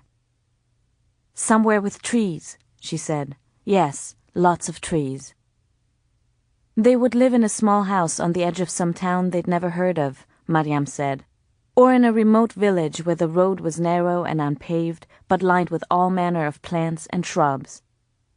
Maybe there would be a path to take, a path that led to a grass field where the children could play, or maybe a gravelled road that would take them to a clear blue lake where trout swam and reeds poked through the surface. They would raise sheep and chickens, and they would make bread together and teach the children to read. They would make new lives for themselves, peaceful, solitary lives. And there the weight of all that they'd endured would lift from them, and they would be deserving of all the happiness and simple prosperity they would find. Laila murmured encouragingly. It would be an existence rife with difficulties, she saw, but of a pleasurable kind, difficulties they could take pride in, possess, value, as one would a family heirloom. Mariam's soft maternal voice went on, brought a degree of comfort to her. "There is a way," she'd said. And in the morning, Mariam would tell her what needed to be done, and they would do it. And maybe by tomorrow this time, they would be on their way to this new life, a life luxuriant with possibility and joy and welcome difficulties. Laila was grateful that Mariam was in charge, unclouded and sober, able to think this through for both of them. Her own mind was a jittery, muddled mess. Mariam got up. "You should tend to your son now." On her was the most stricken expression Laila had ever seen on a human face. Laila found him in the dark, curled up on Rasheed's side of the mattress. She slipped beneath the covers beside him and pulled the blanket over them. "Are you asleep?" Without turning around to face her, he said, "Can't sleep yet. Baba John hasn't said the Babalu prayers with me." "Maybe I can say them with you tonight." "You can't say them like he can." She squeezed his little shoulder, kissed the nape of his neck. "I can try." "Where is Baba John?" "Baba John has gone away," Laila said, her throat closing up again. And there it was, spoken for the first time, the great damning lie. How many more times would this lie have to be told? Laila wondered miserably. How many more times would Zalmai have to be deceived? She pictured Zalmai, his jubilant running welcomes when Rasheed came home, and Rasheed picking him up by the elbows and swinging him round and round until Zalmai's legs flew straight out, the two of them giggling afterward when Zalmai stumbled around like a drunk. She thought of their disorderly games and their boisterous laughs, their secretive glances. A pall of shame and grief for her son fell over Laila. "Where did he go?" "I don't know, my love." When was he coming back? Would Baba John bring a present with him when he returned? She did the prayers with Zalmai. 21 Bismillahir-Rahmanir-Rahim, one for each knuckle of 7 fingers. She watched him cup his hands before his face and blow into them, then place the back of both hands on his forehead and make a casting away motion, whispering, "Babalu, be gone. Do not come to Zalmai. He has no business with you. Babalu, be gone." Then to finish off, they said Allahu Akbar 3 times. And later, much later that night, Laila was startled by a muted voice. "Did Babajan leave because of me? Because of what I said about you and the man downstairs?" She leaned over him, meaning to reassure, meaning to say, "It had nothing to do with you, Zalmai. No, nothing is your fault." But he was asleep, his small chest rising and sinking. When Laila went to bed, her mind was muffled up, clouded, incapable of sustained, rational thought. But when she woke up, to the muezzin's call for morning prayer, much of the dullness had lifted. She sat up and watched Zalmai sleep for a while, the ball of his fist under his chin. Laila pictured Mariam sneaking into the room in the middle of the night as she and Zalmai had slept, watching them, making plans in her head. Laila slipped out of bed. It took effort to stand. She ached everywhere, her neck, her shoulders, her back, her arms, her thighs, all engraved with the cuts of Rasheed's belt buckle. Wincing, she quietly left the bedroom. In Mariam's room, the light was a shade darker than grey, the kind of light Laila had always associated with crowing roosters and dew rolling off blades of grass. Mariam was sitting in a corner, on a prayer rug, facing the window. Slowly, Laila lowered herself to the ground, sitting down across from her. "You should go and visit Aziza this morning," Mariam said. "I know what you mean to do." "Don't walk, take the bus, you'll blend in. You're sure to get stopped for riding alone." "What you promised last night." Laila could not finish. The trees, the lake, the nameless village. A delusion, she saw. A lovely lie meant to soothe. Like cooing to a distressed child. "I meant it," Mariam said. "I meant it for you, Laila Jo." "I don't want any of it without you," Laila croaked. Mariam smiled wanly. "I want it to be just like you said, Mariam. All of us going together. You, me, the children. Tariq has a place in Pakistan. We can hide out there for a while, wait for things to calm down." "That's not possible," Mariam said patiently, like a parent to a well-meaning but misguided child. "We'll take care of each other," Laila said, choking on the words, her eyes wet with tears. "Like you said. No, I'll take care of you for a change." "Oh, Laila Jo." Laila went on a stammering rant. She bargained, she promised. She would do all the cleaning, she said, and all the cooking. "You won't have to do a thing, ever again. You rest, sleep in, plant a garden. Whatever you want, you ask, and I'll get it for you. Don't do this, Mariam. Don't leave me. Don't break Aziza's heart." "They chop off hands for stealing bread," Mariam said. "What do you think they'll do when they find a dead husband and 2 missing wives?" "No one will know," Laila breathed. "No one will find us." "They will. Sooner or later. They're bloodhounds." Mariam's voice was low, cautioning. It made Laila's promises sound fantastical, trumped up, foolish. "Mariam, please." "When they do, they'll find you as guilty as me. Tariq too. I won't have the 2 of you living on the run like fugitives. What will happen to your children if you're caught?" Tears brimming Laila's eyes, stinging. "Who will take care of them then? The Taliban? Think like a mother, Laila Jo. Think like a mother. I am." "I can't." "You have to." "It isn't fair," Laila croaked. "But it is. Come here. Come, lie here." Laila crawled to her, and again put her head on Mariam's lap. She remembered all the afternoons they'd spent together, braiding each other's hair, Mariam listening patiently to her random thoughts and ordinary stories with an air of gratitude, with the expression of a person to whom a unique and coveted privilege had been extended. "It is fair," Mariam said. I've killed our husband. I've deprived your son of his father. It isn't right that I run. I can't. Even if they never catch us, I'll never—" Her lips trembled. "I'll never escape your son's grief. How do I look at him? How do I ever bring myself to look at him, Laila Jo?" Mariam twiddled a strand of Laila's hair, untangled a stubborn curl. "For me, it ends here. There's nothing more I want. Everything I ever wished for as a little girl, you've already given me. You and your children have made me so very happy. It's all right, Laila Jo. This is all right. Don't be sad." Laila could find no reasonable answer for anything Mariam said. But she rambled on anyway, incoherently, childishly, about the fruit trees that awaited planting and chickens that awaited raising. She went on about small houses in unnamed towns and walks to trout-filled lakes. And in the end, when the words dried up, the tears did not. And all Laila could do was surrender and sob like a child overwhelmed by an adult's unassailable logic. All she could do was roll herself up and bury her face one last time in the welcoming warmth of Mariam's lap. Later that morning, Mariam packed Zalmai a small lunch of bread and dried figs.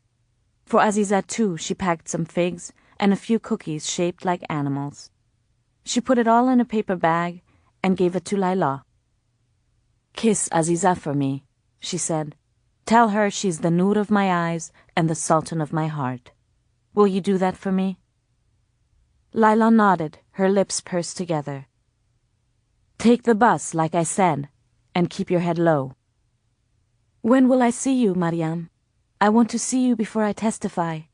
I'll tell them how it happened. I'll explain that it wasn't your fault, that you had to do it.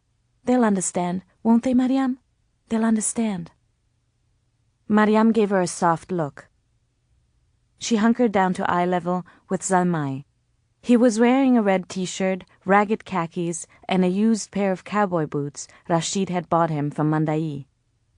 He was holding his new basketball with both hands. Mariam planted a kiss on his cheek. "You be a good, strong boy now," she said. "You treat your mother well." She cupped his face. He pulled back, but she held on. "I'm so sorry, Zalmai Jo. Believe me that I'm so very sorry for all your pain and sadness." Laila held Zalmai's hand as they walked down the road together. Just before they turned the corner, Laila looked back and saw Mariam at the door. Mariam was wearing a white scarf over her head, a dark blue sweater buttoned in the front, and white cotton trousers. A crest of gray hair had fallen loose over her brow. Bars of sunlight slashed across her face and shoulders. Mariam waved amiably. They turned the corner, and Laila never saw Mariam again. Mariam. Back in a kolba, it seemed, after all these years. The Walayat Women's Prison was a drab, square-shaped building in Shadinau near Chicken Street. It sat in the center of a larger complex that housed male inmates. A padlocked door separated Mariam and the other women from the surrounding men. Mariam counted 5 working cells. There were unfurnished rooms with dirty peeling walls and small windows that looked into the courtyard. The windows were barred, even though the doors to the cells were unlocked and the women were free to come and go to the courtyard as they pleased. The windows had no glass. There were no curtains either, which meant the Talib guards who roamed the courtyard had an eyeful of the interior of the cells. Some of the women complained that the guards smoked outside the window and leered in, with their inflamed eyes and wolfish smiles, that they muttered indecent jokes to each other about them. Because of this, most of the women wore burqas all day and lifted them only after sundown, after the main gate was locked and the guards had gone to their posts. At night, the cell Mariam shared with 5 women and 4 children was dark. On those nights when there was electrical power, they hoisted Naghma, a short, flat-chested girl with black frizzy hair, up to the ceiling. There was a wire there from which the coating had been stripped. Naghma, would hand-wrap the live wire around the base of the light bulb then, to make a circuit. The toilets were closet-sized, the cement floor cracked. There was a small, rectangular hole in the ground, at the bottom of which was a heap of feces. Flies buzzed in and out of the hole. In the middle of the prison was an open, rectangular courtyard and, in the middle of that, a well. The well had no drainage, meaning the courtyard was often a swamp and the water tasted rotten. Laundry lines, loaded with hand-washed socks and diapers, slashed across each other in the courtyard. This was where inmates met visitors, where they boiled the rice their families brought them. The prison provided no food. The courtyard was also the children's playground. Mariam had learned that many of the children had been born in Velayat, had never seen the world outside these walls. Mariam watched them chase each other around, watched their shoeless feet sling mud. All day they ran around, making up lively games, unaware of the stench of feces and urine that permeated Velayat and their own bodies, unmindful of the Talib guards until one smacked them. Mariam had no visitors. That was the first and only thing she had asked the Talib officials here. No visitors. None of the women in Mariam's cell were serving time for violent crime. They were all there for the common offense of running away from home. As a result, Mariam gained some notoriety among them, became a kind of celebrity. The women eyed her with a reverent, almost awestruck expression. They offered her their blankets, they competed to share their food with her. The most avid was Naghma, who was always hugging her elbows and following Mariam everywhere she went. Naghma was the sort of person who found it entertaining to dispense news of misfortune, whether others or her own. She said her father had promised her to a tailor some 30 years older than her. "He smells like go, and has fewer teeth than fingers," Naghma said of the tailor. She tried to elope to Gardez with a young man she'd fallen in love with, the son of a local mullah. They'd barely made it out of Kabul.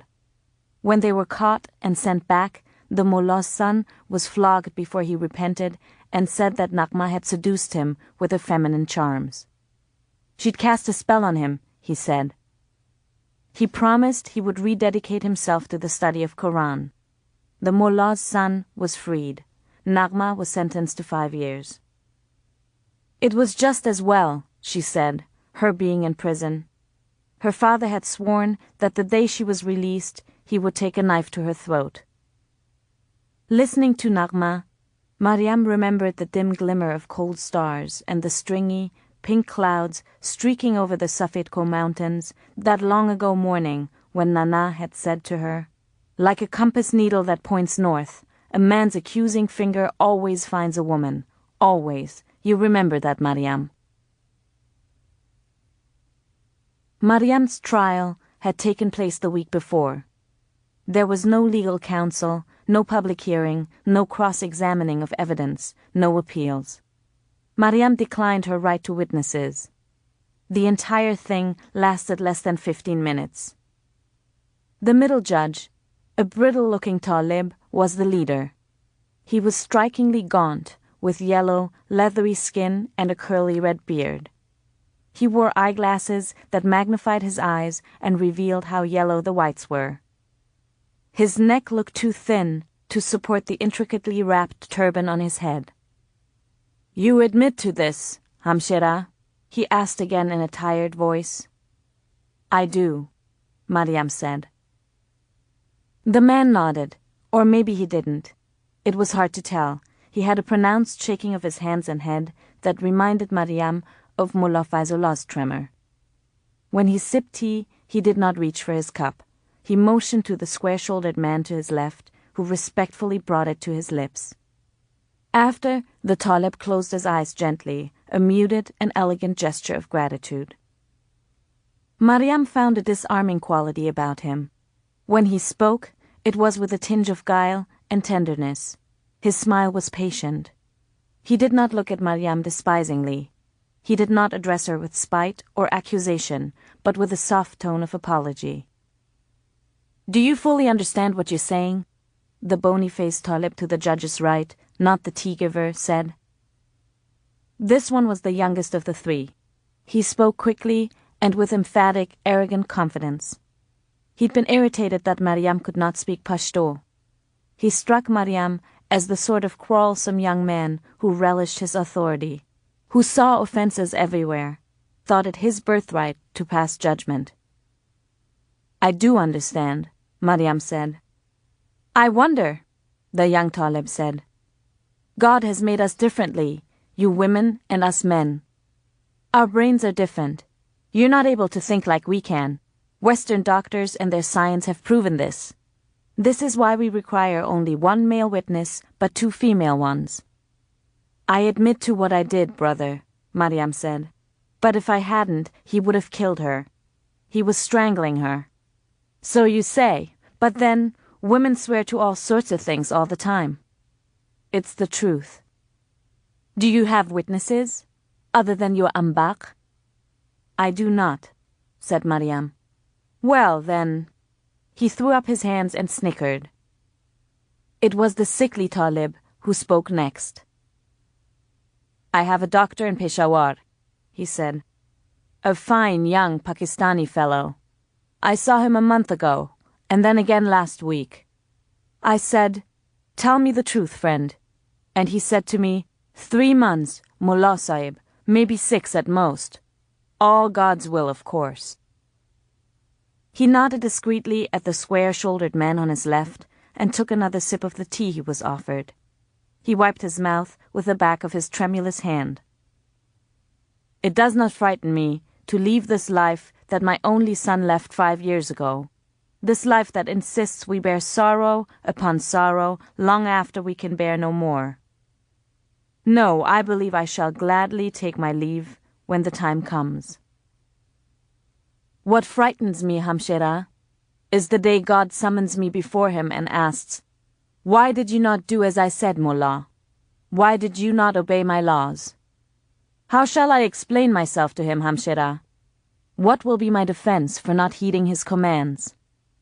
All I can do, all any of us can do in the time we're granted, is to go on abiding by the laws he has set for us.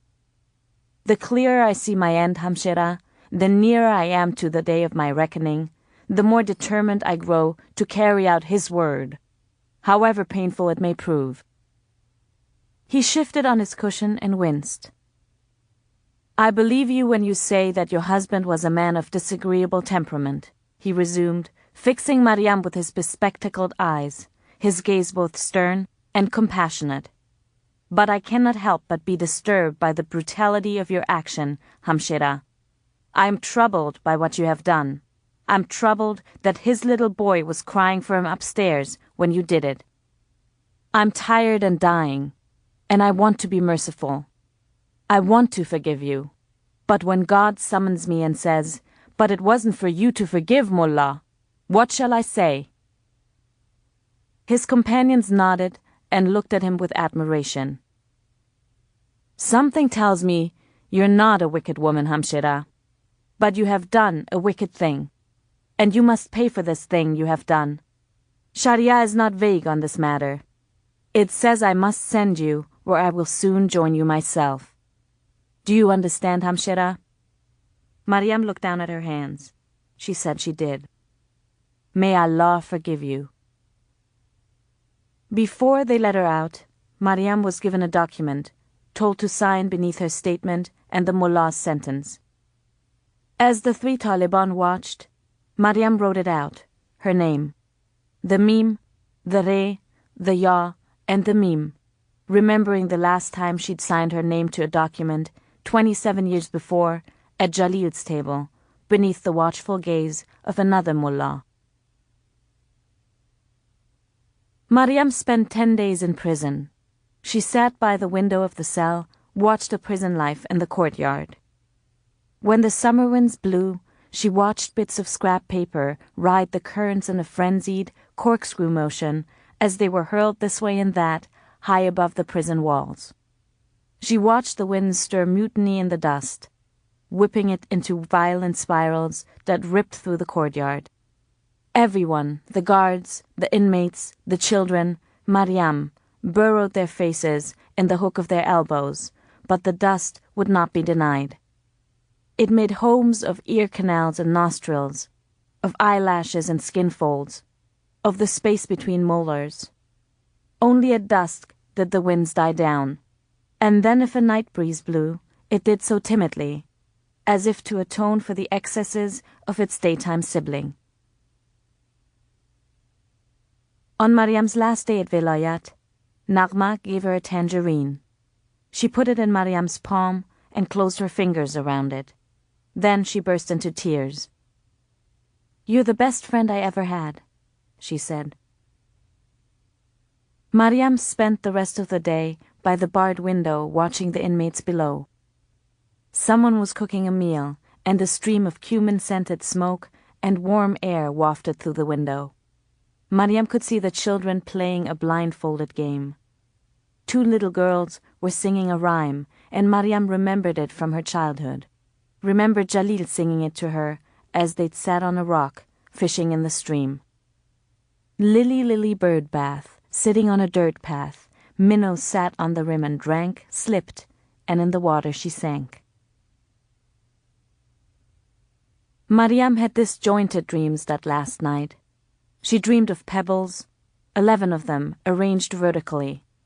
Jalil young again, all winning smiles and dimpled chins and sweat patches, coat flung over his shoulder, come at last to take his daughter away for a ride in his shiny, black Buick Roadmaster.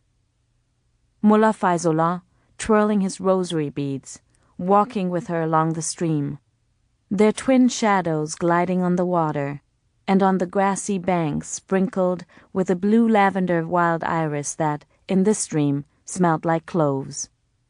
She dreamed of Nana in the doorway of the kolba, her voice dim and distant, calling her to dinner as Mariam played in cool tangled grass where ants crawled and beetles scurried and grasshoppers skipped amid all the different shades of green.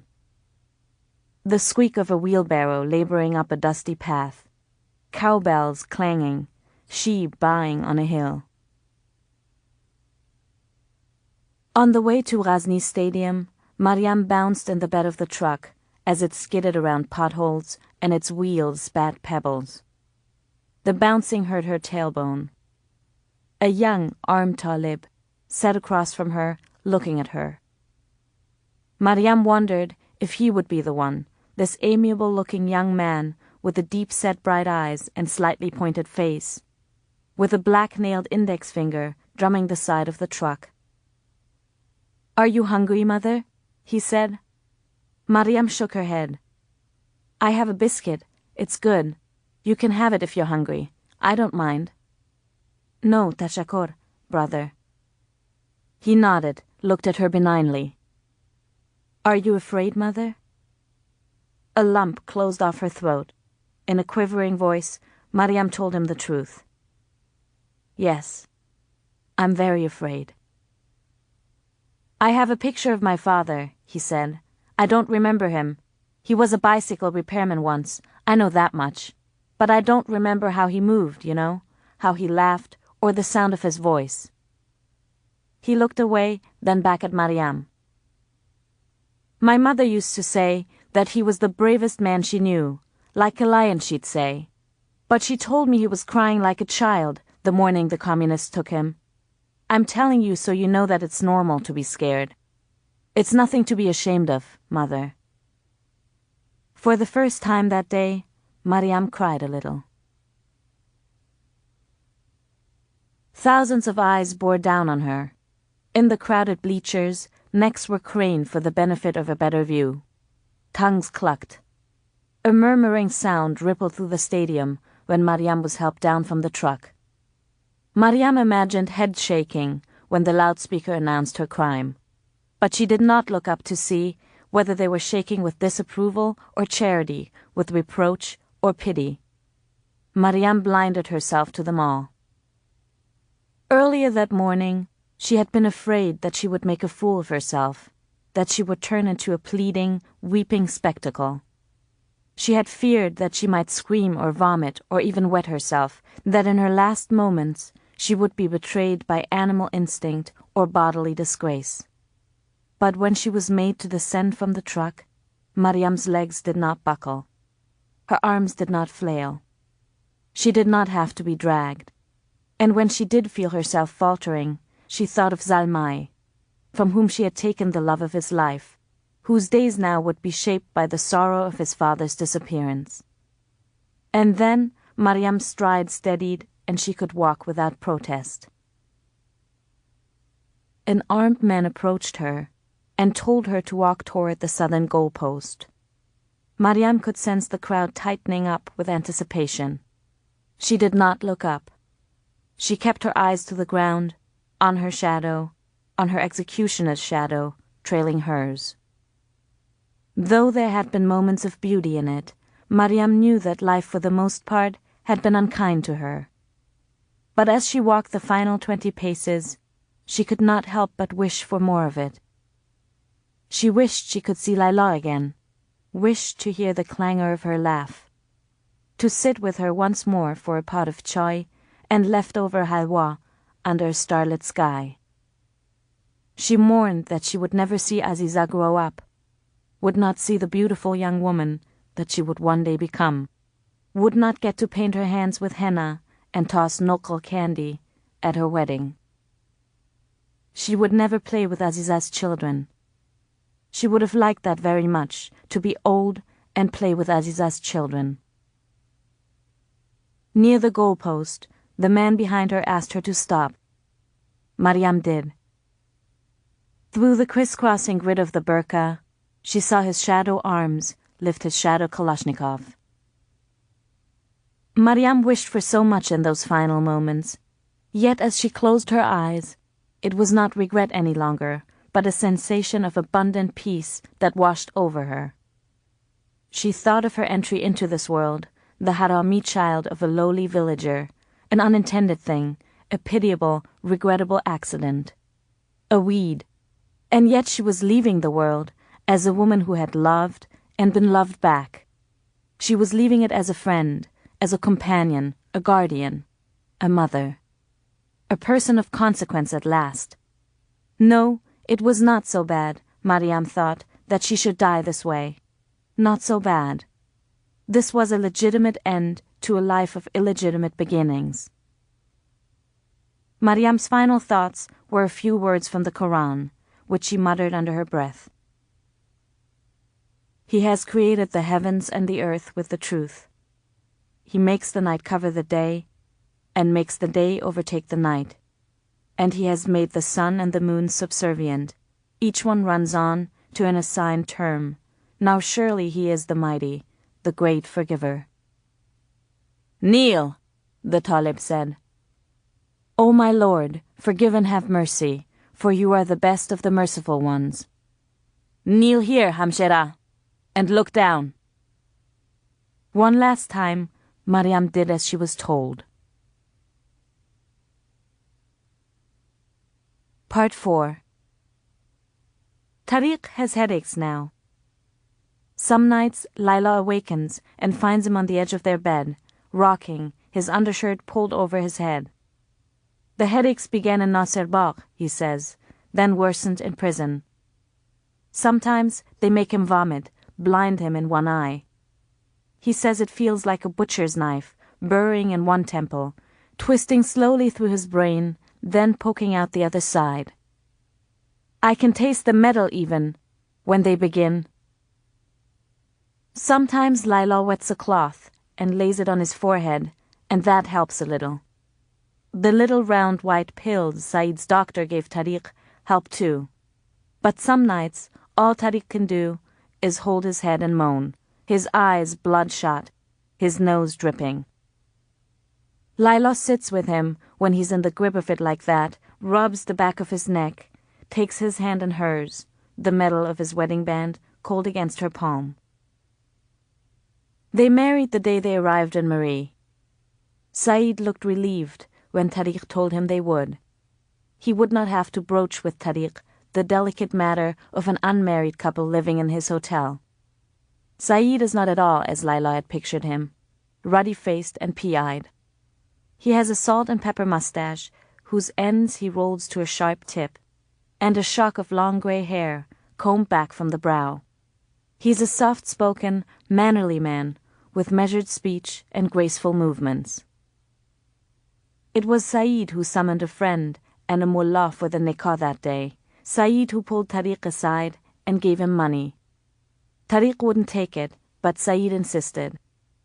Tariq went to the mall then, and came back with 2 simple, thin wedding bands. They married later that night, after the children had gone to bed. In the mirror, beneath the green veil that the mullah draped over their heads, Laila's eyes met Tariq's. There were no tears, no wedding day smiles, no whispered oaths of long-lasting love. In silence, Laila looked at their reflection, at faces that had aged beyond their years, at the pouches and lines and sags that now marked their once scrubbed, youthful faces. Tariq opened his mouth and began to say something, but just as he did, someone pulled the veil, and Laila missed what it was that he was going to say. That night they lay in bed as husband and wife, as the children snored below them on sleeping cots. Laila remembered the ease with which they would crowd the air between them with words, she and Tariq, when they were younger. The haywire brisk flow of their speech, always interrupting each other, tugging each other's collar to emphasize a point, the quickness to laugh, the eagerness to delight. So much had happened since those childhood days, so much that needed to be said. But that first night, the enormity of it all stole the words from her. That night, it was blessing enough to be beside him. It was blessing enough to know that he was here, to feel the warmth of him next to her, to lie with him, their heads touching, his right hand laced in her left. In the middle of the night, when Laila woke up thirsty, she found their hands still clamped together, in the white-knuckle, anxious way of children clutching balloon strings. Laila likes Marie's cool, foggy mornings and its dazzling twilights, the dark brilliance of the sky at night, the green of the pines and the soft brown of the squirrels darting up and down the sturdy tree trunks, the sudden downpours that sent shoppers in the mall scrambling for awning cover. She likes the souvenir shops, the various hotels that house tourists, even as the locals bemoan the constant construction, the expansion of infrastructure that they say is eating away at Marie's natural beauty. Laila finds it odd that people should lament the building of buildings. In Kabul, they would celebrate it. She likes that they have a bathroom, not an outhouse but an actual bathroom, with a toilet that flushes, a shower, and a sink too, with twin faucets from which she can draw with a flick of her wrist water, either hot or cold. She likes waking up to the sound of Aliona bleeding in the morning and the harmless cantankerous cook, Adiba, who works marvels in the kitchen. Sometimes, as Laila watches Tariq sleep, as her children mutter and stir in their own sleep, a great big lump of gratitude catches in her throat, makes her eyes water. In the mornings, Laila follows Tariq from room to room. Keys jingle from a ring clipped to his waist, and a spray bottle of window cleaner dangles from the belt loops of his jeans. Laila brings a pail filled with rags, disinfectant, a toilet brush, and spray wax for the dressers. Aziza tags along, a mop in one hand, the bean-stuffed doll Mariam had made for her in the other. Zalmai trails them reluctantly, sulkily, always a few steps behind. Laila vacuums, makes the bed, and dusts. Tariq washes the bathroom sink and tub, scrubs the toilet, and mops the linoleum floor. He stocks the shelves with clean towels, miniature shampoo bottles, and bars of almond-scented soap. Aziza has laid claim to the task of spraying and wiping the windows.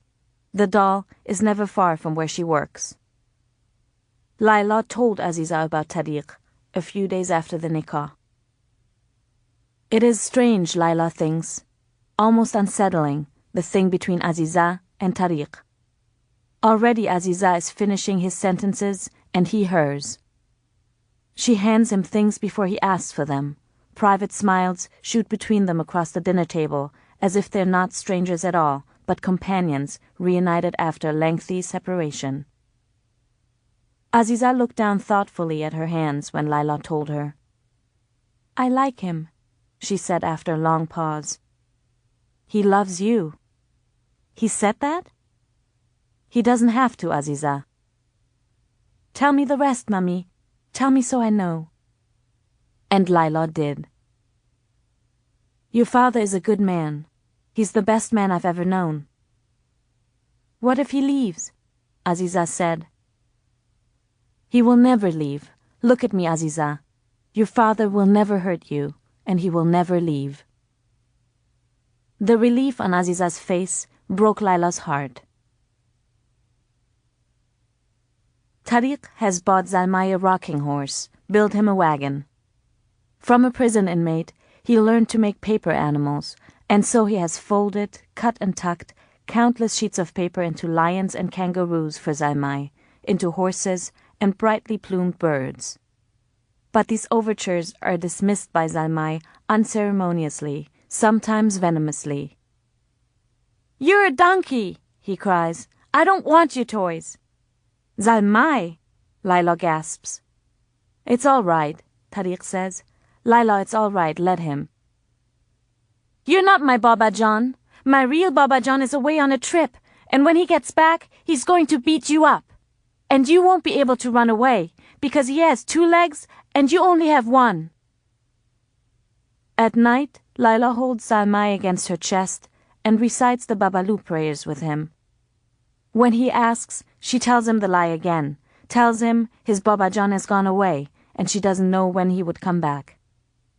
She abhors this task, abhors herself for lying like this to a child. Laila knows that the shameful lie will have to be told again and again. It will have to because Zalmai will ask, hopping down from a swing, waking from an afternoon nap, and later, when he's old enough to tie his own shoes, to walk to school by himself, the lie will have to be delivered again. At some point, Laila knows the questions will dry up. Slowly, Zalmai will cease wondering why his father has abandoned him.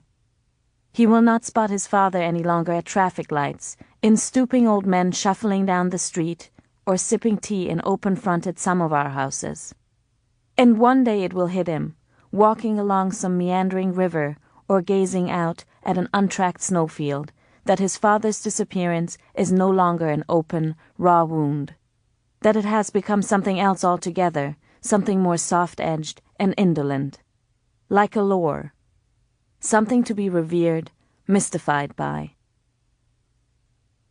Laila is happy here in Marie, but it is not an easy happiness. It is not a happiness without cost.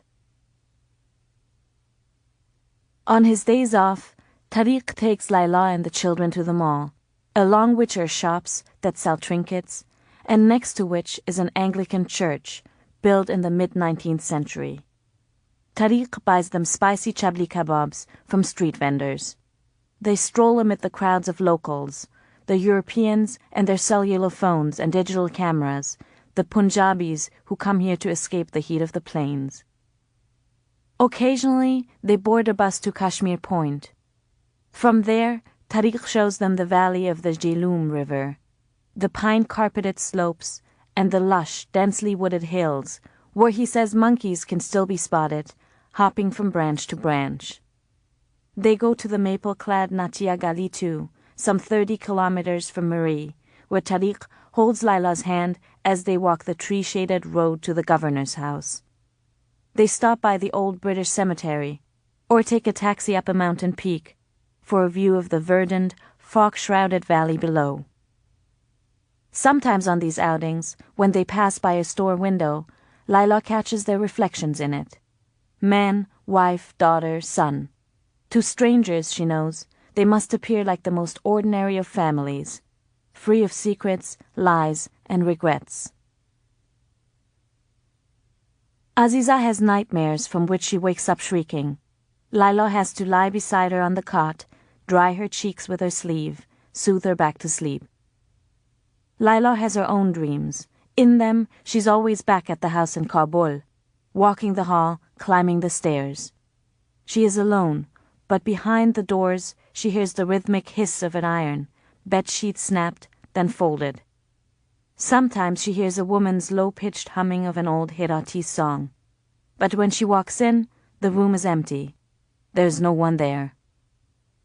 The dreams leave Laila shaken.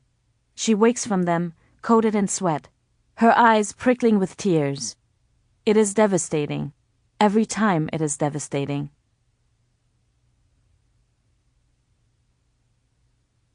One Sunday that September, Laila is putting Zalmay, who has a cold, down for a nap when Tariq bursts into their bungalow.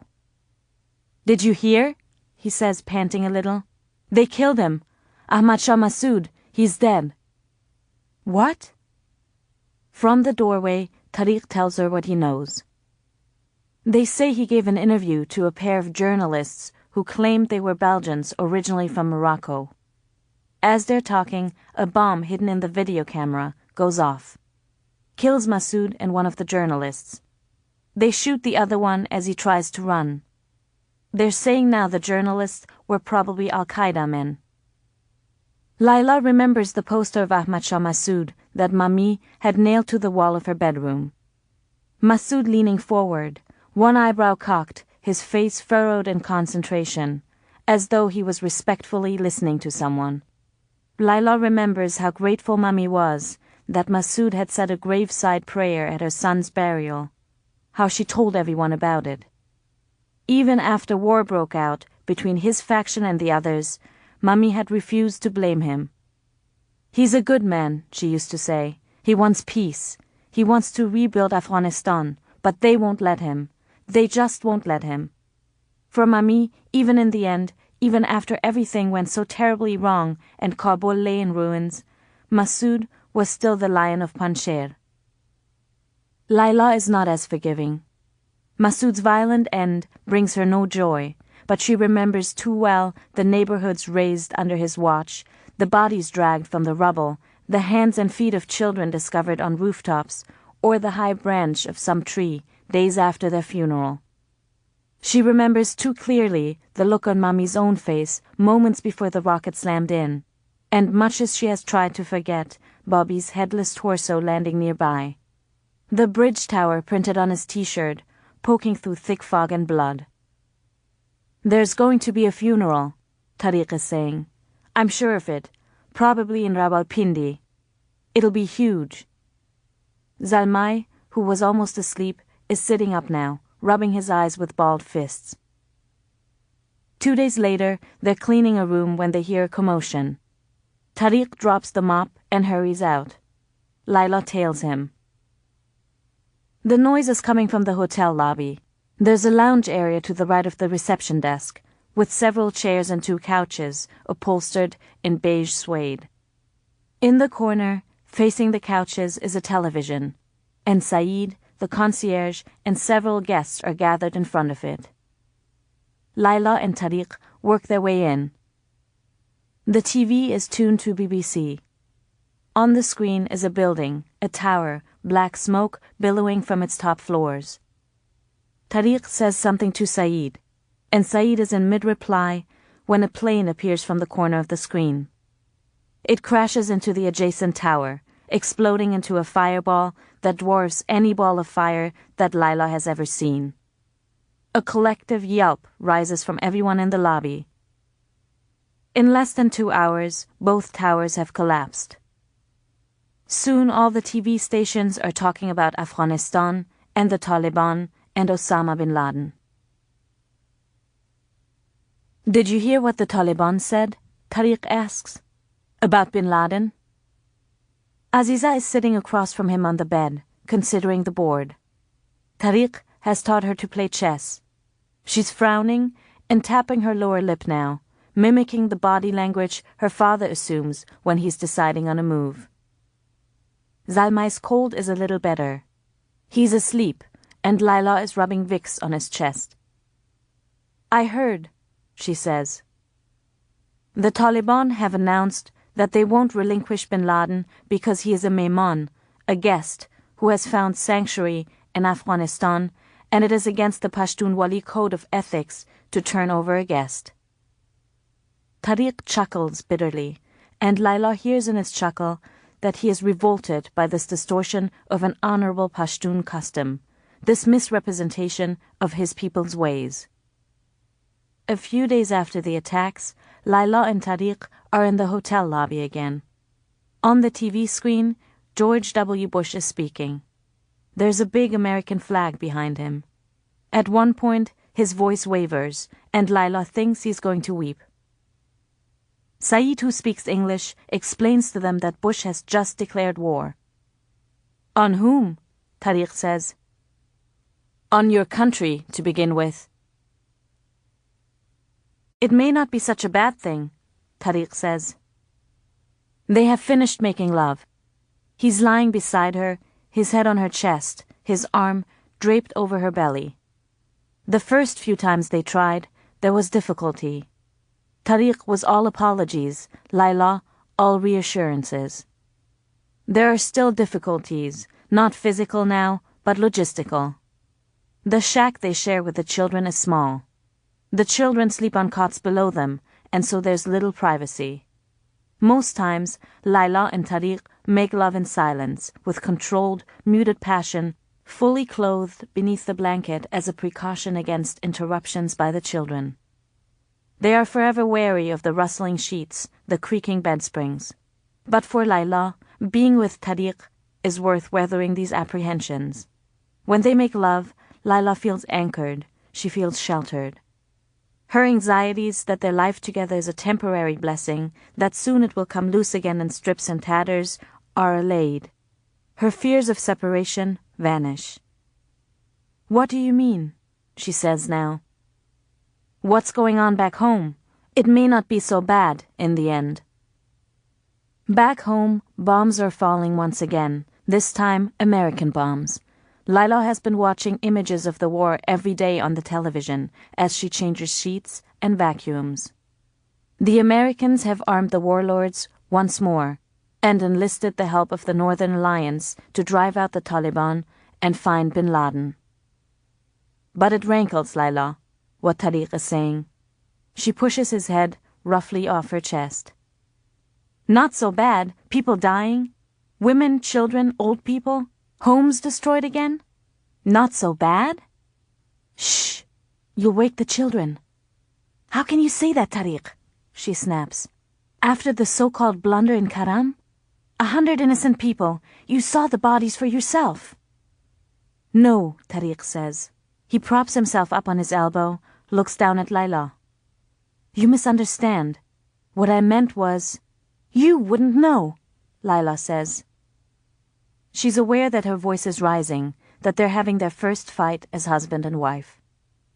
You left when the Mujahideen began fighting, remember? I'm the one who stayed behind. Me. I know war.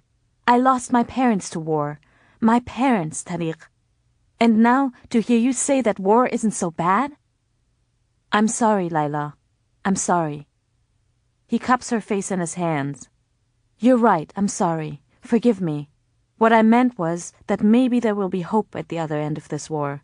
That maybe for the first time in a long time... I don't want to talk about this anymore, Laila says, surprised at how she has lashed out at him. It's unfair, she knows, what she said to him. Hadn't war taken his parents too? And whatever flared in her is softening already. Tariq continues to speak gently, and when he pulls her to him, she lets him. When he kisses her hand, then her brow, she lets him. She knows that he's probably right. She knows how his comment was intended. Maybe this is necessary. Maybe there will be hope when Bush's bombs stop falling. But she cannot bring herself to say it, not when what happened to Bobby and Mami is happening to someone now in Afghanistan. Not when some unsuspecting girl or boy back home has just been orphaned by a rocket as she was. Laila cannot bring herself to say it. It's hard to rejoice. It seems hypocritical, perverse. That night, Zalmai wakes up coughing. Before Laila can move, Tariq swings his legs over the side of the bed. He straps on his prosthesis and walks over to Zalmai, lifts him up into his arms. From the bed, Laila watches Tariq's shape moving back and forth in the darkness. She sees the outline of Zaimai's head on his shoulder, the knot of his hands at Tariq's neck, his small feet bouncing by Tariq's hip. When Tariq comes back to bed, neither of them says anything. Laila reaches over and touches his face. Tariq's cheeks are wet.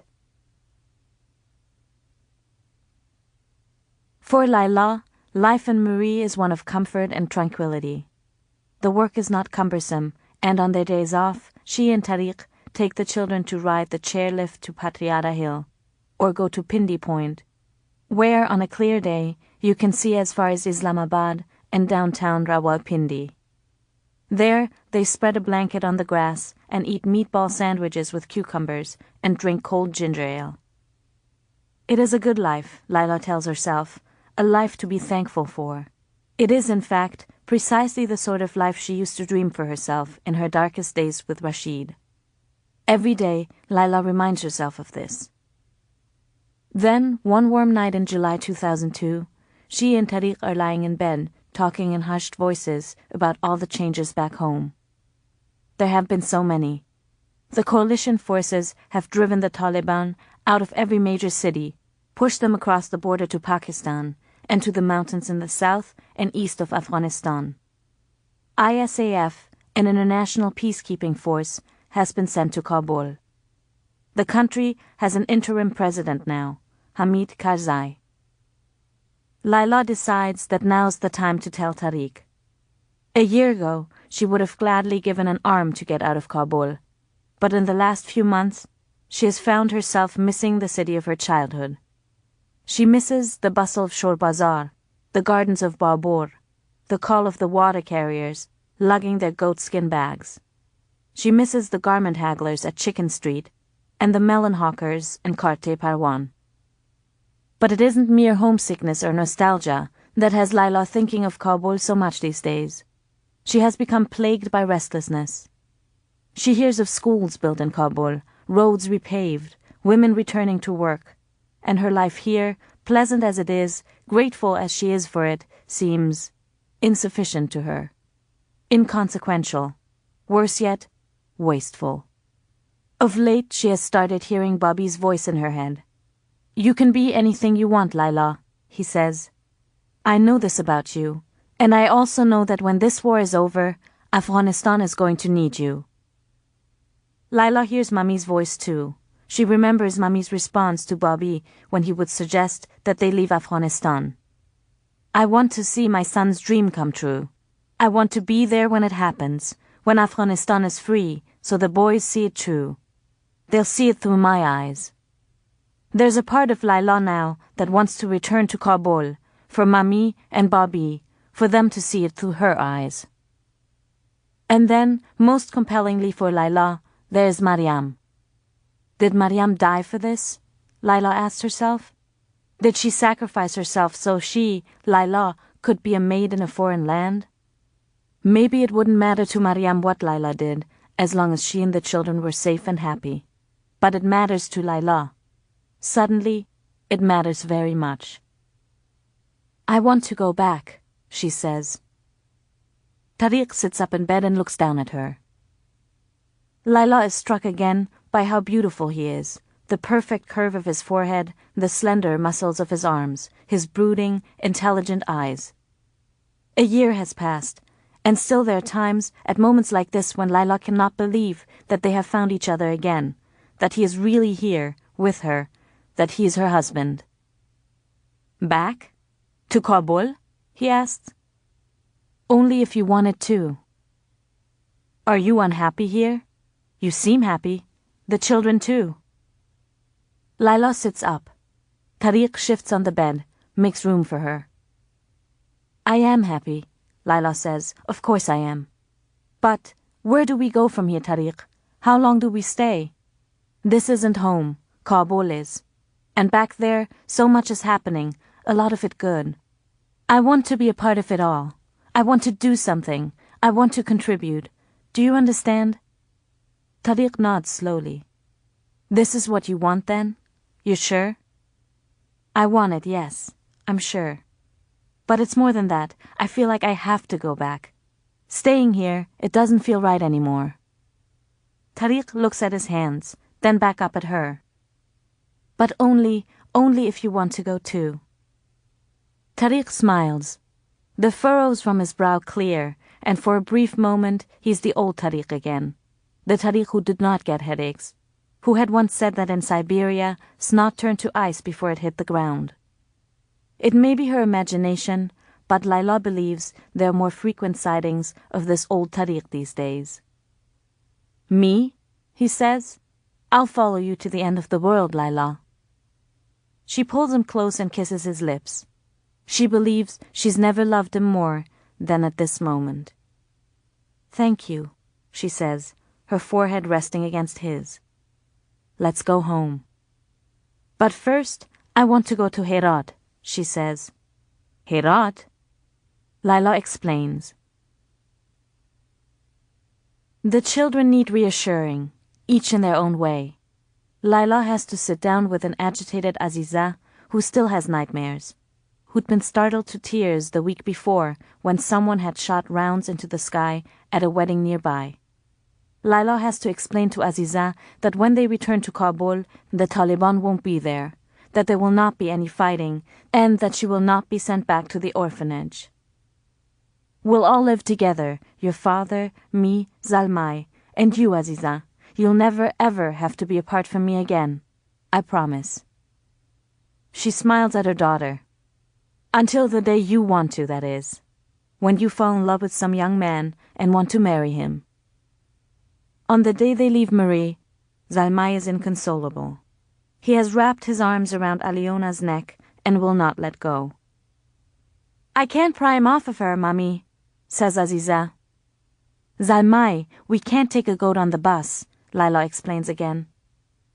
It isn't until Tariq kneels down beside him, until he promises Zalmai that he will buy him a goat just like Aliona in Kabul, that Zalmai reluctantly lets go. There are tearful farewells with Saeed as well. For good luck, he holds a Quran by the doorway for Tariq, Laila, and the children to kiss 3 times, then holds it high so they can pass under it. He helps Tariq load the 2 suitcases into the trunk of his car. It is Saeed who drives them to the station, who stands on the curb waving goodbye as the bus sputters and pulls away. As she leans back and watches Saeed receding in the rear window of the bus, Laila hears the voice of doubt whispering in her head. Are they being foolish, she wonders, leaving behind the safety of Marie? Going back to the land where her parents and brothers perished, where the smoke of bombs is only now settling? And then, from the darkened spirals of her memory, rise 2 lines of poetry. Bobby's farewell ode to Kabul. One could not count the moons that shimmer on her roofs, or the 1,000 splendid suns that hide behind her walls. Laila settles back in her seat, blinking the wetness from her eyes.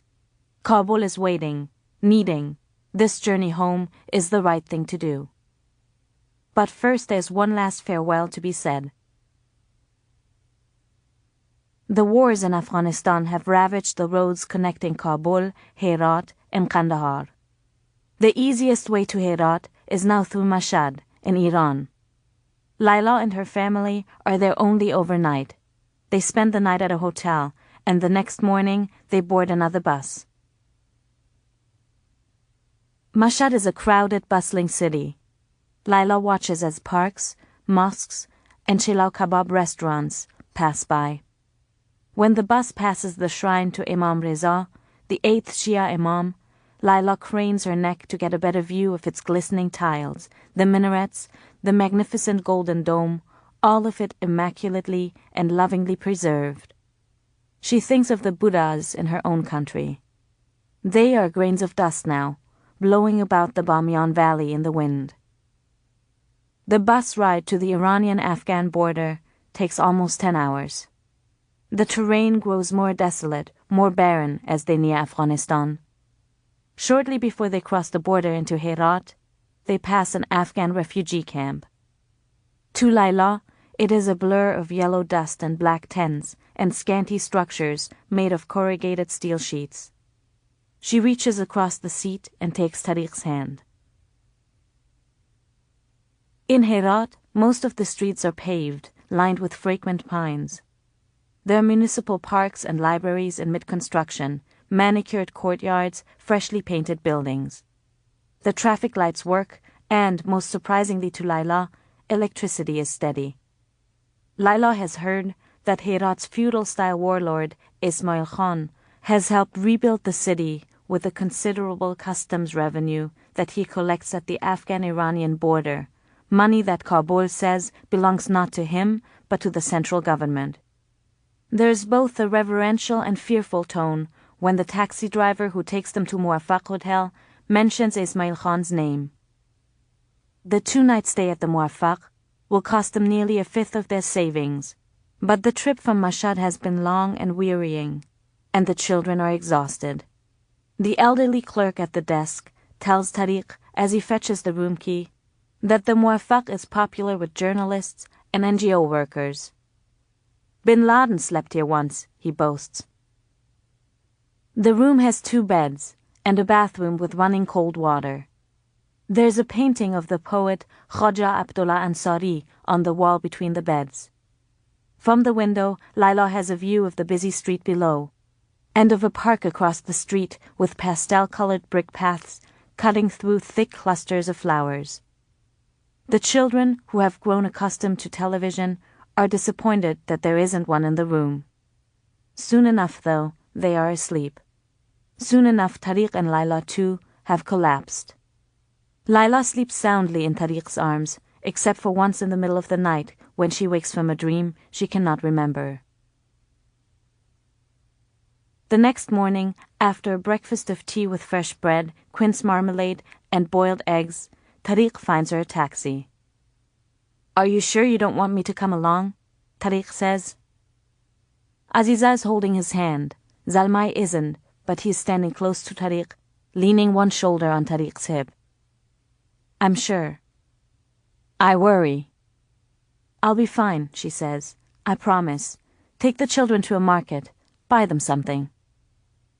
Zalmai begins to cry when the taxi pulls away, and when Laila looks back, she sees that he's reaching for Tariq. That he's beginning to accept Tariq both eases and breaks Laila's heart. "You're not from Herat," the driver says. He has dark shoulder-length hair, a common thumbing of the nose at the departed Taliban, Laila has already discovered, and some kind of scar interrupting his mustache on the left side. There is a photo taped to the windshield on his side. It's of a young girl with pink cheeks and hair parted down the middle into twin braids. Laila tells him she has been in Pakistan for the last year, that she is returning to Kabul. "De mazang." Through the windshield, she sees coppersmith welding brass handles to jugs, saddle makers laying out cuts of rawhide to dry in the sun. "Have you lived here long, brother?" she asks. "Oh, my whole life. I was born here. I've seen everything. You remember the uprising?" Laila says she does, but he goes on. "This was back in March 1979, about 9 months before the Soviets invaded. Some angry Heratis killed a few Soviet advisors, so the Soviets set in tanks and helicopters and pounded this place. For 3 days, Hamshira, they fired on the city. They collapsed buildings, destroyed one of the minarets, killed thousands of people. Thousands. I lost 2 sisters in those 3 days. One of them was 12 years old." He taps the photo on his windshield. "That's her." "I'm sorry," Laila says, marveling at how every Afghan story is marked by death and loss and unimaginable grief. And yet, she sees, people find a way to survive, to go on. Laila thinks of her own life and all that has happened to her, and she is astonished that she too has survived, that she is alive and sitting in this taxi listening to this man's story. Goldaman is a village of a few walled houses rising among flat kolbas, built with mud and straw. Outside the kolbas, Laila sees sunburned women cooking, their faces sweating in steam, rising from big blackened pots set on makeshift firewood grills. Mules eat from troughs. Children giving chase to chickens begin chasing the taxi. Laila sees men pushing wheelbarrows filled with stones. They stop and watch the car pass by. The driver takes a turn, and they pass a cemetery with a weather-worn mausoleum in the center of it. The driver tells her that a village Sufi is buried there. There's a windmill too. In the shadow of its idle, rust-colored vanes, 3 little boys are squatting, playing with mud. The driver pulls over and leans out of the window. The oldest-looking of the 3 boys is the one to answer. He points to a house farther up the road. The driver thanks him, puts the car back in gear. He parks outside the walled, 1-story house. Laila sees the tops of fig trees above the walls, some of the branches spilling over the side. "I won't be long," she says to the driver. The middle-aged man who opens the door is short, thin, russet-haired. His beard is streaked with parallel stripes of grey. He's wearing a chapan over his peran tumban. They exchange salam aleikums. "Is this Mullah Faizullah's house?" Laila asks. "Yes. I am his son, Hamza. Is there something I can do for you, Hamshira?" "I've come here about an old friend of your father's, Mariam." Hamza blinks. A puzzled look passes across his face. "Mariam?" "Jalil Khan's daughter." He blinks again. Then he puts a palm to his cheek, and his face lights up with a smile that reveals missing and rotting teeth. "Oh," he says. It comes out sounding like "oh," like an expelled breath. "Oh, Mariam. Are you her daughter? Is she—" He's twisting his neck now, looking behind her eagerly, searching. "Is she here? It's been so long. Is Mariam here?" "She's passed on, I'm afraid." The smile fades from Hamza's face. For a moment they stand there, at the doorway, Hamza looking at the ground. A donkey brays somewhere. "Come in," Hamza says. He swings the door open. "Please come in." They sit on the floor in a sparsely furnished room. There's a Herati rug on the floor, beaded cushions to sit on, and a framed photo of Mecca on the wall. They sit by the open window, on either side of an oblong patch of sunlight. Laila hears women's voices whispering from another room. A little barefoot boy places before them a platter of green tea and pistachio gaz nougats. Hamza nods at him. "My son." The boy leaves soundlessly. "So, tell me," Hamza says tiredly. Laila does. She tells him everything. It takes longer than she'd imagined. Toward the end, she struggles to maintain composure. It still isn't easy, 1 year later, talking about Mariam. When she's done, Hamza doesn't say anything for a long time. He slowly turns his teacup on its saucer, one way, then the other. "My father, may he rest in peace, was so very fond of her," he says at last. "He was the one who sang azan in her ear when she was born, you know. He visited her every week, never missed. Sometimes he took me with him. He was her tutor, yes, but he was a friend too. He was a charitable man, my father. It nearly broke him when Jalil Khan gave her away." "I'm sorry to hear about your father. May God forgive him." Hamza nods his thanks. "He lived to be a very old man. He outlived Jalil Khan, in fact. We buried him in the village cemetery, not far from where Mariam's mother is buried. My father was a dear, dear man, surely heaven-bound." Laila lowers her cup. "May I ask you something?" "Of course." "Can you show me," she says, "where Mariam lived? Can you take me there?" The driver agrees to wait a while longer. Hamza and Laila exit the village and walk downhill on the road that connects Goldaman to Herat. After 15 minutes or so, he points to a narrow gap in the tall grass that flanks the road on both sides. "That's how you get there," he says. "There's a path there." The path is rough, winding, and dim beneath the vegetation and undergrowth. The wind makes the tall grass slam against Laila's calves as she and Hamza climb the path take the turns. On either side of them is a kaleidoscope of wildflowers swaying in the wind, some tall with curved petals, others low, fan-leafed. Here and there a few ragged buttercups peep through the low bushes.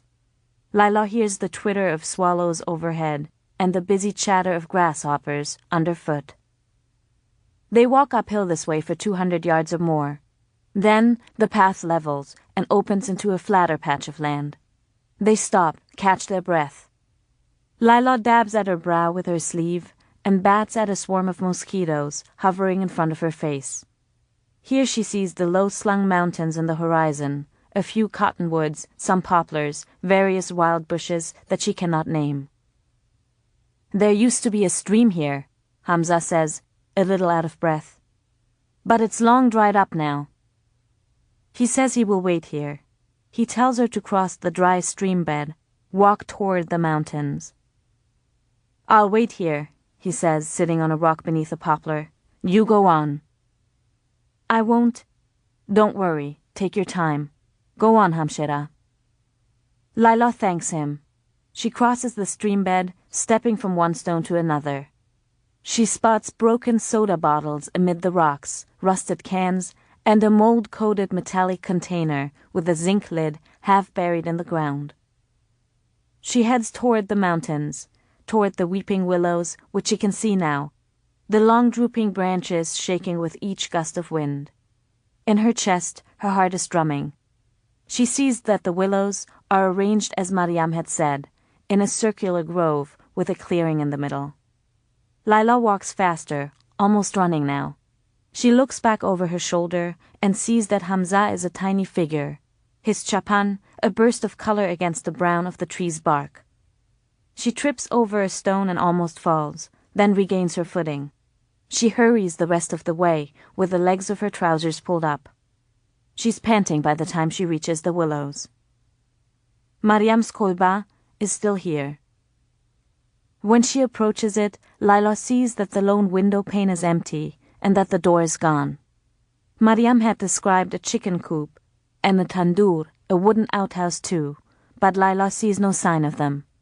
She pauses at the entrance to the kolba. She can hear flies buzzing inside. To get in, she has to sidestep a large fluttering spiderweb. It's dim inside. Laila has to give her eyes a few moments to adjust. When they do, she sees that the interior is even smaller than she'd imagined. Only half of a single rotting splintered board remains of the floorboards. The rest, she imagines, have been ripped up for burning as firewood.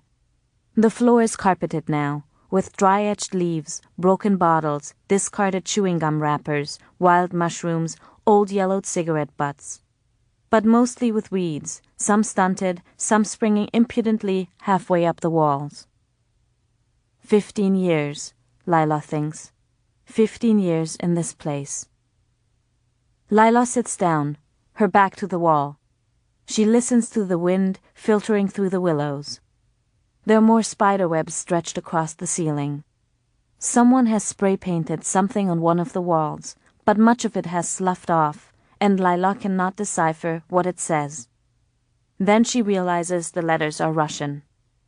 There's a deserted bird's nest in one corner, and a bat hanging upside down in another corner, where the wall meets the low ceiling. Laila closes her eyes and sits there a while. In Pakistan, it was difficult sometimes to remember the details of Mariam's face. There were times when, like a word on the tip of her tongue, Mariam's face eluded her. But now, here in this place, it's easy to summon Mariam behind the lids of her eyes, the soft radiance of her gaze, the long chin, the coarsened skin of her neck, the tight-lipped smile. Here, Laila can lay her cheek on the softness of Mariam's lap again, can feel Mariam swaying back and forth, reciting verses from the Quran, can feel the words vibrating down Mariam's body to her knees and into her own ears. Then, suddenly, the weeds begin to recede, as if something is pulling them by the roots from beneath the ground. They sink lower and lower, until the earth in the kolba has swallowed the last of their spiny leaves. The spiderwebs magically unspin themselves. The bird's nest self-disassembles, the twigs snapping loose one by one, flying out of the kolba, end over end. An invisible eraser wipes the Russian graffiti off the wall. The floorboards are back. Laila sees a pair of sleeping cots now, a wooden table, 2 chairs, a cast-iron stove in the corner, shelves along the walls on which sit clay pots and pans, a blackened tea kettle, cups, and spoons. She hears chickens clucking outside, the distant gurgling of the stream. A young Mariam is sitting at the table, making a doll by the glow of an oil lamp. She's humming something. Her face is smooth and youthful, her hair washed, combed back. She has all her teeth. Laila watches Mariam glue strands of yarn onto her doll's head. In a few years, this little girl will be a woman who will make small demands on life, who will never burden others, who will never let on that she too has had sorrows, disappointments, dreams that have been ridiculed. A woman who will be like a rock in a riverbed, enduring without complaint, her grace not sullied but shaped by the turbulence that washes over her. Already, Laila sees something behind this young girl's eyes, something deep in her core that neither Rasheed nor the Taliban will be able to break, something as hard and unyielding as a block of limestone, something that in the end will be her undoing and Laila's salvation. The little girl looks up, puts down the doll, smiles. Laila Jo? Laila's eyes snap open. She gasps, and her body pitches forward. She startles the bat, which zips from one end of the kolba to the other, its beating wings like the fluttering pages of a book before it flies out the window. Laila gets to her feet, beats the dead leaves from the seat of her trousers. She steps out of the kolba. Outside, the light has shifted slightly. A wind is blowing, making the grass ripple and the willow branches click. Before she leaves the clearing, Laila takes one last look at the kolba where Mariam had slept, eaten, dreamed, held her breath for Jalil. On sagging walls, the willows cast crooked patterns that shift with each gust of wind. A crow has landed on the flat roof. It pecks at something, squawks, flies off. Goodbye, Mariam. And with that, unaware that she's weeping, Laila begins to run through the grass. She finds Hamza still sitting on the rock. When he spots her, he stands up. Let's go back, he says. Then, I have something to give you. Laila waits for Hamza in the garden by the front door. The boy, who had served them tea earlier, is standing beneath one of the fig trees, holding a chicken, watching her impassively. Laila spies 2 faces, an old woman and a young girl in hijabs, observing her demurely from a window. The door to the house opens and Hamza emerges. He is carrying a box. He gives it to Laila. Jalil Khan gave this to my father a month or so before he died, Hamza says. He asked my father to safeguard it for Mariam until she came to claim it. My father kept it for 2 years. Then, just before he passed away, he gave it to me and asked me to save it for Mariam. But she never came. Laila looks down at the oval-shaped tin box. It looks like an old chocolate box. It's olive green, with fading gilt scrolls all around the hinged lid. There's a little rust on the sides and 2 tiny dents on the front rim of the lid. Laila tries to open the box, but the latch is locked. What's in it? She asks. Hamza puts a key in her palm. My father never unlocked it. Neither did I. I suppose it was God's will that it be you. Back at the hotel, Tariq and the children are not back yet. Laila sits on the bed, the box on her lap. Part of her wants to leave it unopened, let whatever Jalil had intended remain a secret. But in the end, the curiosity proves too strong. She slides in the key. It takes some rattling and shaking, but she opens the box. In it, she finds 3 things: an envelope, a burlap sack, and a videocassette. Laila takes the tape and goes down to the reception desk. She learns from the elderly clerk who had greeted them the day before that the hotel has only one VCR in its biggest suite. The suite is vacant at the moment, and he agrees to take her. He leaves the desk to a mustachioed young man in a suit who's talking on a cellular phone. The old clerk leads Laila to the second floor, to a door at the end of a long hallway. He works the lock, lets her in. Laila's eyes find the TV in the corner. They register nothing else about the suite. She turns on the TV, turns on the VCR, puts the tape in, and pushes the play button. The screen is blank for a few moments, and Laila begins to wonder why Jalil had gone to the trouble of passing a blank tape to Mariam. But then there's music, and images begin to play on the screen. Laila frowns. She keeps watching for a minute or two. Then she pushes stop, fast-forwards the tape, and pushes play again. It's the same film. The old man is looking at her quizzically. The film playing on the screen is Walt Disney's Pinocchio. Laila does not understand. Tariq and the children come back to the hotel just after 6 o'clock. Aziza runs to Laila and shows her the earrings Tariq has bought for her, silver with an enamel butterfly on each. Zalmai is clutching an inflatable dolphin that squeaks when its snout is squeezed. "How are you?" Tariq asks, putting his arm around her shoulder. "I'm fine," Laila says. "I'll tell you later." They walk to a nearby kebab house to eat. It's a small place with sticky vinyl tablecloths, smoky and loud. But the lamb is tender and moist, and the bread hot. They walk the streets for a while after. Tariq buys the children rosewater ice cream from a street-side kiosk. They eat, sitting on a bench, the mountains behind them silhouetted against the scarlet red of dusk. The air is warm, rich with the fragrance of cedar. Laila had opened the envelope earlier when she'd come back to the room after viewing the videotape. In it was a letter, handwritten in blue ink, on a yellow, lined sheet of paper. It read, May 13th, 1987.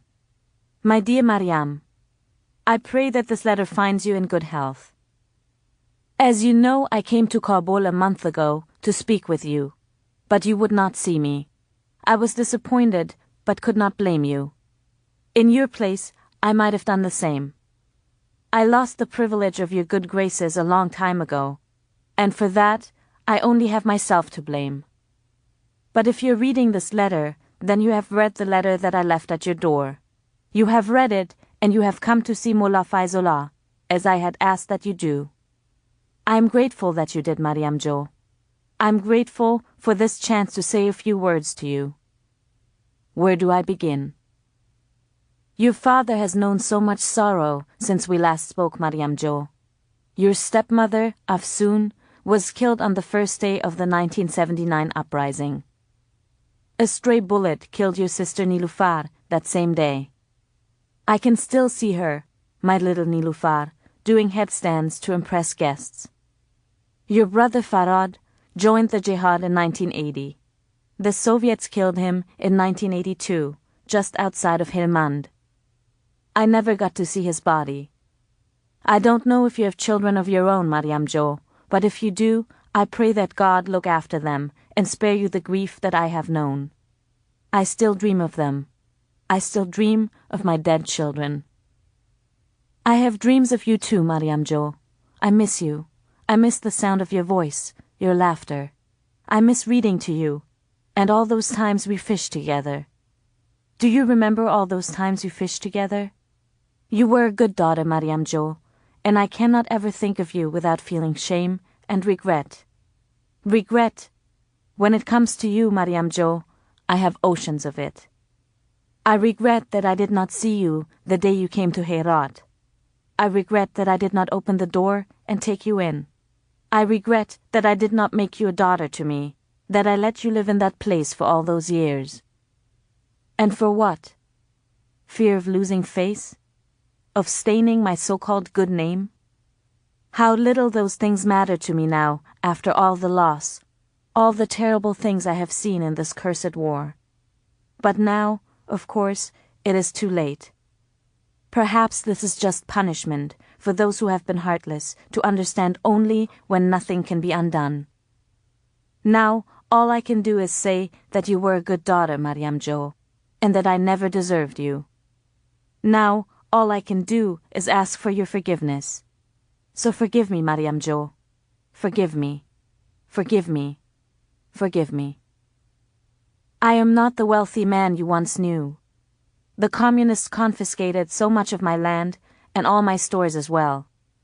But it is petty to complain, for God, for reasons that I do not understand, has still blessed me with far more than most people. Since my return from Kabul, I have managed to sell what little remained of my land. I have enclosed for you your share of the inheritance. You can see that it is far from a fortune, but it is something. It is something. You will also notice that I have taken the liberty of exchanging the money into dollars. I think it is for the best. God alone knows the fate of our own beleaguered currency. I hope you do not think that I'm trying to buy your forgiveness. I hope you will credit me with knowing that your forgiveness is not for sale. It never was. I'm merely giving you, if belatedly, what was rightfully yours all along. I was not a dutiful father to you in life. Perhaps in death, I can be. Ah, death. I won't burden you with details, but death is within sight for me now. Weak heart, the doctors say. It is a fitting manner of death, I think, for a weak man. Mariam Jo, I dare allow myself the hope that, after you read this, you will be more charitable to me than I ever was to you. That you might find it in your heart to come and see your father. That you will knock on my door one more time and give me the chance to open it this time, to welcome you, to take you in my arms, my daughter, as I should have all those years ago. It is a hope as weak as my heart, this I know, but I will be waiting. I will be listening for your knock. I will be hoping. May God grant you a long and prosperous life, my daughter. May God give you many healthy and beautiful children. May you find the happiness, peace, and acceptance that I did not give you. Be well.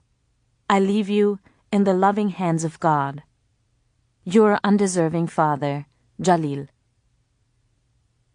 That night, after they return to the hotel, after the children have played and gone to bed, Laila tells Tariq about the letter.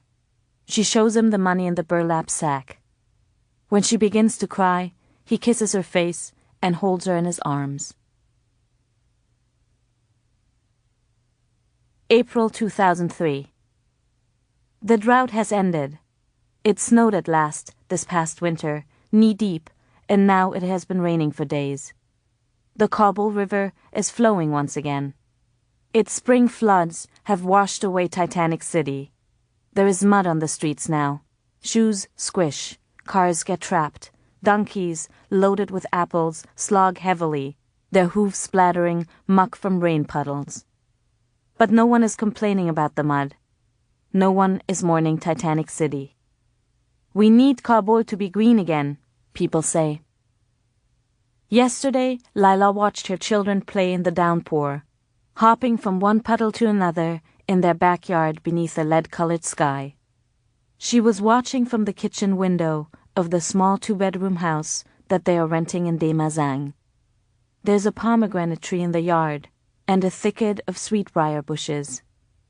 Tariq has patched the walls and built the children a slide, a swing set, a little fenced area for Zalmai's new goat. Laila watched the rain slide off Zalmai's scalp. He has asked that he be shaved like Tariq, who is in charge now of saying the Babalu prayers.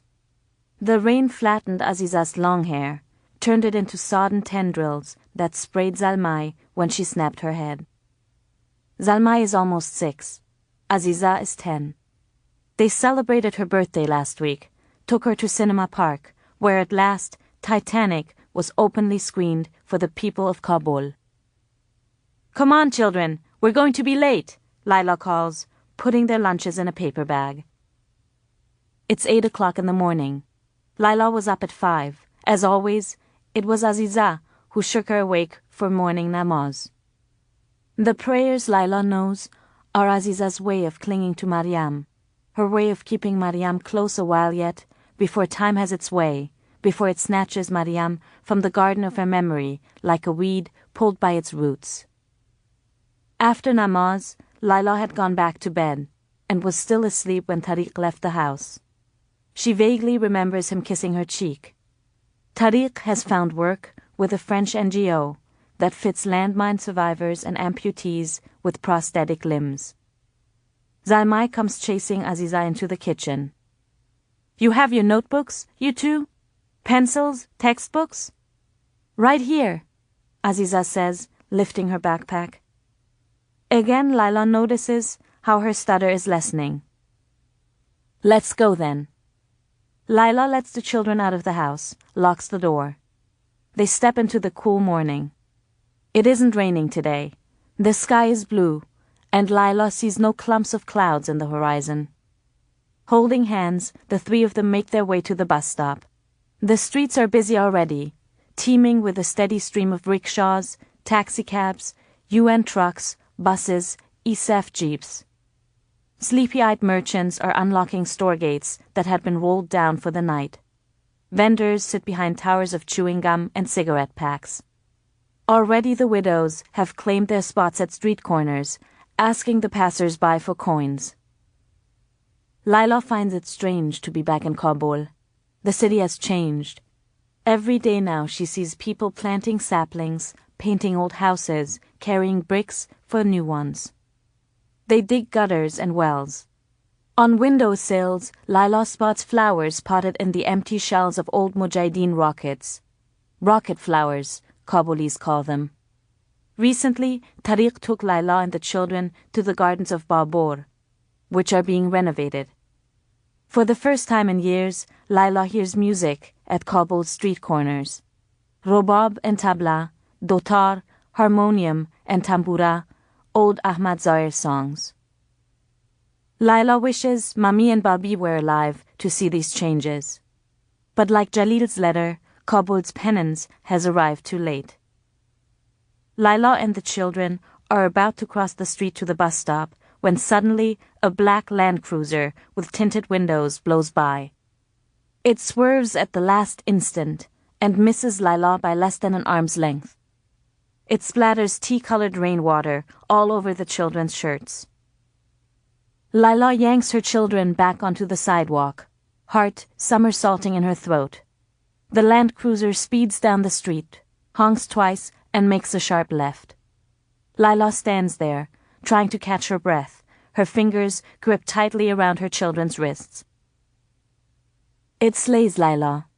It slays her that the warlords have been allowed back to Kabul, that her parents' murderers live in posh homes with walled gardens, that they have been appointed minister of this and deputy minister of that, that they ride with impunity in shiny, bulletproof SUVs through neighborhoods that they demolished.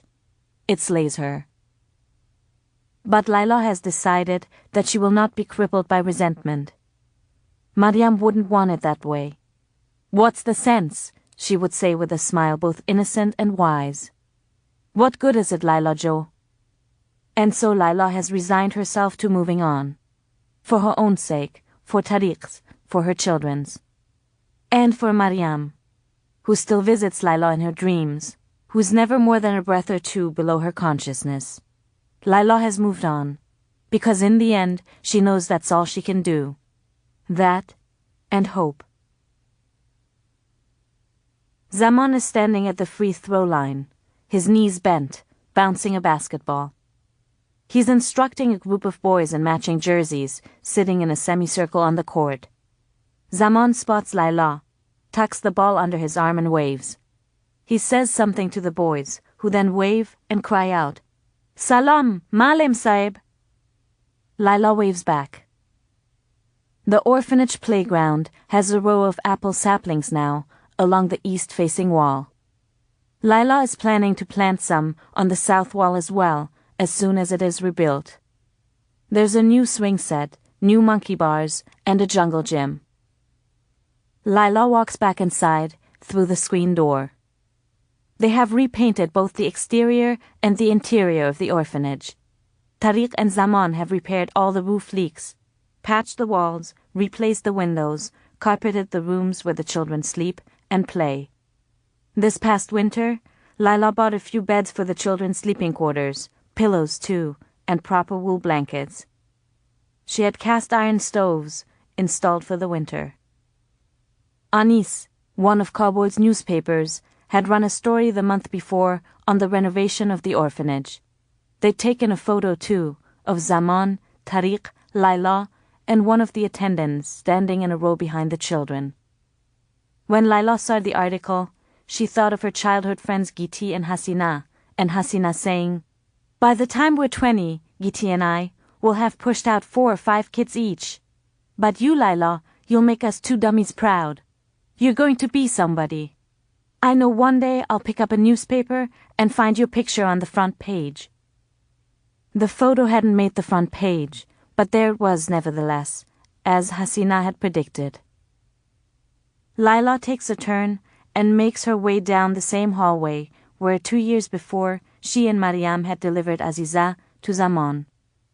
Laila still remembers how they had to pry Aziza's fingers from her wrist. She remembers running down this hallway, holding back a howl, Mariam calling after her, Aziza screaming with panic. The hallway's walls are covered now with posters of dinosaurs, cartoon characters, the Buddhas of Bamiyan, and displays of artwork by the orphans. Many of the drawings depict tanks running over huts, men brandishing AK-47s, refugee camp tents, scenes of jihad. Laila turns a corner in the hallway and sees the children now, waiting outside the classroom. She's greeted by their scarves, their shaved scalps covered by skull caps, their small, lean figures, the beauty of their drabness. When the children spot Laila, they come running. They come running at full tilt. Laila is swarmed. There's a flurry of high-pitched greetings, of shrill voices, of patting, clutching, tugging, groping, of jostling with one another to climb into her arms. There are outstretched little hands and appeals for attention. Some of them call her mother. Laila does not correct them. It takes Laila some work this morning to calm the children down, to get them to form a proper queue, to usher them into the classroom. It was Tariq and Zaman who built the classroom by knocking down the wall between 2 adjacent rooms. The floor is still badly cracked and has missing tiles. For the time being, it is covered with tarpaulin, but Tariq has promised to cement some new tiles and lay down carpeting soon. Nailed above the classroom doorway is a rectangular board, which Zaman has sanded and painted in gleaming white. On it, with a brush, Zaman has written 4 lines of poetry.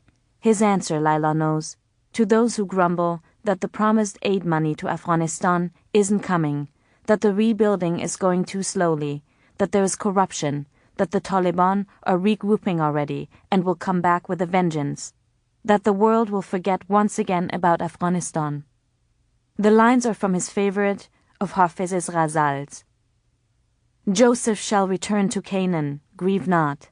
Hovels shall turn to rose gardens, grieve not.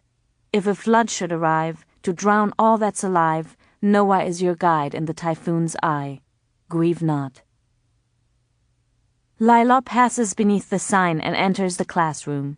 The children are taking their seats, flipping notebooks open, chattering. Aziza is talking to a girl in the adjacent row. A paper airplane floats across the room in a high arc. Someone tosses it back. "Open your Farsi books, children," Laila says, dropping her own books on her desk. To a chorus of flipping pages, Laila makes her way through the curtainless window.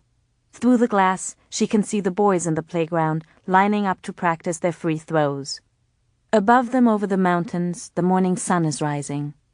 It catches the metallic rim of the basketball hoop. The chain link of the tire swings, the whistle hanging around Zaman's neck, his new, unshipped spectacles. Laila flattens her palms against the warm glass panes, closes her eyes. She lets the sunlight fall on her cheeks, her eyelids, her brow. When they first came back to Kabul, it distressed Laila that she didn't know where the Taliban had buried Mariam.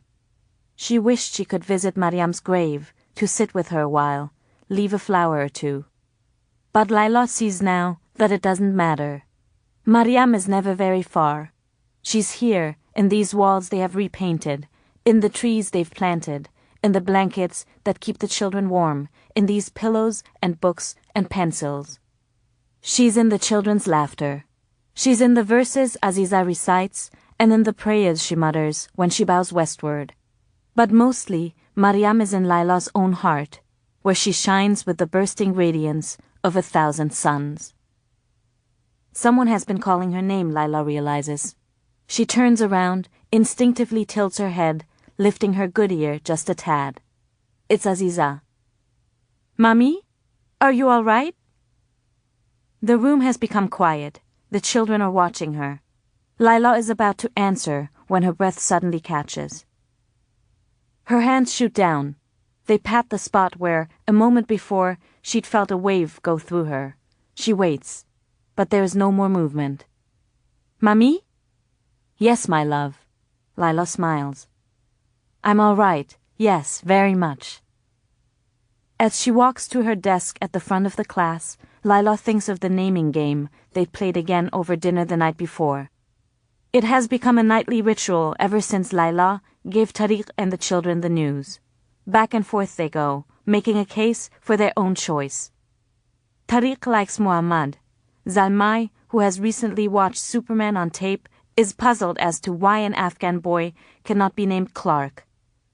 Aziza is campaigning hard for Amon. Laila likes Omar. But the game involves only male names, because if it's a girl, Laila has already named her.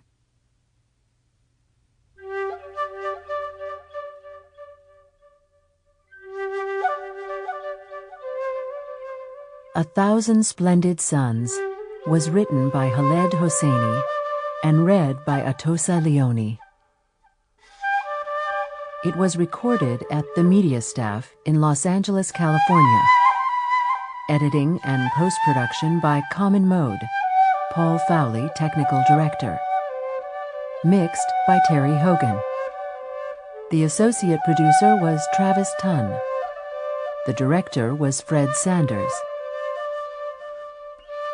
1,000 Splendid Suns was produced by Carol Shapiro. This has been a presentation of Simon & Schuster Audio.